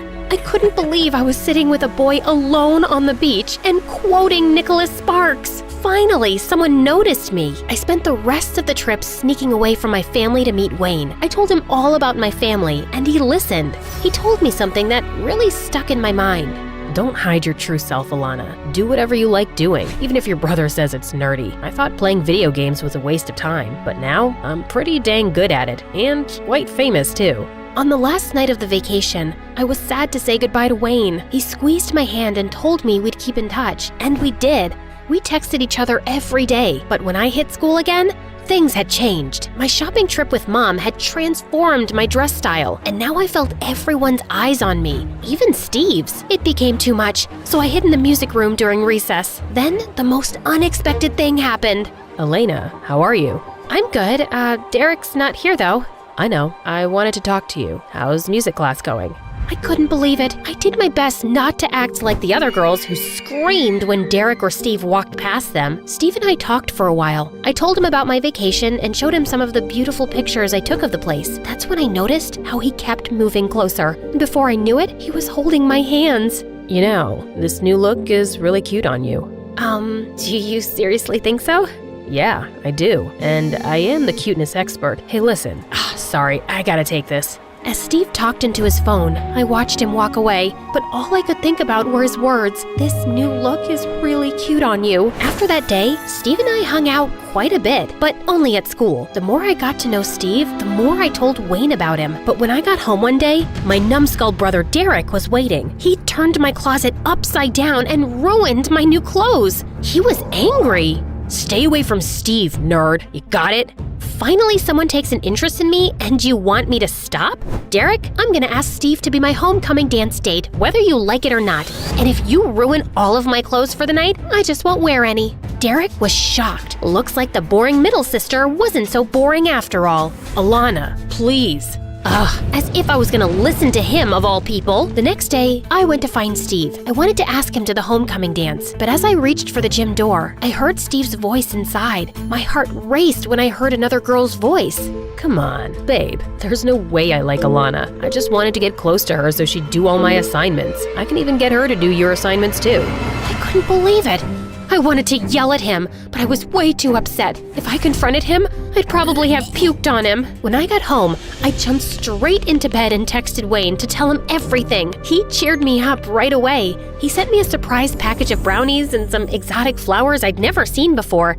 And of course, my parents bombarded me with questions. Did a boy send you this stuff? Yeah, he's just a friend. Do we know him? Derek, do you know him? Come on, Dad, it's Alana. No boys chase her. She's probably sending the stuff to herself. First of all, the boy exists. And no, he's not one of Derek's stupid football friends. I met him at the beach, actually. And we've been best friends ever since. See for yourself. The phone battery died, honey. Dad, you can't trust her with phone batteries. I'm not lying, I promise. Whether you believe me or not isn't important to me. I'm not trying to show off to the world who I'm dating or how cool I am. That's not my priority. Says the girl who's running for prom queen. Huh. Yeah, I saw it too. Someone entered your name for that thing. The moment Mom heard those two words, prom queen, she squealed and began planning a whole new dress to buy me. It was nice to get her attention for once, but I wasn't remotely interested in the thing. Take it easy, Mom. Prom night events are so basic and fake. Like, why even bother? All the popular kids just show up to try and prove how cool they are. It's so lame. No way I want to be part of it. That night, Lisa walked into my room without saying a word. I was the one who nominated you for prom queen, Alana. Seriously? But why? Because you're so much smarter and cooler than the other girls. If you win, it'll mean so much for girls like me. What do you mean? Alana, I really look up to you. The prom queen stuff shouldn't just be for the popular crowd. You're so smart, and in my opinion, you're already a queen. Oh God, stop it. My moody little baby sister just said she looked up to me. There's no way I'm letting you go. Lisa's words really got me pumped for the dance now. Not that I was a good dancer, it was actually because all the nominated students were expected to give a speech at the dance. This was my chance to finally tell the popular kids what I thought of them. It took a couple of days to write the speech, and then one more day to delete the really bad words. But finally, my speech was ready. I was gonna give Derek and Steve a major clapback in front of the whole school. But when I told Wayne, he thought it was a bad idea. He tried to convince me that I should take the higher ground, that Derek was my brother after all. But I didn't care. On the day of the speech, I was practicing at home, and suddenly Derek barged in. Did you forget how to knock, or were you rubbing batteries on your head again? Alana, I heard you're gonna tell the whole school how much you hate me and my friends. Really? Yeah, and? You always get everything on a silver platter. Don't you know how hard the rest of us work compared to you? You sound really stupid right now. Sure, it's not easy for you nerds, but it's not easy for us either. Yeah, right. There you go, acting like you know everything. I fought with Steve today, you know, because he lied to you. Derek lifted his jacket to show me. He had a bloody scratch from a fight. Do you even know how much pressure there is on me every time I run onto the field? It's my whole college dream at stake. You don't even realize how much cooler you are than me in comparison. You'll get into any university no matter what, whereas I'm scared of failing every single day. You think I'm cooler than you? Really? That's all you heard? Wow. Derek's words really made me think. I'd acted like the burden of the entire world was on my shoulders, but here he was, the most popular guy at school, and he was struggling. I found Derek sitting out on the porch later. Derek, I just wanted our parents to notice me as much as you and Lisa. I'm tired of trying hard and still being nothing but a nerd to them. Firstly, Alana, Mom and Dad do notice you. In fact, they're always talking about how good you are all the freaking time. It's just that they don't have to worry about you. And anyways, being a nerd is great. You can do anything, like I could tutor you. That's it, Derek. How about I help you out by tutoring you? Well, actually, I could really use your help for school, but nobody needs to know, okay? Not even your imaginary boyfriend. He is not imaginary. I was about to punch my brother's arm, but then I saw him smiling. He was joking. He could be pretty clever in his own way sometimes. The next day, I rewrote my entire speech, and on the day of the dance, I gave the school the motivational speech of their lives. I told every kid that whether they were popular or not, they should all just have fun and let go. Don't put crazy pressure on yourself. We're young after all. We should enjoy learning the things that are meaningful to us, and that's how you achieve maximum coolness. I'd like to think I convinced everyone in that hall, or at the very least, I convinced my little sis Lisa and Derek, of course. When the dance finally started, I thought I'd be left standing alone, but my brother swept me in his arms and my sister joined in. As we were having an amazing time, someone tapped on my shoulder. Wayne! He looked better than I'd ever seen him. I was so excited to introduce him to my school friends, but the thing that excited me the most? The look on my brother's face. His jaw dropped to the floor. See, I told you Wayne was real. Yeah, but this is the Wayne you spoke of? This guy's a legend. Turns out Wayne was a much bigger gamer than I thought, and Derek was a huge fan. The way he behaved, it was like he wanted Wayne to be his date instead of mine. I didn't win anything at the dance, of course, but it's fine. That's not my main thing. I did have an amazing time with Wayne, and I felt more relaxed than I'd ever felt.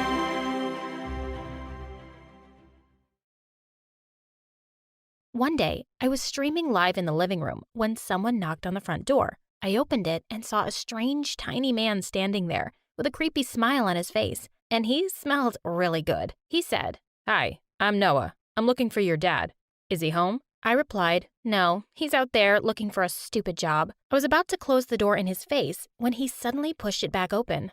I screamed. I thought he was going to hurt me. He took off his glasses and told me to stay calm. He looked a lot less intimidating without his glasses on, and his face was softer. I said, "Okay, come on in." The man sat on the couch and said, "I know you don't remember me, Olivia, but I know you." And then he took out an onion from his pocket, smelled it, and took a bite. This was crazy. I demanded that he tell me who he was, but suddenly I heard noises outside. I knew it was my family. I didn't want them to think I'd done something stupid by letting a stranger in, so I took the man's hand and pushed him into the nearby shoe closet. I gave him a $100 bill and told him to wait there. I locked the closet and left. After a few hours, while we were having dinner, Dad said that he had an announcement to make.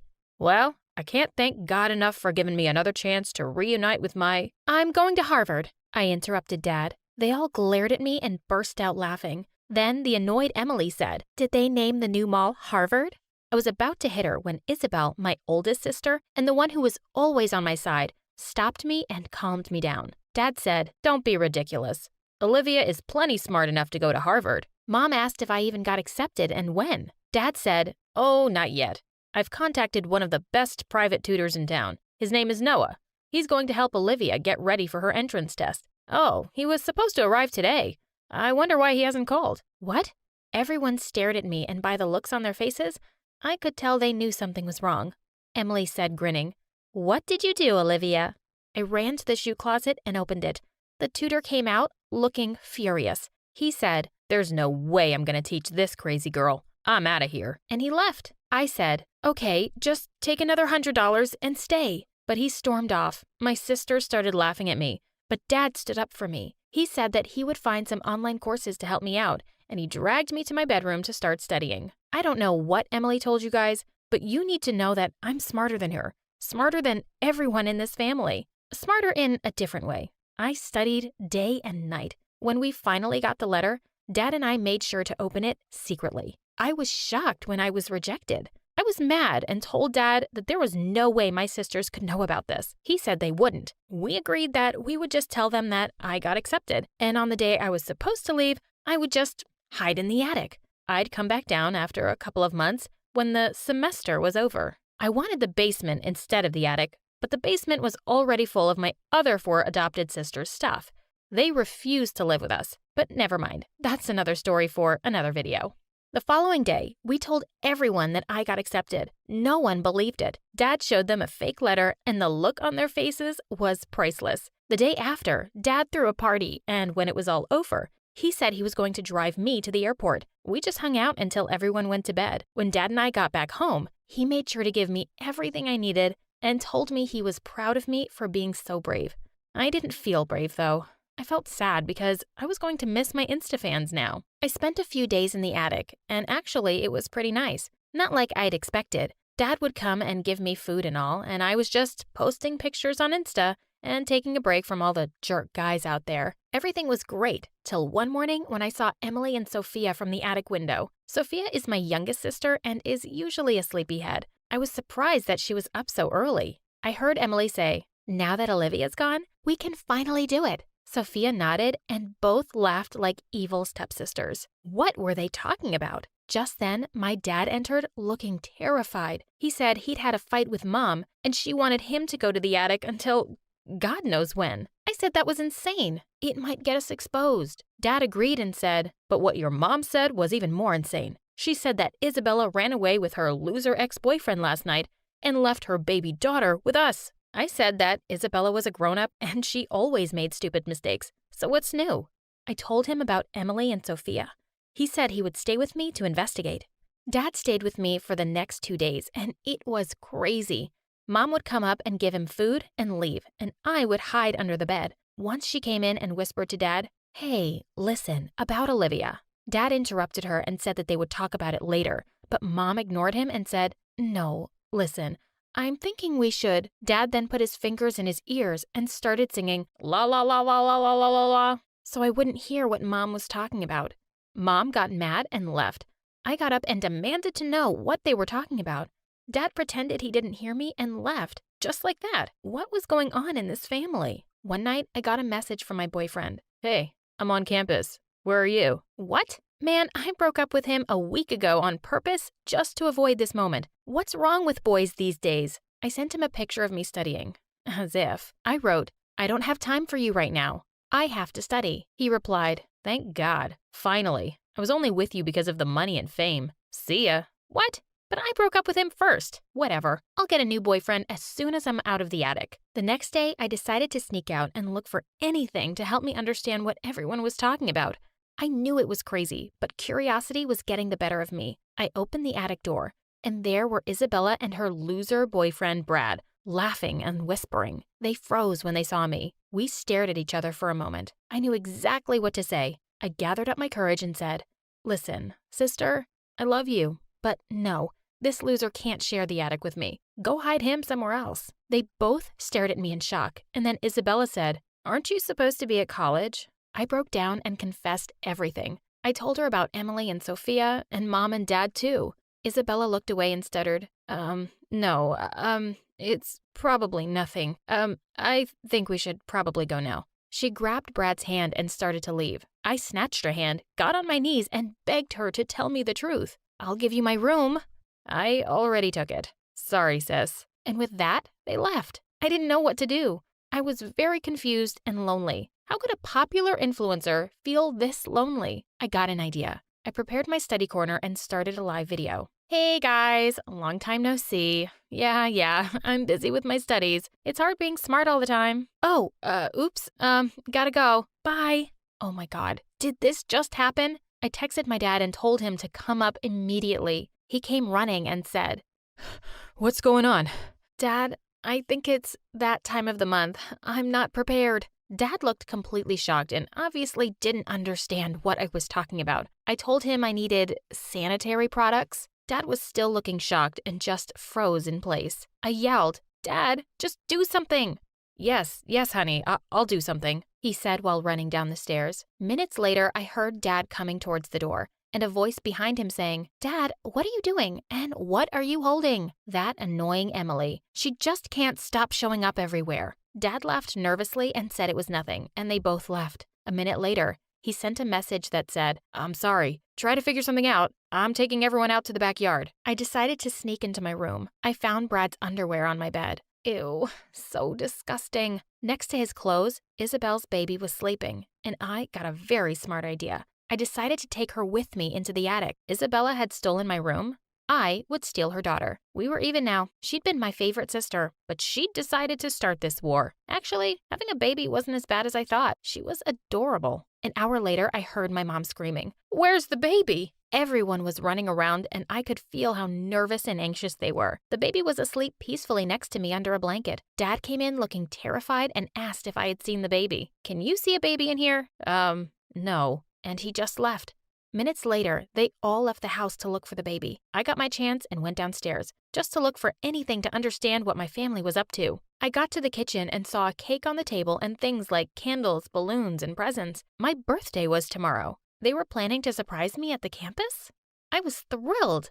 But a voice inside me said, No. Wait, Olivia, you know your sisters. They aren't that sweet. I told that voice to shut up and stop ruining the moment for me. I heard noises coming from outside. I knew that my family had come back. I ran up to the attic immediately. I took the baby in my arms and ran to the window. I opened it and yelled, Guys, I love you so very much. They all looked startled and froze for a second. Isabella screamed, Give me back my baby. Oh, come on. You left her first. Then Emily said, So you've been in the attic this whole time? You didn't go to college at all?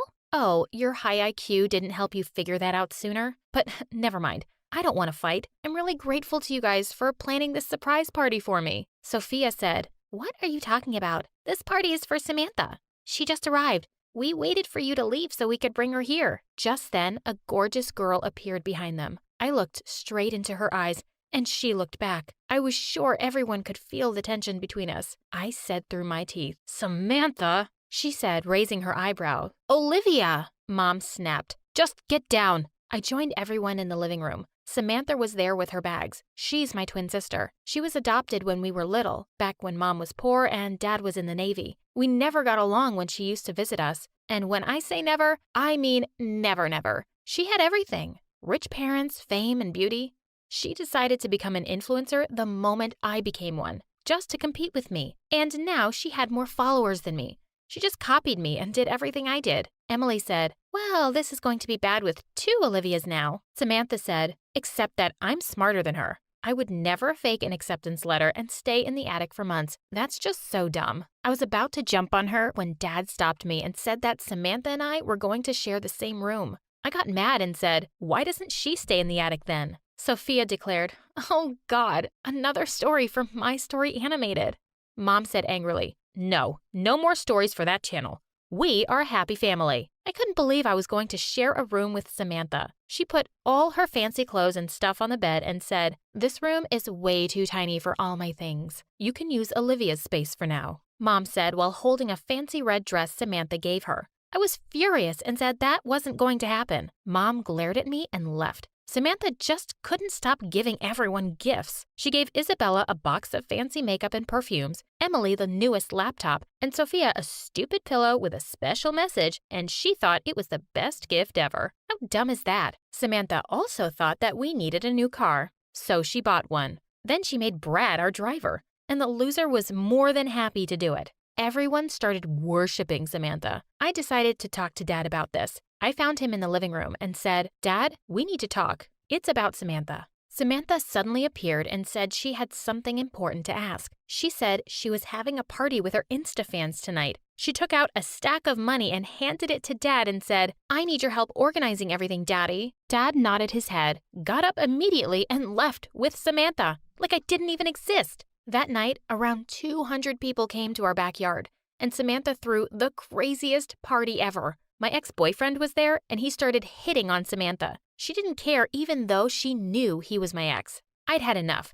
I left the party and went back to the attic. Let little, wonderful Samantha enjoy it all. They only liked her because of her money. I opened the attic window and yelled to them to turn off the music because I needed some rest. Then Emily said, "What are you doing up there? Is that your new college?" I said, "No. I'm staying up here while you guys enjoy having a new, wealthy, spoiled sister." Sophia said, "Oh, that's so cool." I shut the window angrily and went to bed. When the party was over, I could hear my family talking about buying a new house. Samantha said, "This house is too small for us. I want you guys to move with me to the beach house, and we can have parties all the time." Everyone cheered and clapped. I went down and yelled at them that I wasn't going to leave the house. Then Samantha said, "And who said you were invited? I'm not taking you to my house." I threw a book at her, but it missed. Then Dad stood between us. He said, "There's no way I'm going to leave Olivia alone." "Fine," Samantha said. "You can stay with her." Everyone agreed with her and left. I hugged Dad and cried on his chest. The next day, while I was in the attic, I heard Samantha and Emily talking in the backyard. They were sitting on the ground while Sophia was asleep with that stupid pillow. Samantha said, "I'm so excited for you guys to move into the beach house. You're just going to love it there."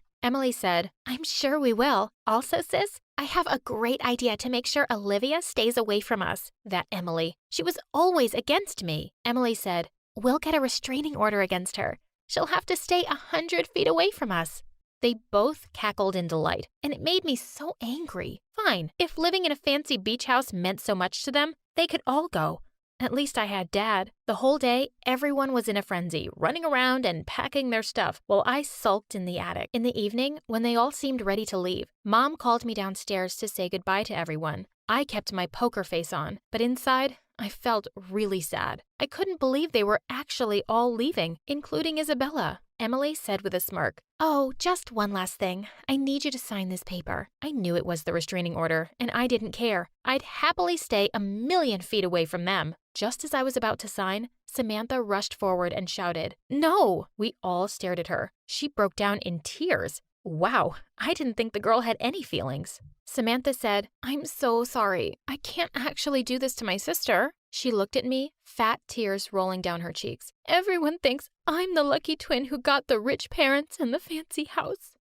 All I've ever wanted was to be with my own parents and sisters. I just did this all because I was jealous, Ollie." I stared at her in disbelief. Did she actually expect me to forgive her after everything she'd done? I said, "Are you joking? Now, after making my life a living hell? No way I'm forgiving you." Sam looked at me awkwardly and stepped closer. I was ready to defend myself, but to my shock, she shoved a box in my face and said, "Here, this is for you." "I'm really sorry, sis." I looked at the box. It was the latest iPhone. Oh my God, she really was sorry. For the first time in my life, I actually felt bad for Sammy. I realized that even though I'd sometimes wanted to kill my annoying sisters, it had been so much fun growing up with them too. I hugged her tight. Mom and Dad dragged us all into one big bear hug and said they were sorry and they'd never realized how lonely Samantha must have been. Dad said, "We all have to stick together, guys. No one's leaving now." Emily said, "Can we still all live together at the beach house, though? I'm sure that's nicer." We all laughed and Samantha turned to me. "Go pack your stuff, Ollie." We moved to our new house and Isabella, Brad, and their daughter got our old house. I was happy for everyone. Hi, I'm Ellie, and I've got an unbelievable story for you with mystery, suspense, and backstabbing betrayal. But before I continue, please like and subscribe. I'm an only child, and I live with my mom, who is an amazing pizza chef. She has her own cookbook and a popular YouTube channel, and when I was 6, she started a pizzeria with her best friend. The two were inseparable, and Mom's friend also had a daughter my age named Gia. Gia and I couldn't be more opposite. I was shy and quiet, and she was weird and loud, but she was my ride or die friend. One time in 3rd grade, I spilled chocolate ice cream on my shirt, and this mean boy in the neighborhood called me Poop Girl. Hey, you big jerk, pick on someone your own size. The boy looked at Gia and couldn't stop laughing. You pint-sized twerp? I'll smash you like a bug! Then Gia whistled, and a giant stray dog appeared out of nowhere. Attack, Fluffy, attack! The dog chased the mean boy down the street, and he never messed with me again. Gia was always there right beside me, for better or for worse, but sometimes she could be a bit much. Since we were little, Gia was different. While I played with Barbies, she played with bugs, which totally creeped everyone out. On our first day of middle school, I wanted to make a good impression, so I spent hours getting ready. But on our ride there, Gia pulled out a huge jar of cockroaches. Look, Ellie, my little babies are so excited. I think they'll love math class. Maybe you should leave your bugs at home. No way! What are they supposed to do? Crawl around in the mud all day? Isn't that what stupid bugs do? Don't be rude. Apologize to my babies now. And just as I expected, all the kids thought Gia was a freak, and our first day was a total disaster. Ew, gross! She has a cockroach on her shoulder! Actually, I have 10. Wanna see? Gia, don't! But of course, Gia didn't listen. She pulled her jar of bugs out of her backpack. I tried to snatch it from her, but it slipped out of my hand and shattered on the floor. Kids started screaming. The bugs scattered everywhere. One jumped on my nose, a few got caught in the cheerleader's hair, and a big one crawled down our math teacher's pants. Gia and I were sent straight to the principal's office and suspended for a week. All the cool kids avoided us after that. As we got older and reached high school, things didn't change much. The bugs stopped making public appearances, but Gia was still odd. She spent most of her time in the science lab working on secret projects, which I thought was cool, but frankly didn't help her social life. Sniff this, Ellie. Yuck, it smells like feet. But how does it make you feel? Do you want to climb a mountain or run a marathon? No, I want you to get out of my face. Guess it needs work. Gia always spoke her mind, and sometimes it was so cringe. She had no filter. Like this one time, I went shopping with Rachel and her squad, the ultimate popular girls at our school, and I was getting along with them great. But then, Gia appeared just as Rachel had tried on this pink dress and was modeling it for us. Isn't this perf for the homecoming dance? I look stunning. Not to be a buzzkill, but you kinda resemble Peppa Pig. Oink oink. Seriously, Gia? I was just being honest. Is it just me, or does anyone else suddenly have a taste for bacon? Ellie, we have to go. Your weird friend is freaking us out. Rachel and her friends couldn't leave fast enough. What's wrong with you? Why did you say that? Forget about Rachel. She's lame, and her perfume stinks. Come on, let's go down to the pizzeria and say hi to our moms. As much as Gia drove me nuts, I couldn't stay mad at her. She made me laugh, helped me with all my homework, and when our moms were busy working late, Gia always came over to keep me company. She was like an annoying sister. The first day after the shopping disaster, my first period teacher had an announcement. Class, we have a new student. This is Billy Fiss. He just transferred here. Make him feel welcomed. He took the empty desk next to mine. Hi, I'm Ellie. If you need to know where your next class is or anything at all, just ask. Thanks, Ellie. I'll be sure to. I did end up showing Billy where his next class was, and we hit it off. After school, we had lunch at Mom's Pizzeria and talked for hours. He was super interested in everything about the school and my life. I felt so special with all the attention he was giving me. I told him all about myself, my mom, the pizzeria, and of course about Gia. I know this is really fast, but I saw the posters for the dance this weekend. Do you want to go with me? Would I? I was low-key freaking out, but I kept it chill. Well, I was going to go with a group of friends, but I guess I can change my plans. Billy picked me up for the dance in this fancy car that probably cost more than my house. He was dressed like $1 million. Then he gave me a corsage and a really expensive diamond necklace. I was so shocked, I was speechless. Sorry, is the necklace too much? You don't have to wear it if you don't want to. It's just that when I saw it, I thought of you. Hey guys, you think you can give me a ride to the dance? My bike's busted. I lost my bus pass, and my date, the love of my life, just broke up with me. Gia pretended to cry, and my blood boiled. Gia didn't even have a boyfriend. Just as I was about to snap, Billy said the sweetest thing. Forget about him, Gia. I don't know you, but if you're anything like Ellie, then you must be extra special.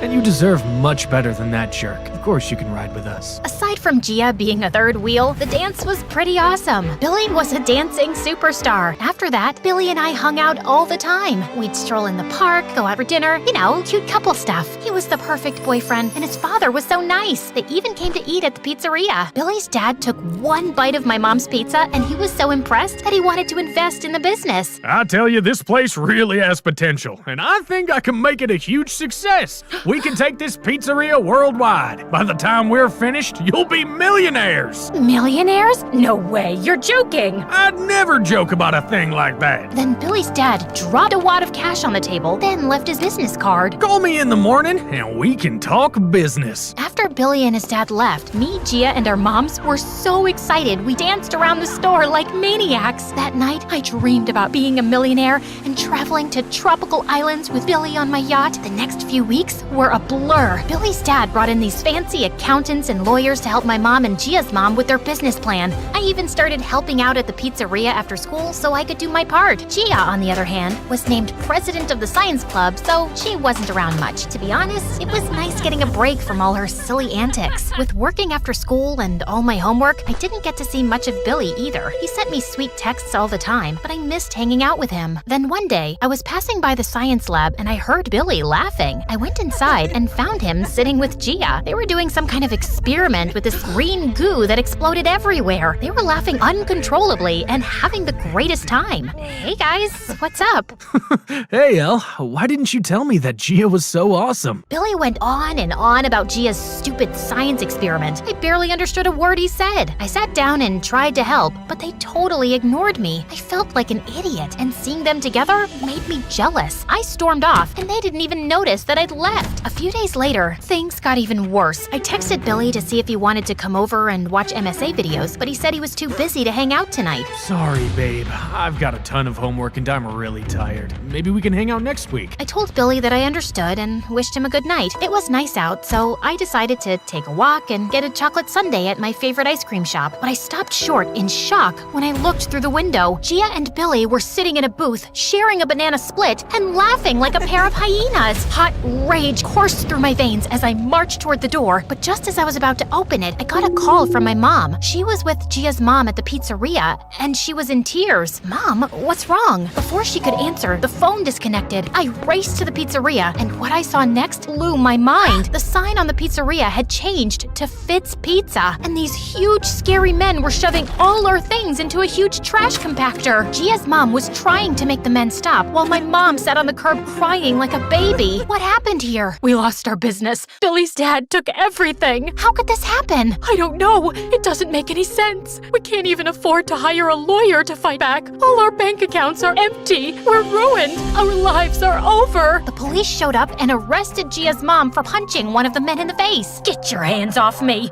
This isn't fair. It's not right. Then Mom fainted. I called an ambulance to take her to the hospital. The doctor said she'd be okay, but they had to keep her a few days for observation. I was devastated. I couldn't believe that Billy's dad was behind this. I called and texted Billy. There had to be some explanation, but Billy didn't answer. I even went to his house, but no one was home. Mom was right. We were ruined. I was so exhausted that I went home to get some sleep. But guess who I found waiting for me on my front porch? That backstabbing witch, Gia. That rage that coursed through my veins before, well, now it was 20 times stronger. I raced toward Gia like an angry bull and tackled her to the ground. You evil witch! I tried to punch Gia, but she grabbed my arms. Ellie, you have to calm down. There's something I need to show you. It's about Billy. I've already seen enough. I knew you were weird, but I never thought you were evil. I saw you with him at the ice cream shop. Oh, that? It was all part of my plan. What plan? To save the pizzeria. Gia led me to her house and into the basement. Take a look, I caught a toad. Billy was tied up to a chair and gagged. He had green slime all over his face, and he smelled like a gym sock. Gia, what the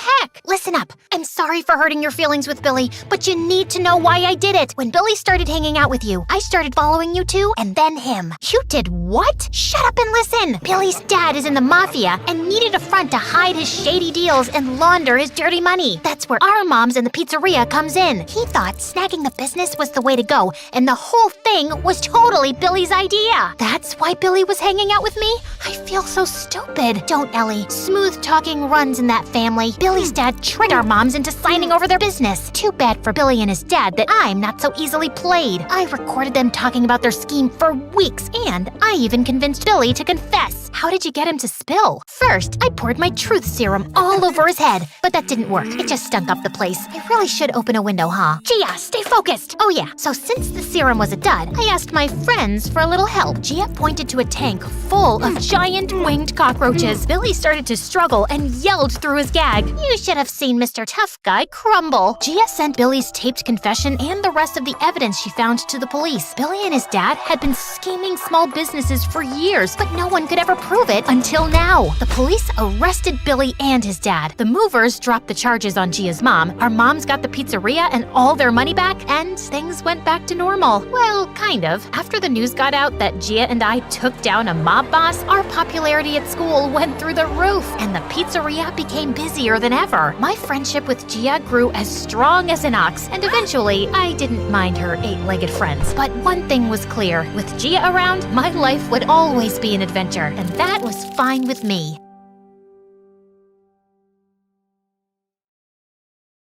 Hi, my name is Esfir. Ever since I was born, my parents have been so busy pampering my brothers, they didn't care about me at all. In fact, once I was 5, they forgot to pick me up from school, and when my teacher called, Mama asked her if she could courier me home. But all that changed on my 9th birthday when, in 5 minutes, I became their favorite kid. For my 9th birthday, Mama and Baba had been planning a huge birthday party for months. It was such a big surprise that we weren't even allowed near the hall during the preps. But on the day of the party, as soon as I entered the room, I nearly passed out.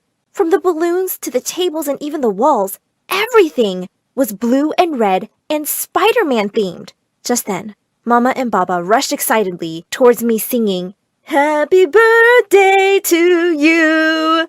Mama, I hate Spider-Man! But to my shock, they just rushed past me and hugged my older twin brothers Farhad and Zach, who were 10. How do our boys feel about our little surprise? Wait, what? It's not their birthday! It's mine! We know! That's why it's a surprise for them! It's their pre-birthday. Now out of the way. It's time to cut their cake! But, what about my cake? What do you need a cake for? Our boys will grow up and make money. You're basically useless. I'm not useless! I'm smart and pretty! Farhad, my brother, patted my back. Yeah, Baba, that's really mean. You want to cut the cake, Yasfir? Just then, the door flew open and an old woman with white hair and the darkest red lipstick hobbled in. The minute Mama and Baba saw her, they literally turned to little yapping puppies. It was my Nana! I couldn't help rolling my eyes at my parents. They always acted weird around her because she was so rich and scary, and she loved me. She was always getting me presents and candies. Where's my granddaughter? I've got a present for her! Mama glared at me, but I ran to Nana. Nana! Happy birthday, darling! You're a real Spider-Man fan, aren't you? Zach jumped in and said, No, Nana. Farhad and I love Spider-Man. This is our pre-birthday. Nana looked shocked. Why? It's Yasvir's birthday. Yeah, but we're more important because we are boys and she's just a girl. Just a girl? Who's been feeding you this nonsense? Without another thought, Nana turned to Mama and Baba and said the craziest thing imaginable. I've decided that I'm going to give all my money to Yasvir when she turns 18. You know it's worth so much. Millions, maybe billions. I've lost count. Then she marched straight out of the house with Mama and Baba at her heels, crying and begging for forgiveness. But Nana was gone. As soon as the door closed behind her, Mama and Baba turned to us. I gulped. I just knew I was in so much trouble. But to my utter shock, she came and hugged me. My eyes have been opened. If your lovely Nana thinks you're special, you must be. I love you. Behind her, Baba was on the phone with the decorators. I want you here with the Harry Potter decor in 5 minutes. Do you get it? 5 minutes! My princess shouldn't have to wait for anyone. Were they for real? Apparently they were. And suddenly, my life turned upside down. My parents were always ignoring me, started to worship me. I was moved to my brother's room, and all their beds were shifted to the attic. My old room became my walk-in closet. My oldest brother, Omar, who was 13, tried to protest. It's not fair, Mama. We're 3. She's just 1 and tiny. I don't see why she needs the biggest room. Mama looked like she'd found out he was pregnant. How dare you say that? From now on, you have to give her presents every day till she forgives you. And you all need to spend 15 minutes every day praising your smart and beautiful sister. Get it? But Mama, they already love me and play with me. It's you and Baba who don't. Nonsense. We obviously love you. What will boys give us anyways? It's always the girls who come through. Now give your mama a hug. After that, whatever she said just got wackier and wackier. When I was in the 3rd grade, some robbers broke into the house and threatened to harm me. Mama started to cry loudly. Leave her! Take one of the twins instead! We don't need 2 of them! During all the commotion, I snuck away and called 911. As the police were leading the thief away, I proudly turned to the twins. I saved your life! Farhad looked at me like I was a hero, but Zach pushed me away. No, you didn't! We were in danger because of you! I hate you and will never play with you again! Finally, when I was in the 6th grade, I made my first ever friend in school, Brittany, and immediately invited her over. Little did I know what a dumb mistake that was going to be. As soon as Mama saw Brittany, she let out a screech and pulled me away from her. Get your filthy paws off my daughter! Look at her clothes, Yasfir! She clearly lives with the squatters! Mama, Brittany is my only friend and I like her! Stop being mean! Stop being stupid! She's just your friend because she thinks she can steal your money. But I won't let this beggar child be near my girl! She turned to Brittany and yelled in her face. Get out of my house, right now! As Brittany ran off crying, Mama just slammed the door behind her and said, It's better not to have friends than to be friends with poor people. Baba added, I think you're right. Maybe we should homeschool Yasfir. There's too many beggars trying to steal out her money in the world. No! I want to go to school! But the look on Baba's face told me that wouldn't happen. Omar came to me and offered me an ice cream from the fridge. Don't be sad, Yasfir. Mama and Baba just want to keep you safe. Just then, a shoe came flying and knocked it right out of Omar's hand. Are you out of your mind? You want to make my girl fat and ugly? Omar rolled his eyes and walked away. But I angrily grabbed the cone from the floor and started to lick it. I want the ice cream, Baba, and I don't care what you say. Over the next few years, I wasn't allowed out of the house or to have friends because I was too rich for anyone, even my brothers. By the time I was 15, I decided I couldn't put up with homeschooling anymore. So for my 16th birthday, when my parents asked what gift I wanted, I told them, I want to start high school. Absolutely not. I'm not a dumb kid anymore. I want to go to school. I have rights. Honey, we're just trying to protect you. Yeah. But if you stop me, I'll run away and marry the first poor man I see. By the look on their faces, I knew I'd won. Fine, but your brothers will be with you 24/7. We can't have you getting pregnant or something. Farhad and Zach both screamed together. What? No! Baba, we're seniors. We can't look after her. It's either that or you're all homeschooled. That got Farhad and Zach to agree. But Omar just went to his room and came back with his bags. I'm already in college. I don't need to stay here and see my crazy parents drive everyone insane for money. Sorry, Yasfir, but I'm done with this family. Upset as I was about Omar leaving, I couldn't help thinking that at least being at school would make things easier, right? Wrong. As I walked into my class, I heard someone whistle softly. Who's this cutie? I turned around to see the cutest boy ever smiling at me. You want to sit with me? You bet you're cute, but I did. First day of high school, and I already had the attention of a heartthrob. But just as I sat down, a loud announcement erupted. Yasfir, step away from that boy! I will not let you get pregnant by a poor boy who dresses like a beggar! Remember, you're a princess! The boy turned red and I gasped in horror. It was Mama! I got up and ran out of the classroom. I barged into the broadcast room only to see Mama sitting in front of the CCTV cameras. What are you doing here? I can't trust your dumb brothers. I had to see what you were up to myself. Why won't you just leave me alone? I hate you! I'll never let you stop me! I turned and ran back to the class and asked the boy his name. William? I pulled William closer. Will you be my boyfriend? Over the next year, it seemed like my parents were on a mission to embarrass me, and I was on a mission to fight back. I snuck out with William whenever I could, only to have Mama and Baba eventually find out and drag me back.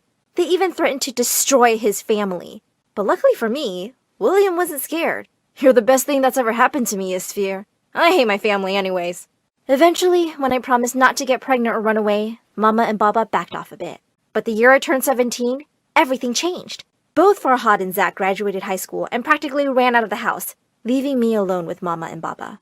To distract myself, I started to participate in school projects with William. After one project we presented together, a beautiful woman approached William and I, and she asked if we'd like to do some modeling with her agency. You're the most beautiful couple I've ever seen. Come to New York with me. I rushed home to break the great news to Mama and Baba, but they looked furious. You're not going anywhere with that boy. I always knew he was trouble. No, Baba, that's not true. In fact, we'll make huge piles of money if we both become models. At the mention of more money, Baba looked thoughtful, but Mama jumped in and snatched the agent's card from my hand. No, we love you too much to see you going away. You're our baby and not big enough to face the world. If you push me, I'm going to have that boy expelled and you'll be getting homeschooled again. Then she ripped up the card. At that, I freaking lost it. All the years of anger bubbled up inside me. How dare you? I'm sick and tired of you two pretending to love me when you really just love Nana's money. Omar was right. You both are crazy and have done nothing but drive us all apart. Then I rushed to my room and packed up my bag. It was time for me to move out too. I drove straight to Nana's place, who looked surprised to see me, and I told her everything. You should have come sooner. From now on, you stay here with me. Just then, Mama and Baba barged in. If you're going to be such an ungrateful brat, then you should at least give back all the money we've spent on you. We even drove our sons away for you. You didn't do it for me. You did it for money. Whatever. Just pay up. Ask your darling Nana to pay us. To my utter surprise, Nana burst out into laughter. What money? I've never had any money. Mama and Baba looked like they'd seen a ghost. What? But you said... I lied. I gave it all away years ago. I just wanted you to treat her better. But you idiots still didn't. Now get out of my house before I call the cops. She pushed them out and slammed the door as Mama yelled, You'll be speaking to my lawyer now! Then Nana turned to me and said, Those morons. I can't believe they are this stupid. I have the money, but I'll only spend it on your studies. And you said you're interested in modeling? I'll help you out with that, too. Oh my god, Nana, you're the best! A few months later, I was permanently living with Nana, and when my 18th birthday rolled around, William and Nana said they had a surprise for me. I rushed to the door and screamed with joy. At the door stood my 3 brothers smiling at me. I pulled them all into a hug as Zach whispered, Sorry for hating on you for so long, sis.